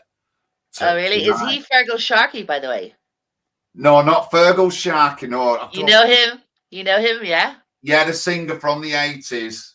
And artist. He's currently an artist. Yeah. Okay. Cool. But I mean, this guy in Ireland speaks out. He's black. He's from an African country. His parents came over here. He was born over here. But he says a lot. He's the one that I've took the. He said that Leo Varadkar is just blaming everyone, and it's not everybody. And he's going to cause problems within communities if he carries on that route. And this is what this guy's saying. You know what I mean? So he obviously sees it, and can you tell me that man's name, please? I'll try and find his name. Hold on, it's on TikTok. Thank you. Yeah, Fergal Sharkey is a very interesting person. He's a guy who must be close to 60 at this point. Singer in the 80s, that's correct. He also did TV. He was well known back then. And he's kind of like become an artist, but he's also very open. He's a gay man. He came out as gay, and he's an artist, and he's also come out as somebody who has mental health issues. But he would be somebody who speaks out against immigration, right? Fergal Sharkey. But he himself was adopted and grew up in Northern Ireland, Donegal, I think. He used to be married, though, didn't he? I don't know if he was married. Yeah, I googled it. Because I saw him come up. He's got 2 children. Fergal Sharkey. You're on about from. He may well have. He may well have. But we also have. Group. What was that group? No. Hold on. Fergal Sharkey may not be his name. Fergal Sharkey is the white guy. Fergal something. Fuck. Hold on. He made that record, My Perfect Cousin. Yeah. You were talking about the musician. That musician. I am speaking about another man. Oh, right. I got you. Yeah, not Fergal Sharkey, but it's a guy called Fergal. Oh shit! Oh, okay. Oh my Right. god! Fuck my memory. I'm so bad. No, there's another guy who's actually black or mixed race. Oh, right. Yeah, bollocks. I hate that when I get my names confused. Irish Flame, do you recall the guy? I think he's from Donegal. Sorry, John. Do you know Ricky Millwall, John? Yeah, Ricky. Well, yeah, I know him, but I haven't met him. But I've seen him on streams. I've been on streams of him. He did have a channel. Have you spoken to him? Not lately, I haven't. But we've actually heard his voice before, yeah. No, I haven't. I haven't heard his voice. I don't think I ever heard his voice. But he's been active in all the chats. I know that. Due to his No. channel. See, the thing is, it could be a woman behind that account, right? It's just a bit of a bitch account. Like, it just seems to do a lot of trolling. Right. Yeah, he's a weirdo. It's a weirdo account. Trust me. He seems to. What he does is, he messages like he follows Danny Simpson around the internet and uploads his shit from TikTok, wherever the fuck they stream from. But he is a weirdo. Like I've seen him around online, and people have heard his voice years ago, but he hasn't spoken since like people want to find him, and like he's a weird guy. Like I don't know what's wrong with him. There's something wrong with that one. I mean, Jupiter and all them, they all know Ricky Millwall, don't they? He did a lot of it, editing on videos and stuff like that. That's a little bitch. If I ever get my hands on those fingers. But it's a while since I've seen him or anything, or seen any of his stuff. It's been quite a while. His channel's a shrine to Brian Hull and Danny Simpson. Like Danny Simpson's like a 30-year-old drug dealer, criminal, trying to go straight. I don't know what his deal is, but he's just follows him. Think Danny Simpson's a drug dealer. I don't think. Oh no, do you know what Danny Simpson's about? The young one. The one, You'll Do Nothing. That guy. He was a sensation for like all but 2 minutes. Like he was around. He was in prison for a bit and did a little bit of time for I don't know what he did time for, armed robbery or some shit like that. He came out and then did some more stuff, and then he was notorious for allegedly robbing some drug dealers, but nothing ever came of it. And I don't know, no one knows. But Ricky Millwall made his channel pretty much off documenting his life, because a lot of people are interested. Because at one point he was a talked about figure on the internet. What's his name? Danny Simpson, but he's from South London, not the Danny Simpson from Rochdale, the Danny Simpson from South London. Right. Yeah. No. Yeah, it's just weird. I'll be honest with you, it's all weird. But like he's a man with a lot of time on his hands. That's what Ricky Millwall is. Like if you ask him to talk to him, he will literally run from you. Now he's heard me talk to you, and he will never speak to you now online. He'll never speak to you ever. Because he'll be afraid that you might tell or clip it or do something dodgy fun. Well, I'm glad he's not going to speak to me if that much of a nightmare is. I'm glad. What annoys him most is, he won't speak, but he'll follow other people and be like, show me your face or do it. Be like, but you come and speak to me, then we'll talk properly. Let me hit a pussy in you. But he won't do that. He won't indulge me in that because he's a punk. But I'm not keen on people who don't show the faces or who hide. No, see, the thing is, I would, but you know what is it? There's a witch hunt for me online because people don't like the truth. And this witch hunting thing, if people are getting upset and witch hunting and you haven't been threatening anyone, it's just a waste of your energy. That's right. Tell them that I make money while these lot obsess about me. It's weird.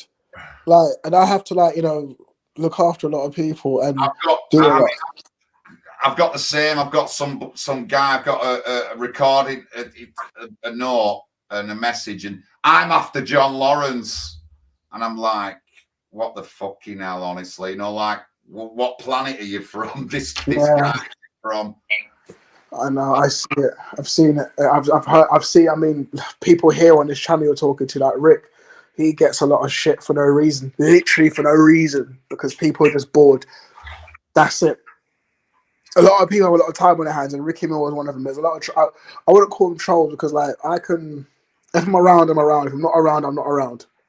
And I have a private life, and I have things that I have to do. You know what I mean? That have to be done. And I'm not going to tell people that is online because a lot of nosy.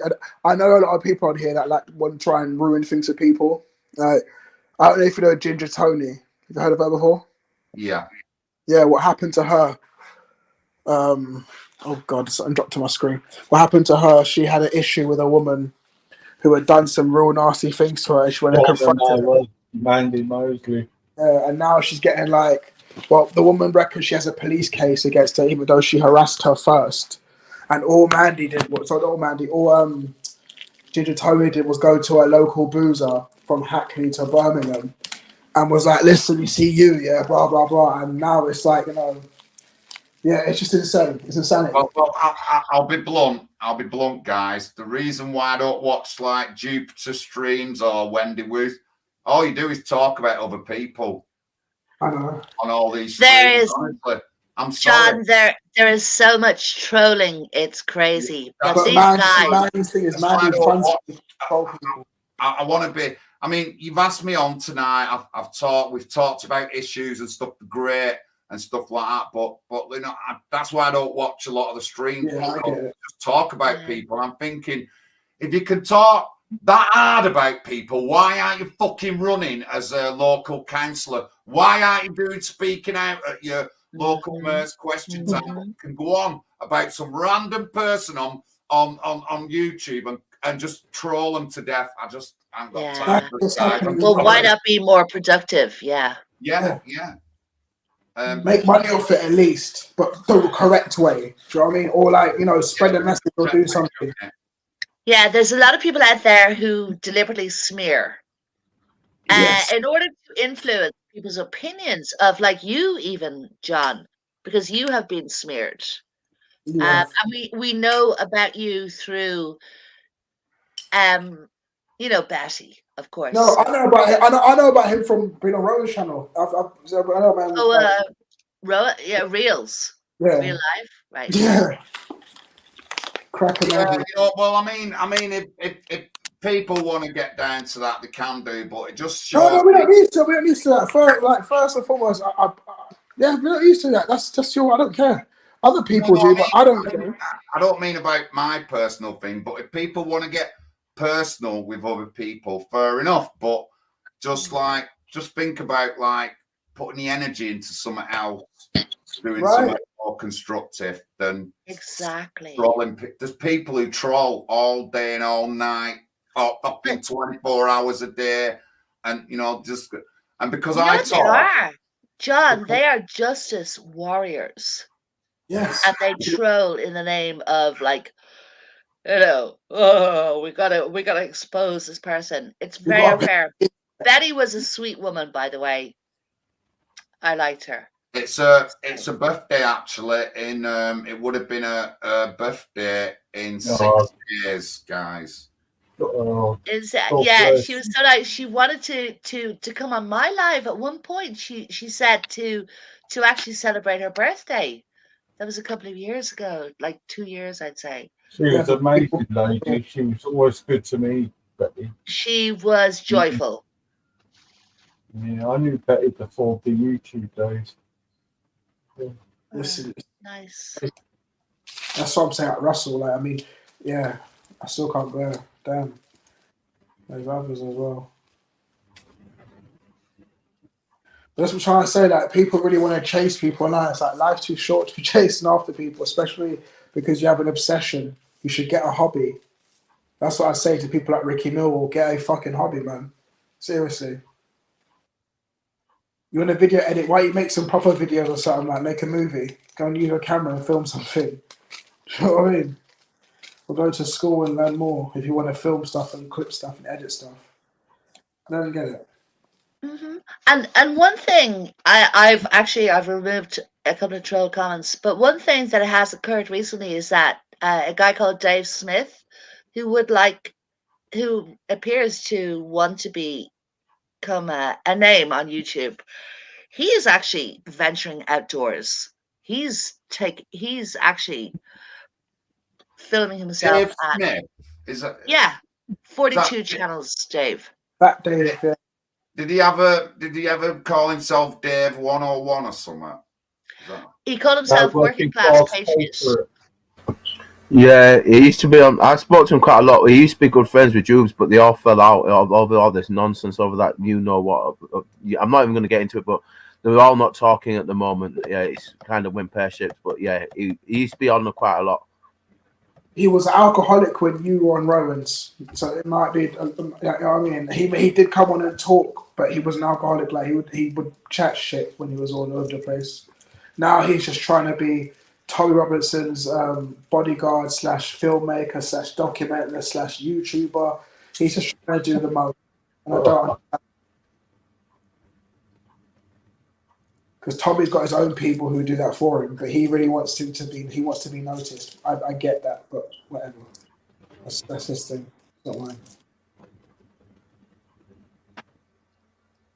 But, yeah, I do find though that like a lot of these trolls are just like the lefties who attack you when they have an issue. I've been on streams and I've said on streams that people who think like the right wing, they're not you left leaning, and y'all do the same thing that the lefties do. You want to cancel people, you want to dox people and stuff, and don't tell me that people aren't trying doxing people on here. And I just they have. Oh, that's done so much, John. That's done so much. It's terrible, John. It's terrible. Dal, they love to have dirt on you. Compromise. Oh yeah, it's disgusting. What I mean? It's vile. What you're talking to here, John, is that I'm it's also right. I'm a reactionary. I react to things. I don't seek trouble. I haven't done since I first came online. It's always found me, and that's why I might have a reputation I do now. Because even in real life, I'm a vicious person, and I came on here to try and just initially because I was not in a country where there was any British accents. Everyone was speaking, a different type of Asian language, i.e. Chinese at the time, and I wasn't really grasping it. I came online for a bit of peace and fresh air, and it just transpired into what it is now because of Wendy Wu and others. But it is what I'm not like holding any malice against any people like that. I kind of forgive and forget, or just forget. Other people don't, because I have to carry on. Like I'm like, sorry people, you guys don't pay my bills. I have to, I come on here for leisure. Yeah. And for my part, I'm kind of fascinated by smear tactics and trolling and bullying. I'm kind of like, what I would like is to empower people to not be impacted by it, to carry on and be brave and do you. What I do, if I get angry, I try and vent it to do something else. So let's say I were angry on this stream now. I'd come off it and I'd pick up my pen and paper and I'd write something.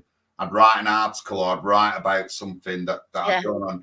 And other times I thought, oh, forget this. I've turned my computer off, gone out and started knocking on doors and handing leaflets out where I'm running and stuff like that to focus my energy, somewhere else. But not everyone can do that. And I mean, I'm not saying off people who are right wing, but the lefties, they love attacking me. And one time when I first came like popular and they see me on social media or on Twitter, and things come up on Twitter, John Lawrance, convicted rapist from Liverpool. And it ended up being a white guy who was 10 years younger than me. You know what I mean? That's terrible. That's terrible. They put it up and tried to brand me.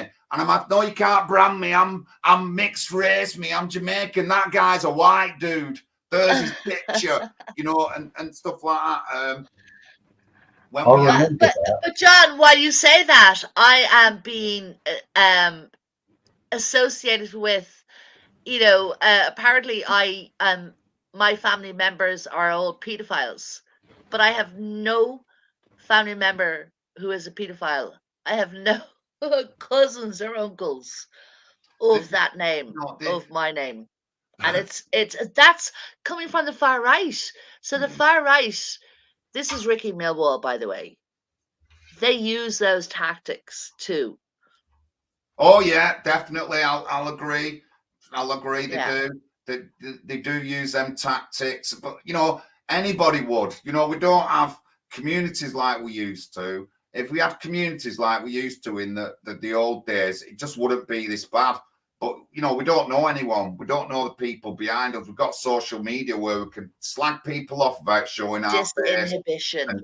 and it just all adds to all this doxing and all that. But it is Yeah. laughable. They do it with impunity.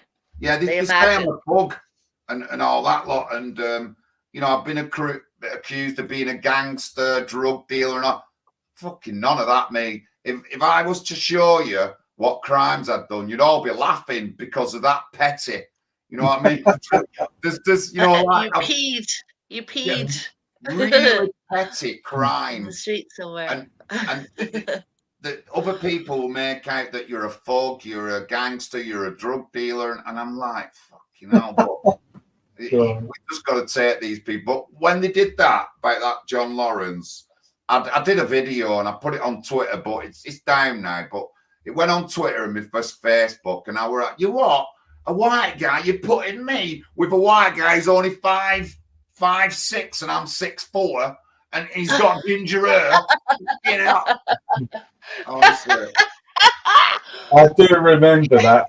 I remember that was about 5 years ago when it was a few years ago when I first started becoming popular. Yeah, on Twitter. I remember that.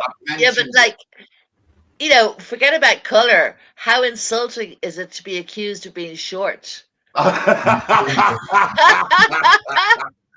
Ginger hair as well. Oh, yeah. Oh my God! You're about 6 I like red hair. John. That's what I was thinking about it. These are the kind of tactics people use against you. Yeah. It's absurd. Desperate. They're just desperate, John. Yeah, they're desperate. Game, you've got to be able to deal with these kind of people and these issues that come up. Otherwise, just get out the frying pan and stay out of it. Yeah. But I've got a pretty thick skin, but I'm also a right ignorant twat, me. You can say the worst thing to me and I've forgotten about it the next day. You know what I mean? It just doesn't soak in. I do get a bit angry when you mention my family. I look after my mum. I've looked after my mum with her for 4 years. She's got advanced Alzheimer's. For the past 15 years, every week I'm up with my mum. I'm doing something with mum, taking my mum out. And then somebody come on Twitter and we think he works for Oldham Council. If I ever find out he does, I'm going to go after that person with police. But he's turned round and said, oh, you're just saying you don't look after your mum so you can sponge the benefits. Oh, disgusting. And Jupiter's in the chat. Jupiter knows I look after my mum. Yeah. A lot of people who are in the chat, Dell, everyone, they all know that that's what I do. I look after mum. I don't have a second job. I'm not a drug dealer. I don't fucking have people knocking on the door. During COVID, I was isolated for more than 11 months with just me and my mum because she's on the vulnerable list, and I couldn't take the risk that if they said to me, you've got to, if you're not isolated, we're going to take your mum off you and put her into care. I didn't. That was an actual threat. No, it wasn't, but it could have been. Yeah. Okay, so you were very kind of anxious. No, I don't have an extra job. I'm just on universal credit. I don't. That's me. And we found out. We think it might be someone to do with Oldham Council. And if I ever find out, I'll be going to Oldham Council with Greater Manchester Police. I want that guy locked up, convicted of a crime or something. I'll do it, But that's it. But you can call me whatever you want, but it goes over my head. But when you start going on about my mum, then you're going to get it. That's a different ball game. Yeah, it is. And you know what? Even without the internet, there are a lot of spiteful people out there who will report you. I mean, they're desperate. It occurred before. They're desperate. Yeah, they're absolutely desperate. Anything to get one up. Yeah, and to fuck you up. Yeah, Yeah, one up. yeah. Yeah. I think it's always been the same. I think you've got certain people who are narcissistic and they get off on it. I think there's some people, John, who They do. genuinely they're bleeding. They just get off on it. Like Oh, you see yeah. that, especially on here, they get off on it. They enjoy. Yeah. They love the chaos. Yeah, yeah, no, and that's called like a dark triad personality. Yeah. But do you know what I want to ask is like, what about snobbery? Because forget about like racism and all of that kind of stuff. But what about snobbery and classism? Yeah, it's bad, isn't it? Classism is bad, but again, that's another. It's another putting you into a box. Yeah, I Yeah, don't it like is. that. Yeah, I don't like that. You know me, John. I've never liked that. And I have and never you- liked it because I know people from working class who are far more intelligent and far more educated than those in the more richer kind of demographic. But I mean, when we talk about class, India's a bad place for class. Yeah, Class definitely. system.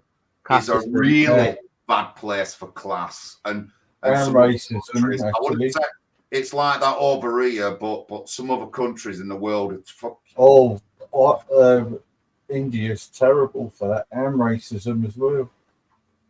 They're very racist in India. Yeah. But denigrating somebody because of their socioeconomic backgrounds, putting them down, diminishing, dismissing their opinion, it's like that's part of like there is an elite who are in government.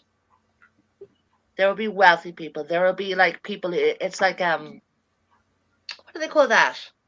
Oh fuck, I can't remember it. Nepotism.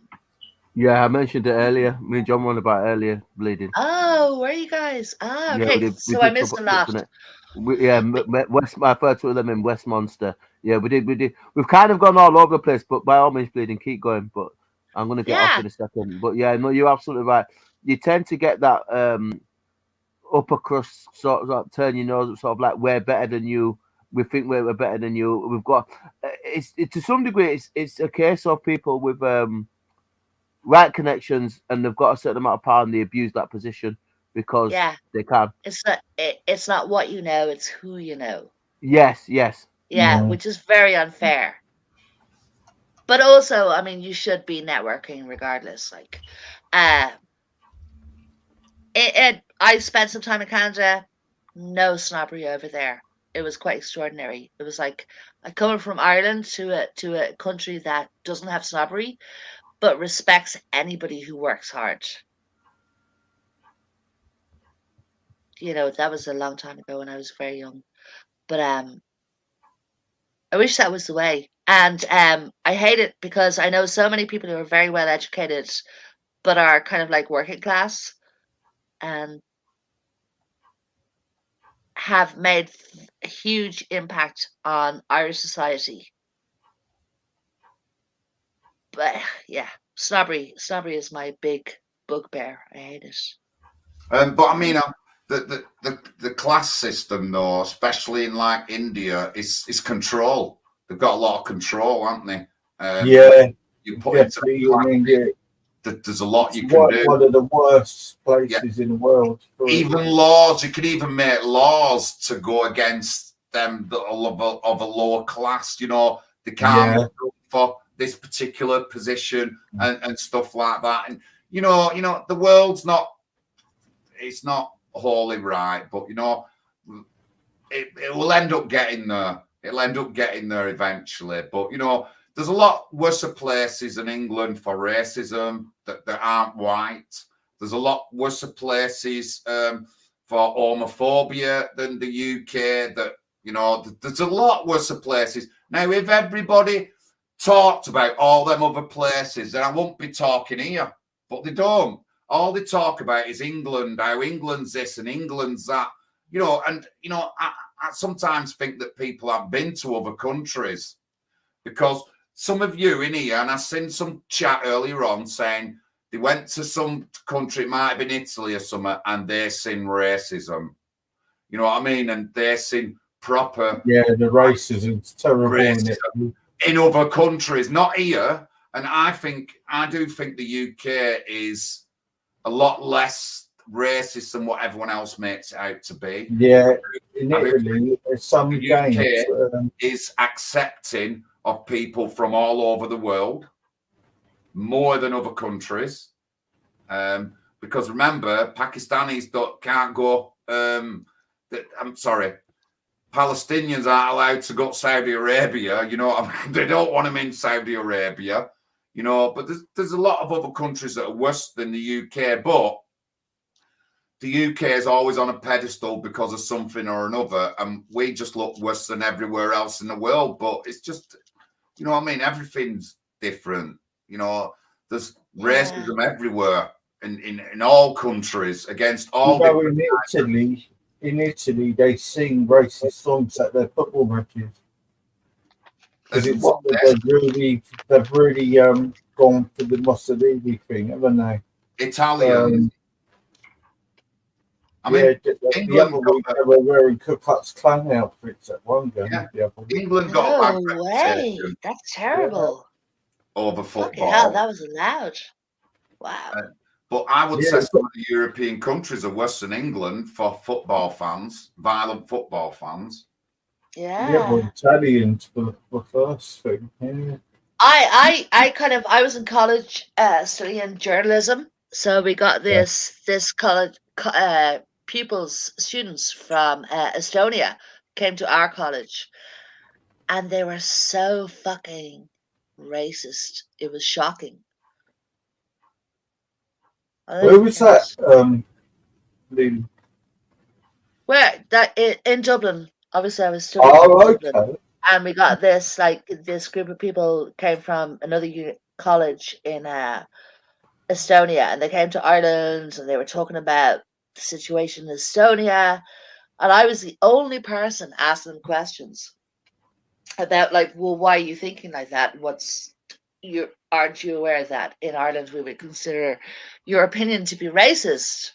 Because, I mean, you know, they were pretty hateful towards people of color.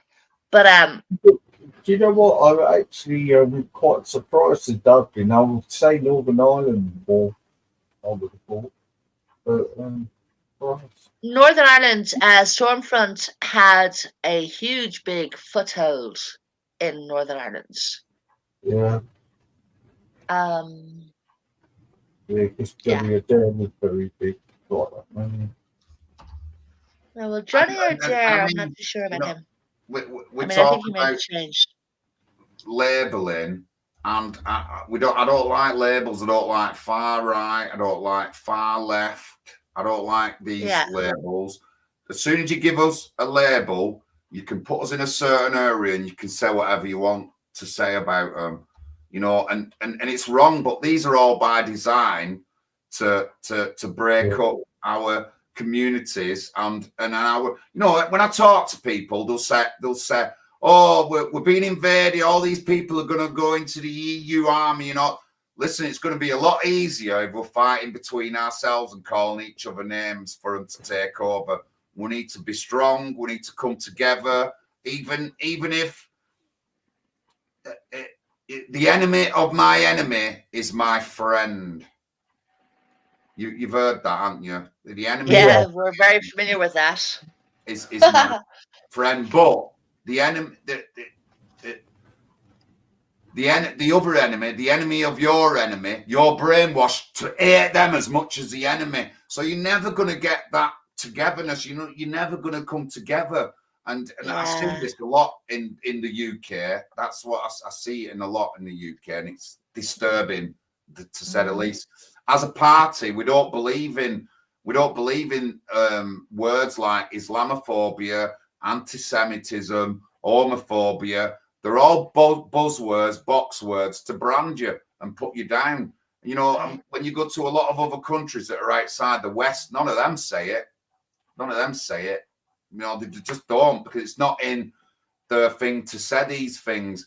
And when you look at them countries, they're probably they're not as bad on homophobia as like they're made out to be, even though they're against it. But over here, it's so much in the spotlight, LGBT and that. So as soon as you say something, you're a homophobe, you were going to get you cancelled.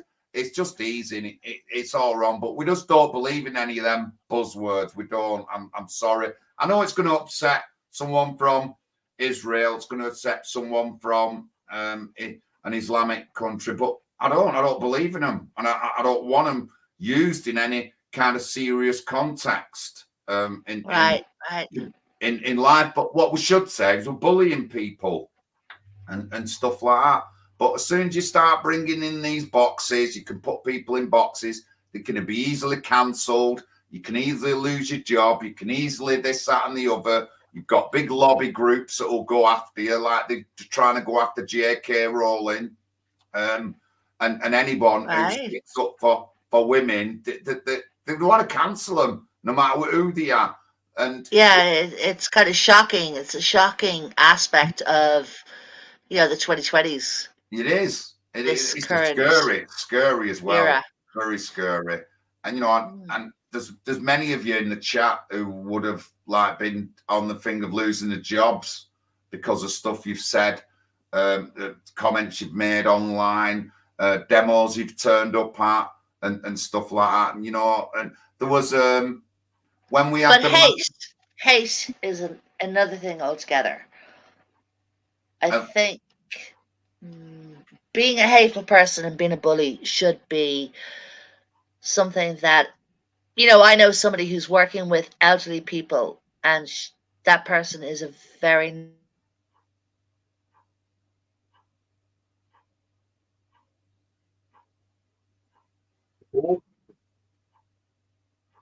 You went a bit silent then. That person is very... Hello? Can you hear us? Hello? Oh, we're still live. We are still live. Something happened there, I don't know. Right, can you hear me? Oh. Yeah, I can hear you. Something happened. Right. Yeah, it's that. I don't know. I think it... Oh, I wanted to say... Oh, John's talking. Johnny, I'm just going to go for a brew. Won't be a minute. I'll make a brew, but carry on. I can hear you. All right, okay. I wanted to tell you, Easy, and to Del, I've been to see a movie earlier on today. It was Bob Marley, One Love. Oh, you saw it, did you? Yeah, I did. What did you think of it? Well, I enjoy. Look, it was pretty obvious what the movie was about, and it was about Bob Marley wanting to spread his message of unity according to his religious beliefs. And so that's essentially what it was about. I might go and watch it tomorrow, actually. Yeah, it was kind of sketchy. It wasn't satisfying. You didn't kind of like, it wasn't about the life and the loves of Bob Marley.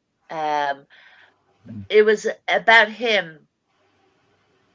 Did it go into about his parents and that in the film? It went a little bit into it. It showed a scene where the mother asked the father, "Could you take care of our son?" And the father turned around and said, "I don't see him. He's not my son." But she had to move to Delaware in the US because she wanted to make some money, because he got bullied at school, didn't he, for being mixed race, didn't he? Yeah, he said that they used to call him the Yellow Man.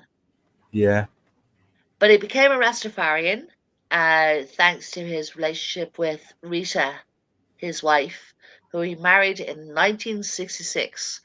And by 1978, he had done a concert in Jamaica where he brought Jamaican politicians together. It's like probably you would get more from watching a documentary about Bob Yeah. Marley and his influence. But he died at age 36. Um, but prior to his death, he was so into music. He loved his music and he wanted to. He Yeah. was very, you know, I've got a funny feeling his sons might have put a block on certain things to put in the film. To be fair, they're very private family, aren't they? So well, I think the import of the movie is to bring to a new generation that a man existed whose music we all love. I mean, like, yeah, even now, we probably got to, you know, I mean, I know my sons love reggae, love Bob Marley, you know, yeah. like, Redemption Song, One Love, and various songs. I yeah, I love reggae music, especially Lovers Rock. Yeah. But Exodus was one of the selling albums in the Yeah, world. yeah. I think he sold So, 25 million albums. I think that one. yeah. KRS, the way it was, is in the chat. He says Bob Marley was a 70s icon with the white youths. He opened the door on black reggae, which mutated to ska. I didn't know that. But I mean, punky reggae party. Punky reggae party. You're But yeah, quite right there. Yeah, he was very influential, and as a kind of like mixed race Jamaican man whose yeah, father didn't want to know him, he what he did was he spread the message of unity. I and yeah. Apparently, his I dad and was I. horrible. Actually, horrible. His dad. Look, But his there are sons are. many boys out there whose fathers have denied. Yeah, Yeah. he's So his sons are really. I think he's got about 9 kids, Bob Marley, isn't he? Yeah, got about 9 kids. yeah, he has quite a few children. I think he may But have quite a 11. few of his sons are really good, nice people. Yeah, um, they're very private family, but he did leave all his money to them, didn't he? He did, and that's Jamaican law. Basically, so much goes to the wife, and Yeah, then further to that, she gets a percentage, a low percentage of everything, and then 45% of what's left over, and goes to the wife, and then 45% goes to the children. But he's worth like 500 million. I think. Yeah, I think he had about 6 wives actually. No, He only had one wife, and that wife is Rita, who he married in 1966. What he did have was a number of baby mamas, and he had 7 other children, apart from the children he had with Rita. right. And he died aged 36. So the guy left a huge Yeah. legacy. Did it reveal what his death was then in the film? About Yeah, what? both lung cancer and a brain tumor, but his actual death, no, but they spoke about his toe Yeah. and the fact that he had some melanoma, hereditary uh, melanoma, probably from his father. You know, Didn't the he? father who denied him. Didn't he? Didn't he get shot though? He did. Yeah, they covered that in the movie. Yeah, and yeah, I'm not going to say any more, otherwise Is I'll it ruin worth a the watch movie. then? Bleeding. Um, yeah. Well, is it worth a watch? I enjoyed it, but what I want to do is listen to reggae music later, and I actually Yeah. have a bit of a boogie. Was there any famous actors in there? I liked, the woman who played Rita Marley. Yeah. I can't remember. Her second name is Lynch. And I was looking at her. Although she's a black woman, she looks a split image of my niece. Her facial, how her face is. Mm. Yeah, my niece she's a black woman with brown eyes. My niece is a white woman, Irish woman, with green eyes and blonde hair. But they have the same, I wonder why it face. took so long to do a film on She's so him. pretty. Really pretty woman. Isn't it? It took over 40 years already, isn't it, to do a film on him.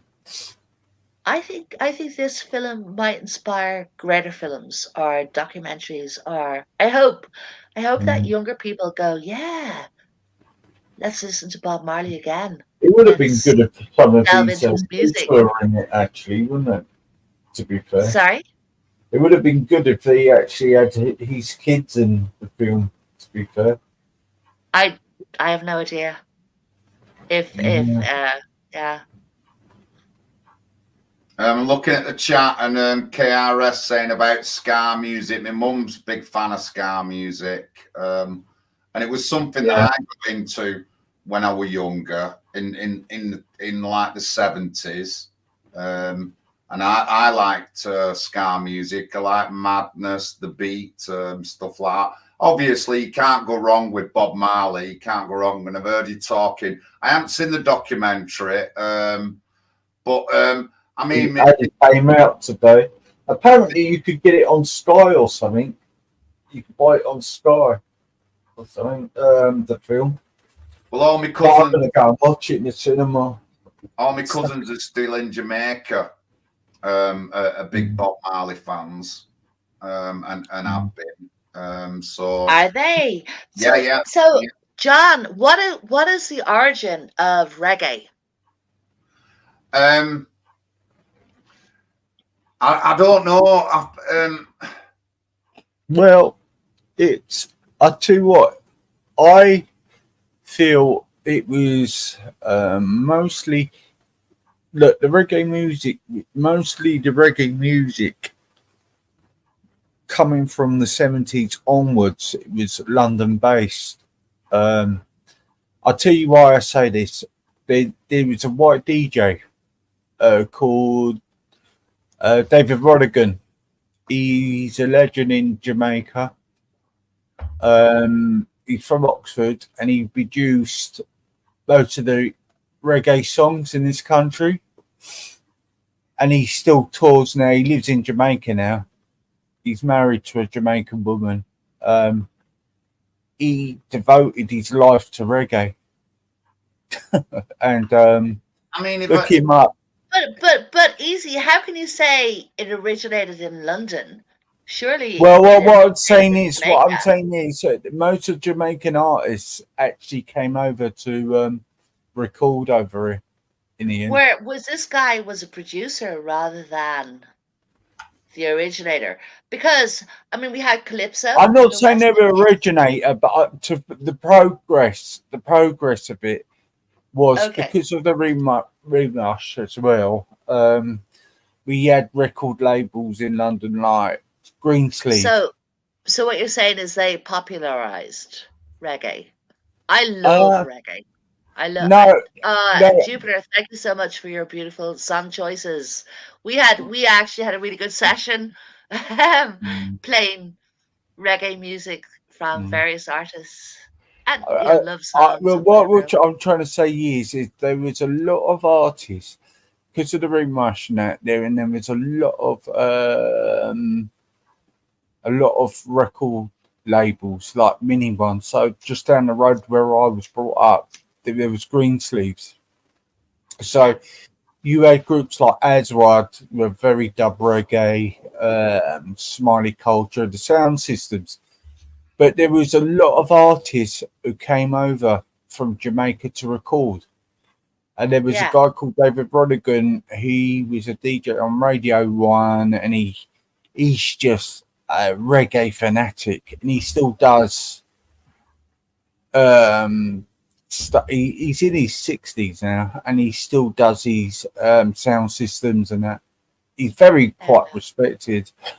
But no, Well- it's go on, John. Sorry, mate. I mean, so like the origins of like reggae is definitely Jamaican, but maybe it's a change in culture from their African roots to something themselves. Because when you talk to a Jamaican, they don't say that we're African; they say we're Jamaican. That's They do. Yeah.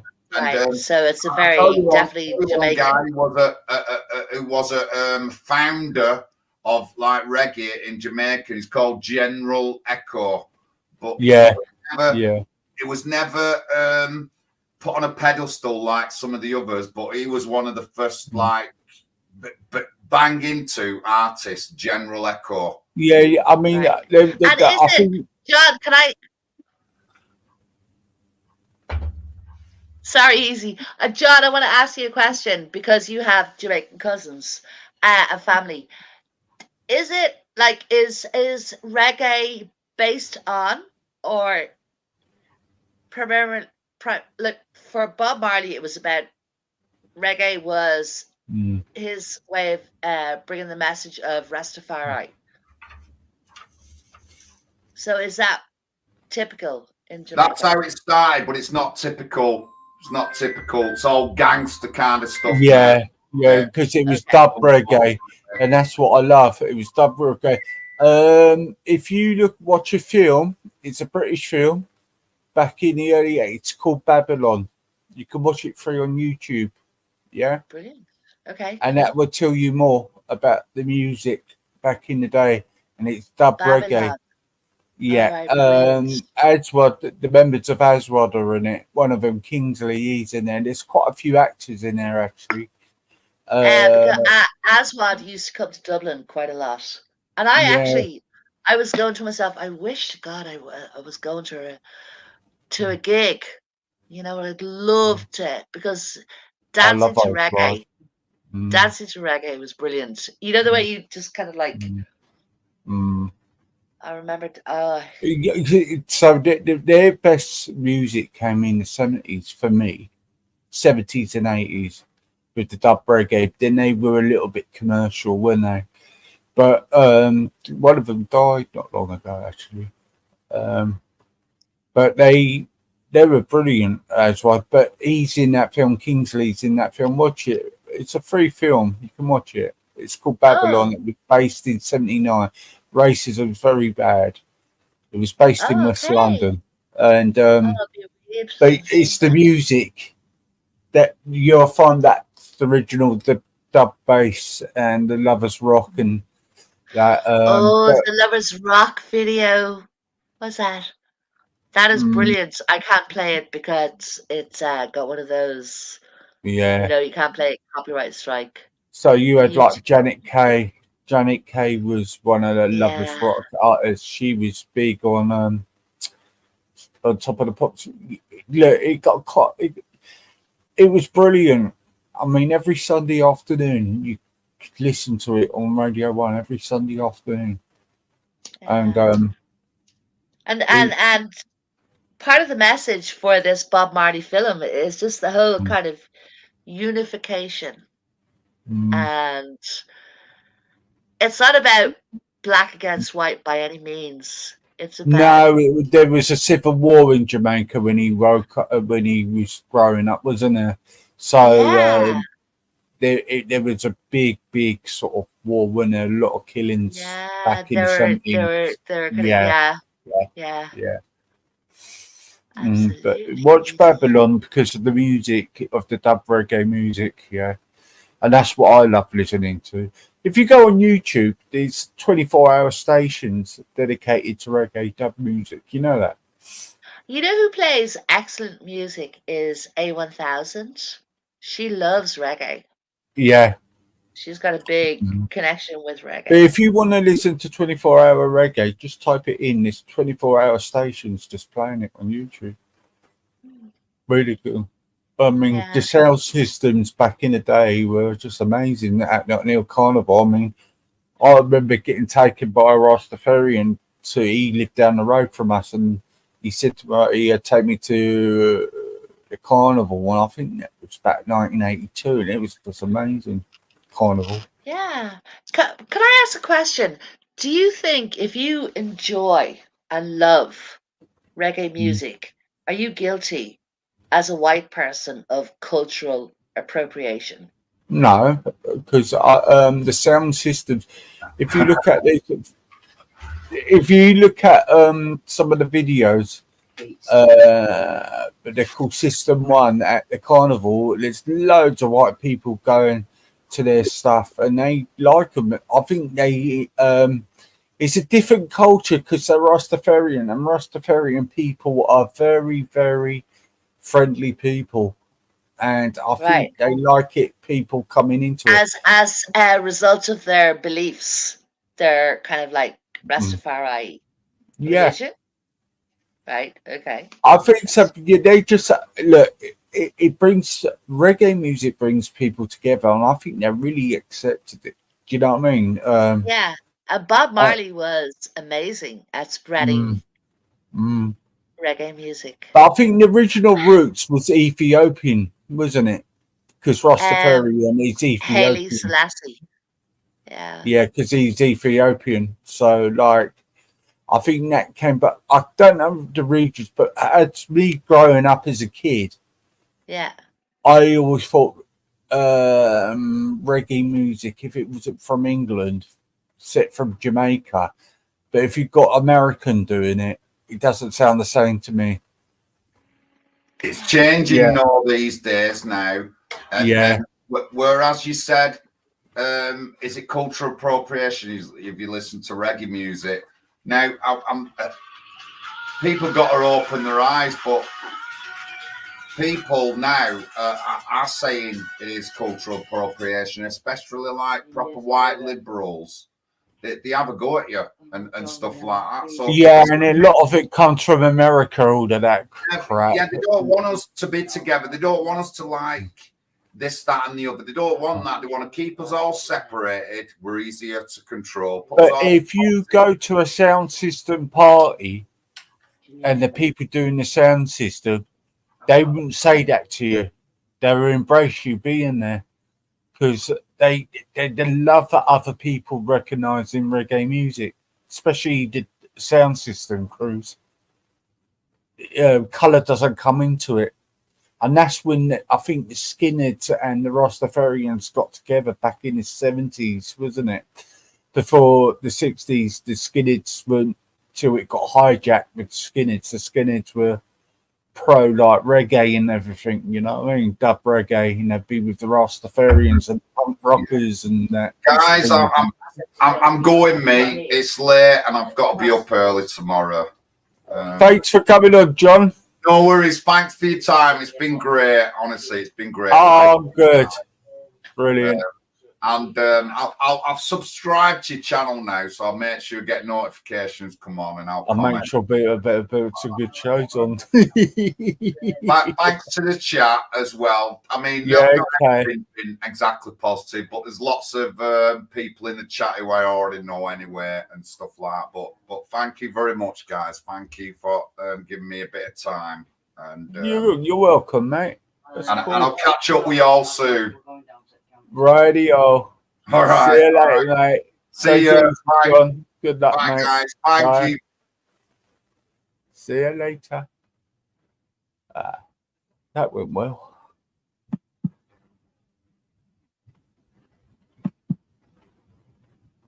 Got a bit of a hard time though.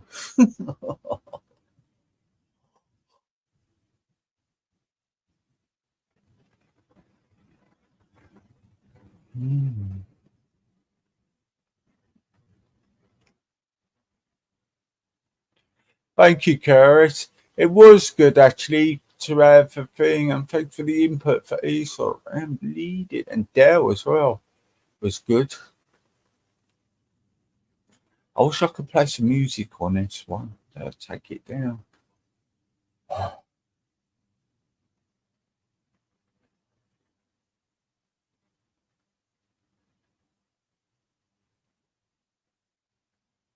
You're asleep, Dale.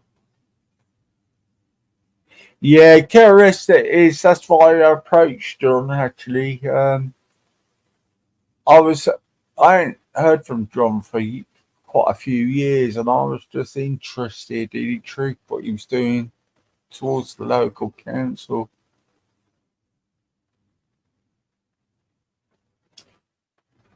So somebody was trying to come in the chat and cause a bit of shit. You know.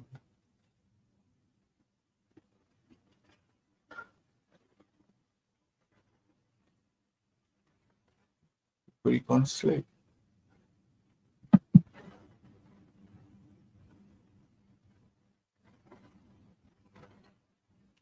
Yeah. Yeah, I like John. Don't totally agree with all his values though, but I do like Yeah, him. so Yeah.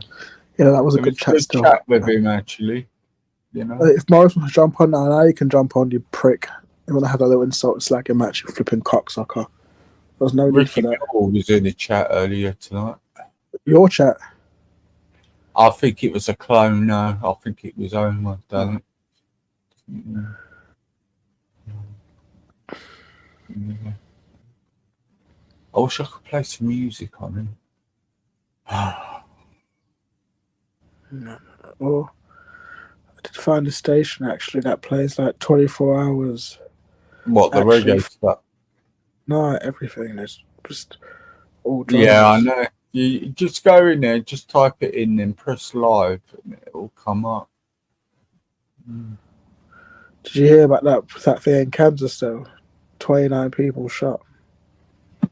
Wow, and they found Two a child in a like, boot of a car in Ireland as well. but listen, 2 gunmen. They don't mind about one. There's 2 psychopaths. Yeah, I'm they not need to get it 31, under control over there. but it seems like every couple of years, or every couple, you need like another gruesome twosome. We had the 2, was it the Washington snipers? They were a duo. I wanted to ask Bleeding about that murder of that kid was found in a car in the car boot. It's a toddler. No, that 4 sounds days ago, yeah. I don't know if it's. Hold on, yeah. There's a lot of that going on. a lot of irresponsible people bringing shit into this world. That's what's happening. Right, okay.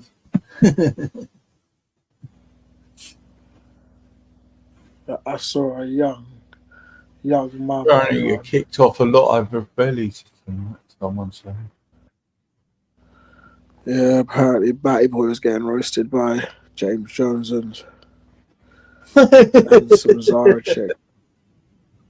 But you know what? I'll be honest with you. That was never what I predicted that age ago. I said that would happen. Well, apparently, Before some stirring trouble saying Zara's been anti-Semitic and blah blah blah. Not about. I think somebody was just causing shit. To be fair.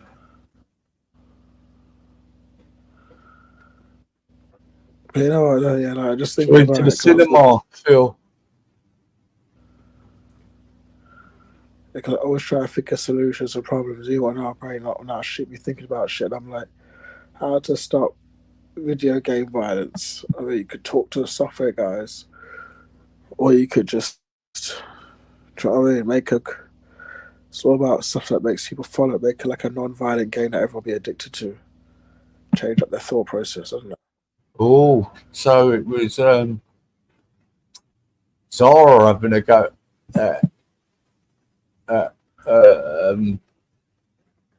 Luke.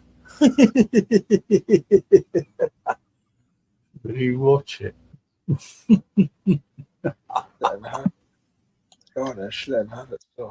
Yeah, was it Sarah B? Sarah B. Sarah B. has her does lives, by the way. And James Jones. James Jones will have it as well. Esau, I think I like that guy, James Jones. Was James Jones the one who was talking to Benny Pooh and taking her down that particular Yeah. path? He look, why is he with Belly? For fuck's sake. They're Join friends. us. I'm not gonna lie. Me and James used to go back and forth until we end up in the back chat. Me, him, and Dan, and then I realized he's actually okay. But whatever, man. I don't care for him. But he did say it to Luke. I'm probably smarter than him. I know that pissed him off. They were going, Oh, Luke, you're Esau now. And he's like, Yeah, whatever. James Jones has always been okay. He's a bit of a troll, but I but thought he was clever. He was actually quite. oh, he's I thought he intelligent, was very very clever when he was intelligent. talking to Wendy. But if anybody compares Esau to Luke, please. He's Luke, very Bob. intelligent. He's very James Jones is a regular on reels back in the day. Yeah. Certainly by comparison with Valley's usual panelists. But yeah, I mean, he's Esau very is intelligent. far more intelligent than Yeah, most. he is. He is very intelligent. I think he's read it, well educated. Yeah.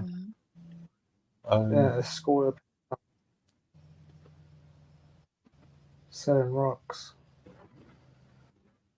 Nah, he's cool, but him, Valley, Scientific Method, Fat Boy for the Ultra. Luke will never be part of that team, but they're not going to stay where they are, man. I don't give a fuck about them. Do you know what I mean? Luke's trying too hard. Yeah. Give it up. Stop begging it. Yeah, he is very argumentative, Jay, but he's calmed down since he's come back, actually. Yeah, I don't go on the same panel as him because he intimidates me because he's too intelligent. He gave Luke, he told him off, then Luke got told off. Rightly so. He even said to Jay-Z, said to him, wind your neck in before Luke could get it off. That's how thrown off Luke was by him. Yeah, because he stuck up for King James, actually, James Jones, didn't he? He kept on having a go at King James on the panel when he went to him, why don't you leave him alone? Yeah.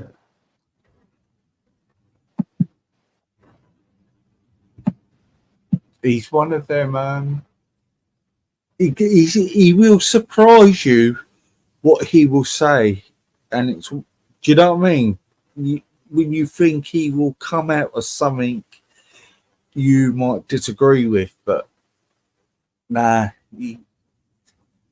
I like James Jones. He makes me laugh because he owns them. Actually, I find his life is very finished. Nah, prick's still going. I'll wait till he finishes, and then I'll. Yeah, he can't strike you. You can review it now if you want. No, he wouldn't strike me. Nah. He won't strike anyone. He knows better. That's one thing that he won't do. Videos in one go. Simple as that. When I have time, but I can do it. I know how to do I've it. never known him to strike. Never. He's all right like that. I'll strike his mother in her mouth. I believe Dave went against Jupiter over something on where. Does that mean he really dislikes Jupiter that much to go against that on something he would never have done? He's turned to a petty, fat little troll. That's what he's turned into. A gossip. He's turned into a woman. I expect his behaviour from all the women online. I expect that going online and chat about the women. I expect that, but he's a different kettle of gay, unfortunately. What I'm not accustomed to. And when Billy goes to, I'll play him when he goes. Oh yeah, but I'll feel better when I do that.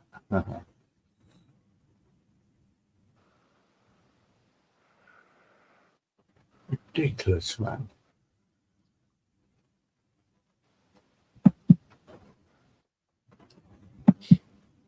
God, isn't it awful? I'm hungry. I thought I was. Do you know? Got to trade someone today. Chicken doner. I've got a thing about. Oh God, I can't. I didn't even eat lunch today at work. I had dinner, but I'm kind of like, yeah, so weird. feel like I should try and smoke another J and try and knock myself out. Not now, but like just gradually start falling asleep. I was so tired earlier when I was falling asleep at work earlier. It's not like me. So, what did you think of like John Esau? I like him. Listen, the truth is, yeah, when it was only Dell helped me anyway navigate out that, because I always listen when Dell heard Dell say Morris name. I'm like, no, I'm not going to give Clark. I know he was asking about Morris being independent, and I'm like, I get it, but if you knew the ins and outs, he wasn't exactly independent, and Morris was a different type of counselor. He didn't come from like a civic, not a normal lifestyle way. He was a college professor or a doctor or a dentist, nurse, you know, like even a shopkeeper of some sorts. Nothing. You know what I mean? Absolutely nothing. Nothing. That's the difference. Like, the only thing I can probably say, can love Christy Morris how to rig an election, or how to be a cheating one.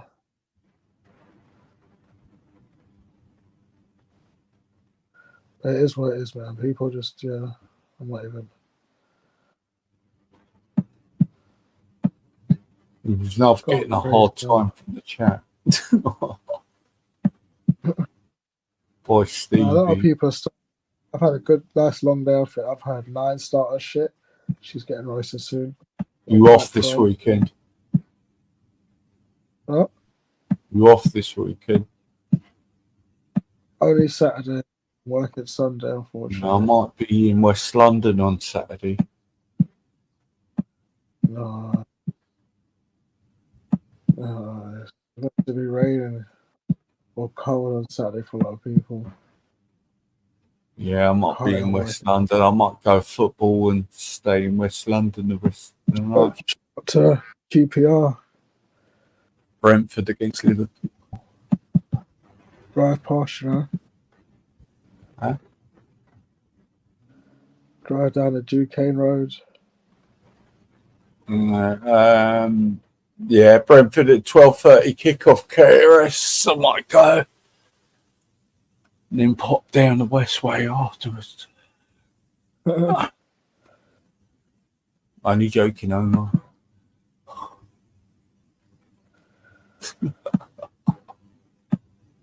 Peaches Geldof around there before she died. Yeah, Jamiroquai used to live around there as well, didn't he, in Ealing? Who, Peaches? No, Jamiroquai. Yeah, he's from West London, is he not? Yeah. Arrogant twat, isn't he? Cokehead, apparently. His mum was famous, wasn't she? Yeah. No, I don't know about now. I know he had a big drug problem. Well documented. Shit. Yeah. We loved the yay. Or maybe not him, but I was definitely did. They loved the yay.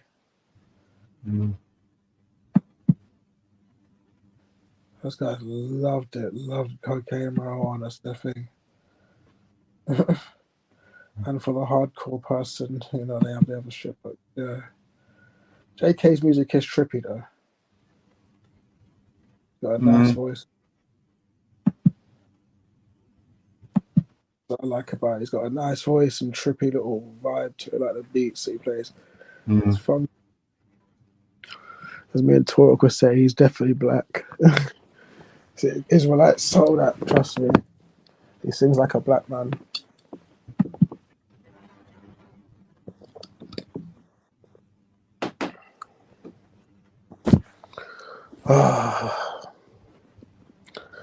I am spending too much money. Oh, tell me about it. Right. Tell me a bit. It's funny, it's not another days a week for a while. So if I say to them, they get something in 2 days, fuckers actually count down the days or 3 days, whatever they know. Or end of the week, they know now. I can't fool them. You know what I mean? Yeah. Hey, what you on about the kids? Yeah, I can't fool them anymore. I can't say like they remember that they know if I say 2 days time, they know to wait 2 days. Or 3 days or a week, they know how long a week is. I don't know who taught them that. They just know, don't they? They just know, don't they? Mate. I guess it's part of where you just learn. They say how like we know to do certain things like wipe our mouths, blow our noses, that kind of shit. It's just all comes natural to you. You know what's fucked up though? Yeah, like today, I did notice something. I saw a batty man getting very, very worried about the onslaught he was getting on the panel from Zara B and then James Jones. I was loving it. Someone's saying Zara B was being very praising Hitler. Came in the chat saying she was praising Hitler. Trying to cause trouble. Yeah, that. You know what? Yeah, I have no idea. I'm getting triggered by that. I mean, what the fuck? Why were they roasting him then?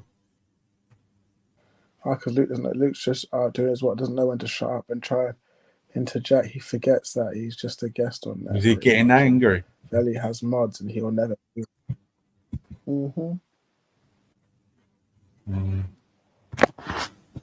See, people listen to his shit and that, and they just get fucking fed up in the end, don't they? So that's why I don't bother saying anything about him anymore, because he's just. Well, I did say a couple of days ago they'll fall out eventually. I was like, it's going to happen. Velly's next. So it was my friend. See, I got to be careful, hey man. Be careful. But it's like, but it's that scientific method case for him, doesn't he? He's another suspect. He's another suspect, guys. Still, I can't lie. He's a lot scientific. He's someone I would not stand. I would not let stand behind him ever. You know what I mean? Listen. Luke, Simon, scientific. There's quite a lot of them I would never let stand behind me ever. Ever. We'll have to be dead before that happens. Right. What I'm gonna do, I've just ordered some doner meat, chicken doner meat. I've got a thing. What you say now over your dead body. What? What are you saying? I've been saying to a lot of people at work as well, like I'm saying, over your dead body. Like, you know, if they piss me off, and that's what I think I said to Simon the other day. I did actually, when Simon goes, do so. I said, yeah, over your dead body. I just thought I'm not going to say mine. Like, I just couldn't cope with Morris's shit. I just can't cope with it. You know what it was? He didn't like the further conversation because I was comparing him. But using facts, I never even mentioned him with the blow up sex stuff with anything. Like, you know what I mean? I never even went into that details. But the truth hurts people, doesn't it? That's why he came on here and attacked me.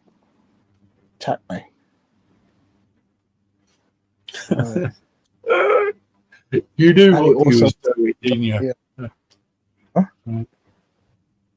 Right, let's have a look at release. You knew what you were doing by saying that because you knew he was around, didn't you? Yeah, he didn't want you. No, of course I knew damn right I knew he was around. But the truth is, I'll be honest with you. I knew I was talking the truth and I did not slander him. I was talking truth. I just say he's got a suspect background. I bet he was jealous of John talking about him being an MP and that as well. Exactly. That's going to piss him off. He wants to be, his right-hand man, try and get himself back into politics. I know. I'll contact John Lawrence. That's what he's thinking. Over Morris's dead body, that will happen. Jupiter's still on the panel. Is she? With Luke and Wendy Poole. Where did you go? Is this now or did you go back? No, it's now. He's got 159. Like about half an hour. You hear Jake was ripping into Chichi, man. It was brilliant. It's still kicking off now. Is it? Yeah. Oh, God. Let's hear it. Let's hear Jupes.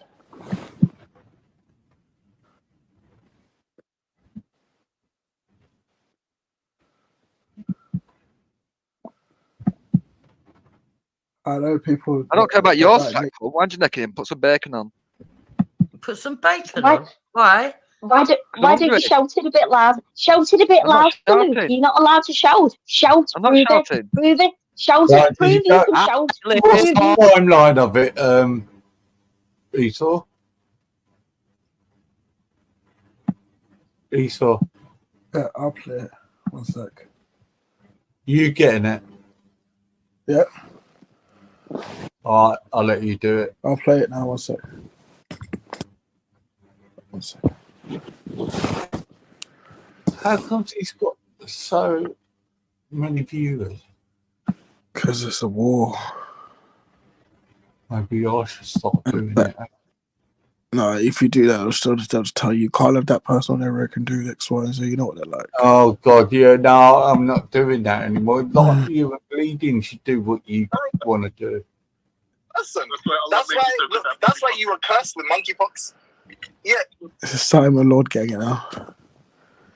like you're proper dumb. Yeah. And you're like you're one of the worst kind of stupid people because you talk so fucking much. You talk so much for someone so dumb. You speak on so many topics for someone as fucking stupid as you, bro. You are Esau all over. Yeah, Exactly. yeah, no problem. Esau's probably smarter than you too. Esau's probably smarter than you too. He now probably definitely is. That's like shit. We're both smarter than you are. We're both smarter than you are. with Esau. Yeah, 100% I do. Yeah, 100%. We're both smarter than you. And you have something in common. You have something in common with him as well. You both have fucking HIV. You fucking AIDS-riddled cunt. Oh, you triggered. You riddled nigger. Who said that to him? Who said that to him? Simon. was worse. How is that a comeback? If someone says you're AIDS-ridden, how is that a comeback like you're riddled? Yeah. Like, how is that a comeback? Oh God, I can't stand him. Yeah, no. That's why. Look. You see that? Hold on. You see that virulent vitriol? I can clear That's why the Lord. That's why Allah. Because you've got a That's why Allah. privilege. Look. Hold on. Look. 1 second. Hold on. Bloody hell, it's all coming out now. It's all coming out now. I'm just gonna remove you 1 second. Look, that's why Allah gave you AIDS, bro. That's why Allah gave you AIDS because you're a horrible person. That's why you were cursed with monkeypox. Yeah, exactly. That's why you were cursed with monkeypox because you're an evil people. But I just want to say, big up LGBTQ, my people. Then you get me? I'm an advocate. I fight. I advocate. Is it Is that Dave shows? Okay. He's such a fucking troll, man.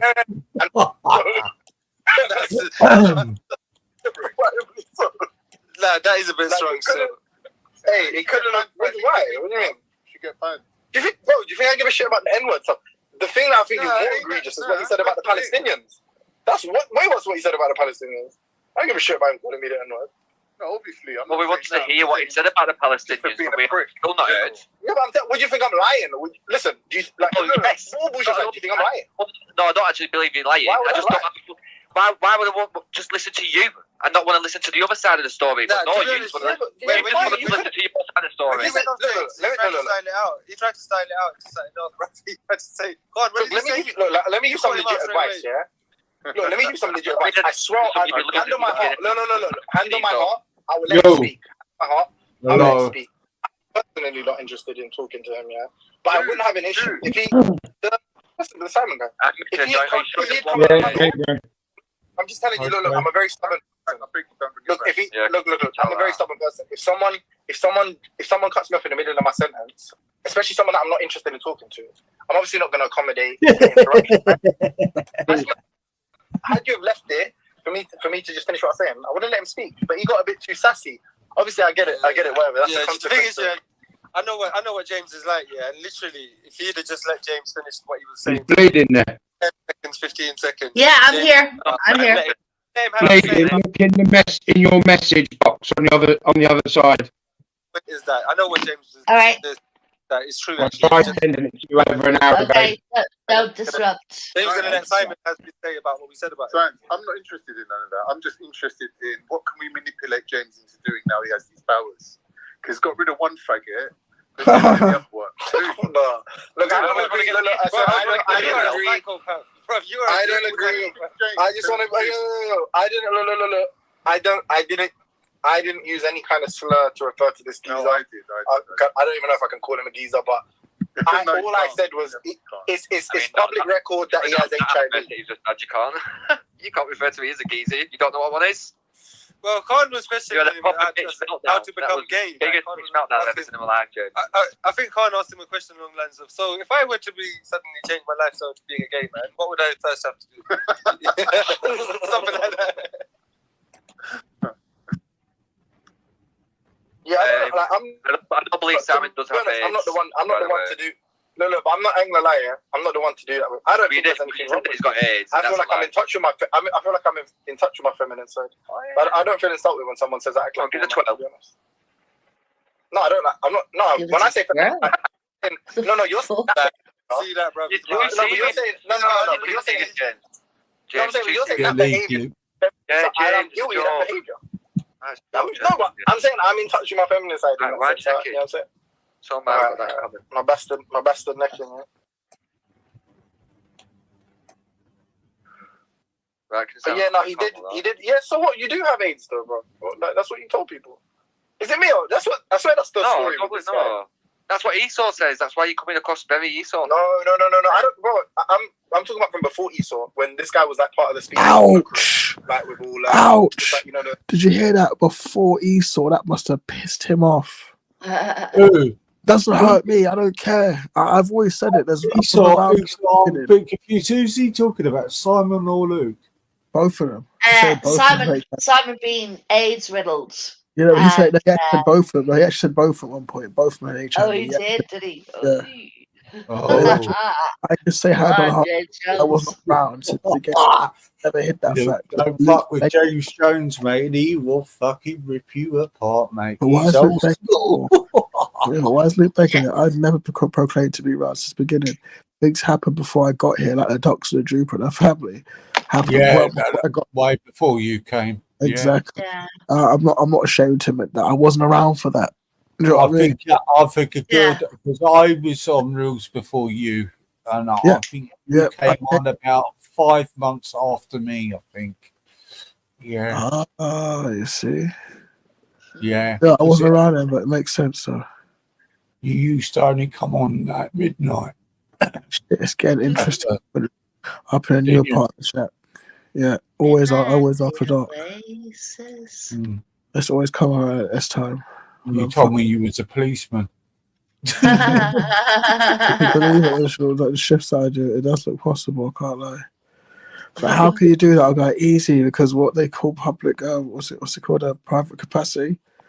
Private capacity. Could do it all large or what? And Luke was nowhere to see because he wouldn't have handled that panel back in the day. Oh, God, it would have destroyed it, but eaten alive. God. Afghan would have destroyed him, wouldn't he? Afghan would have fucked him over. With pleasure. God, and then Banksy, and then Wanksy as well. Yeah, it would have been relentless. There was a Dutch guy who used to make his own LSD and come on. They called him Wanksy. Him, Banksy, Raj, and Hobsky all together on there, chatting up Lady D one night. My favourite long lost panelist was probably Louis. There's a guy called Louis who, not Lewis, but Louis, he jumped on one time, me and him, and Torque were roasting off Amy differently. I'll never forget when he came in and dropped his delivery line. He was like, hope, but the way he did it, it was just, he just dropped it. Like, I just couldn't stop laughing. I was burst. I was like, yes, Louis. That's when that's when Real was good. He was getting over. He was getting average 280 watching him. Okay? Guess what guy's called Crack and Maggie. He smokes crack now. Fuck him, junkie bastard. I've never known anybody who fucked something up like he did. He was the most popular channel. I can't, I swear.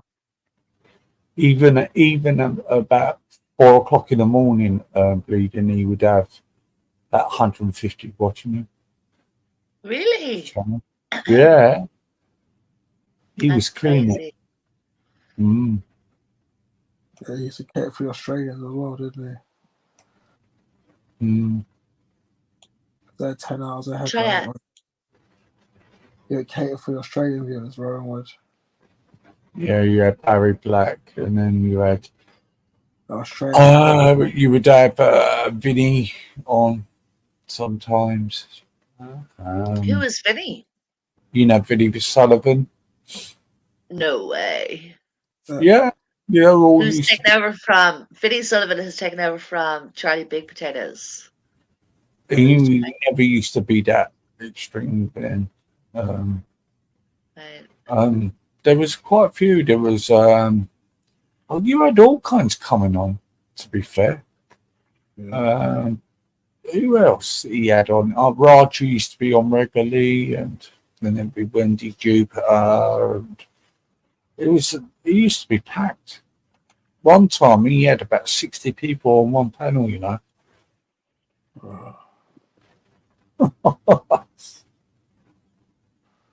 Even more. Yeah.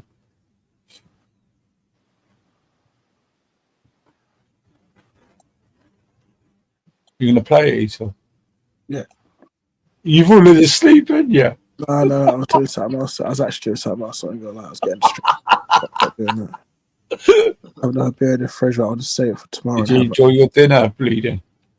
Oh, I loved it. It was very, very tasty. Sorry.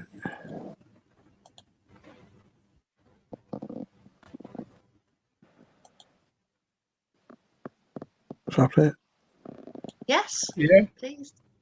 You used to smoke heroin. Yeah. They used to say he had AIDS. It's not even me. And I thought he admitted it. But if you don't have a Turkish guy who used to smoke heroin, they used to. I'm talking about from before Esau, when this guy was like part of the Speaker's Corner crew, like with all what's that? You know, the Turkish guy who used to smoke heroin. Yeah. They used to say he had AIDS. It's not even me. And I thought he admitted it. But if you don't have AIDS, you should. You probably should have AIDS. You're a walking advertisement for not getting AIDS. That is what Stephen Lord is. Why? James, didn't we have a conversation? James, weren't you asking me once if I roof? I bet he's spitting out his false teeth over this. Wait, that was like me and his first like. Remind me. Yeah, no. You said because you said you like some like. I wish I could play music on this channel. If we do, I have to go over to the channel too. Oh, can I change my answer? What? Are you saying that? Are you saying that Khan went back on something he said? I'm just going for a cigarette. Right? Absolutely shocking stuff, isn't it? Never that. Nah, you know, bro. Look. People talk, like I said earlier. People talk about open panel. Luke just insulted me for however long. Fucking talked over me incessantly. He didn't get fucking modified. Bro, at the end of the day, I saw him. No, when I say he told me not to, I promise you he didn't. I know he doesn't. No, Luke. We're listening. We're listening to our I live. know and because of that, I won't. But more than that, right? You are a funny geezer. I'm going back to prayer. All right. I'll be back shortly. It's an entertainment platform. Randy, you're a boring cunt. That's why they kicked you off from the other one. HIV. You're a fucking loser. No one. There's nothing you ever have to say that anyone's interested in. That's even this. The most interesting you've ever been is us talking about you, not fucking talking to you. Right? That's why you people get fucking mistreated. Other people don't. Jews don't get mistreated on here. Like, all the like people that have personalities and characters and stuff. You're not gonna get mistreated on there. Banksy, I made a mistake. I want to fucking apologize there. I'm sorry. I made a mistake. I fucked up. I'm sorry. Coward, bro. I used to respect you until you said you apologize to Banksy. Banksy's a nobody, bro. No, I'm joking. Banksy's cool. Remember I said to you, Banksy's cool. He's a funny guy. Cool, right? He can chat. Cool, bro. Shut up. No, he can handle having conversations. Maybe sometimes he goes crazy or whatever. But I know he can handle decent conversations. So obviously, I'm saying that bro, give him a bit more of a chance. This is Gain. What is wrong with Gain?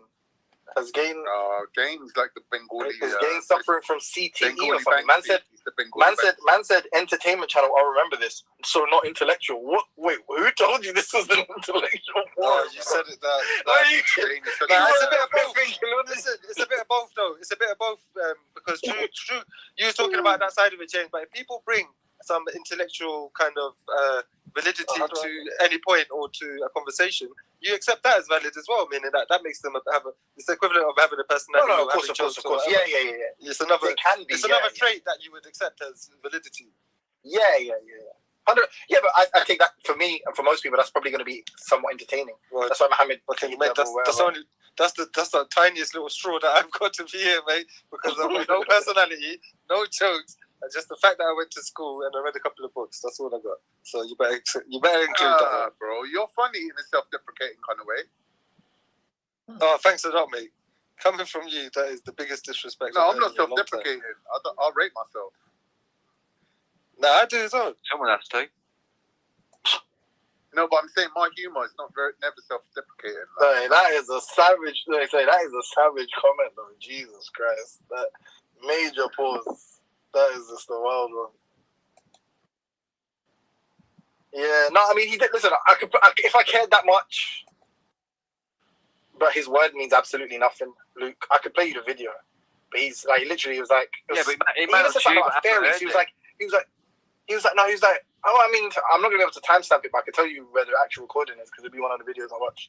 But he was chatting to Banksy, and even Banksy was like, whoa. He was like, kill all the civilians. He was like, kill all of them. And Banksy was like, yeah, but the problem is there's a lot of civilians. And he was like, I don't care. And Banksy was like, whoa, bro. Yeah, nah, he was on the out, bro. I can't believe he jumped on to defend what he said, and then he tried to style it out, bro. He tried to style it out, bro. You should have. Yeah, I think I understood the point. The point was like, hey, my tribe is the ravers. Like, my tribe are the European ravers at the festival. And you attacked, and ironically, it's very similar to the Israeli sentiment, and is essentially what they use as a kind of block to any criticisms of like genocide or the inhumanity of the state of Israel. But they say like, oh, yeah, but look what happened to my tribe. Look what happened to my people, and it like justifies this blind rage, and that's what he essentially wanted to kind of tap into. When he came on, he literally said, but those people were high on ease, and can you imagine how much worse that makes the experience? And like, he even said that I guarantee you. And then I said to him, but like, that's irrelevant. Like, seeing people's limbs blown off or whatever around you and being in fear of death and, literally face to face with it, it's going to have that effect on you, whether you've got ease in your system or not, or whatever.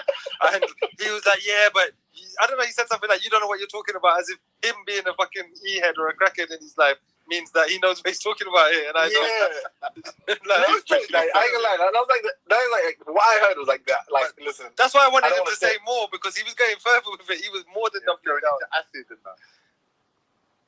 Yeah, I don't know. Anyway, that was like the gayest take. No pun intended. But I'm not trying to like, I'm not trying to use the trope to be. Like a pejorative. Like, that was like a very gay What thing. race is that, Simon? What race is he? Is he mixed race or what? Oh, he's a white guy. Is it? Okay. I think he's a white guy. Alright. I feel like I've seen him before. Like, he's just like some proper old, decrepit. He just looks like he's doomed or something. Yeah, it's true. He's like Skeletor. Like crackhead Skeletor. Like 3 teeth. It's an insult to gay people, isn't it? Saying he's gay. Yeah, you know what? It's not that he's got HIV. It's just that everybody finds him repulsive. They just treat him like he's got HIV. You're I so love old. it. I love this. When you're claiming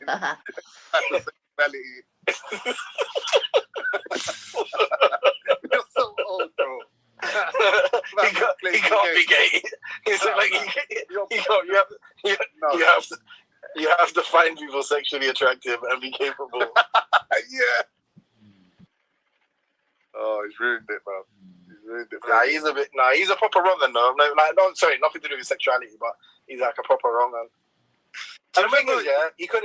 Should I tell you about a proper wrong un? Yeah. Do you remember one night, months ago? Yeah, this geezer came on. This American guy. He was a homosexual. And I don't know, for some reason, because he's a new person on the panel and that, I was just like being nice to him and just exploring, his ideas.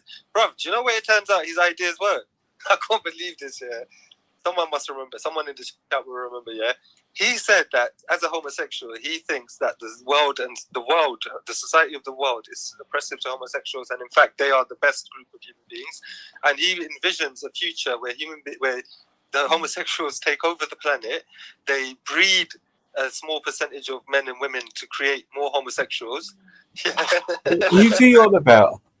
They make up Simon, I don't know, Simon. And I'm thinking, like, what the flip is wrong with you? And then at first I thought he's trolling, but I talked to him for about an hour, bro. This guy, I think he was serious because, like, you know, he just come across. Is he that guy that used to go on Ralph? It's like American or something. I'd never spoke to him before ever in my life. I'd never seen him again after that. That one day, he's like a white guy, he's like a young kind of white guy. Yeah, young white guy. And he has like his camera on and stuff, right?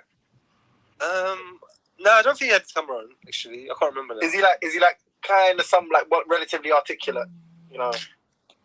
Yeah, no. I think that's the guy that used to go on Ralph's. He weren't smart. He weren't smart, but he weren't like fully uneducated. Okay, nah, mate. The guy on Ralph's was kind of smart. But his ideas, bro, coming from his ideas, I'm just judging him on that. Yeah, it's just ridiculous. Oh, what happened to the Asian guy who talked about matriarchy all the time? Esau, are you there? I'm not Esau. Are you there?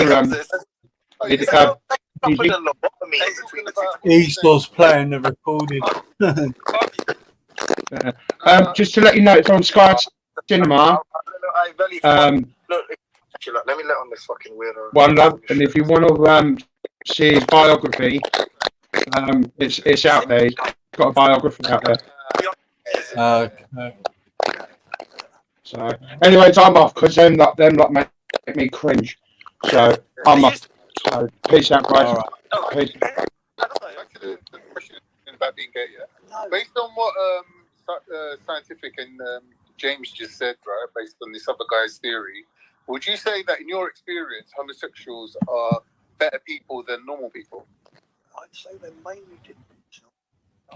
Some of them are they like more intelligent or less intelligent? No. More intelligent. Less intelligent. So there's no correlation between intellect and homosexuality? You get a lot of straight men who are really camp, who are kind of poets. Okay. I don't know, I'm asking you. Oops. I might go to sleep, actually. Tired? Yeah. All right. Yeah. Oh, God. Well, look, we'll be up in the morning. We'll probably, myself and Esau might do a bit of a short live in the morning time. But I'm gonna capture some of Felly's. I like that guy. I like that guy, James Jones. Do you? What I'll do on after yesterday, I do. Tomorrow night on the second channel, I might do a karaoke. Nice. That'd be good, wouldn't it? Yeah, it will be. Absolutely. Okay, Bleeding. Thanks for coming on. Big pleasure.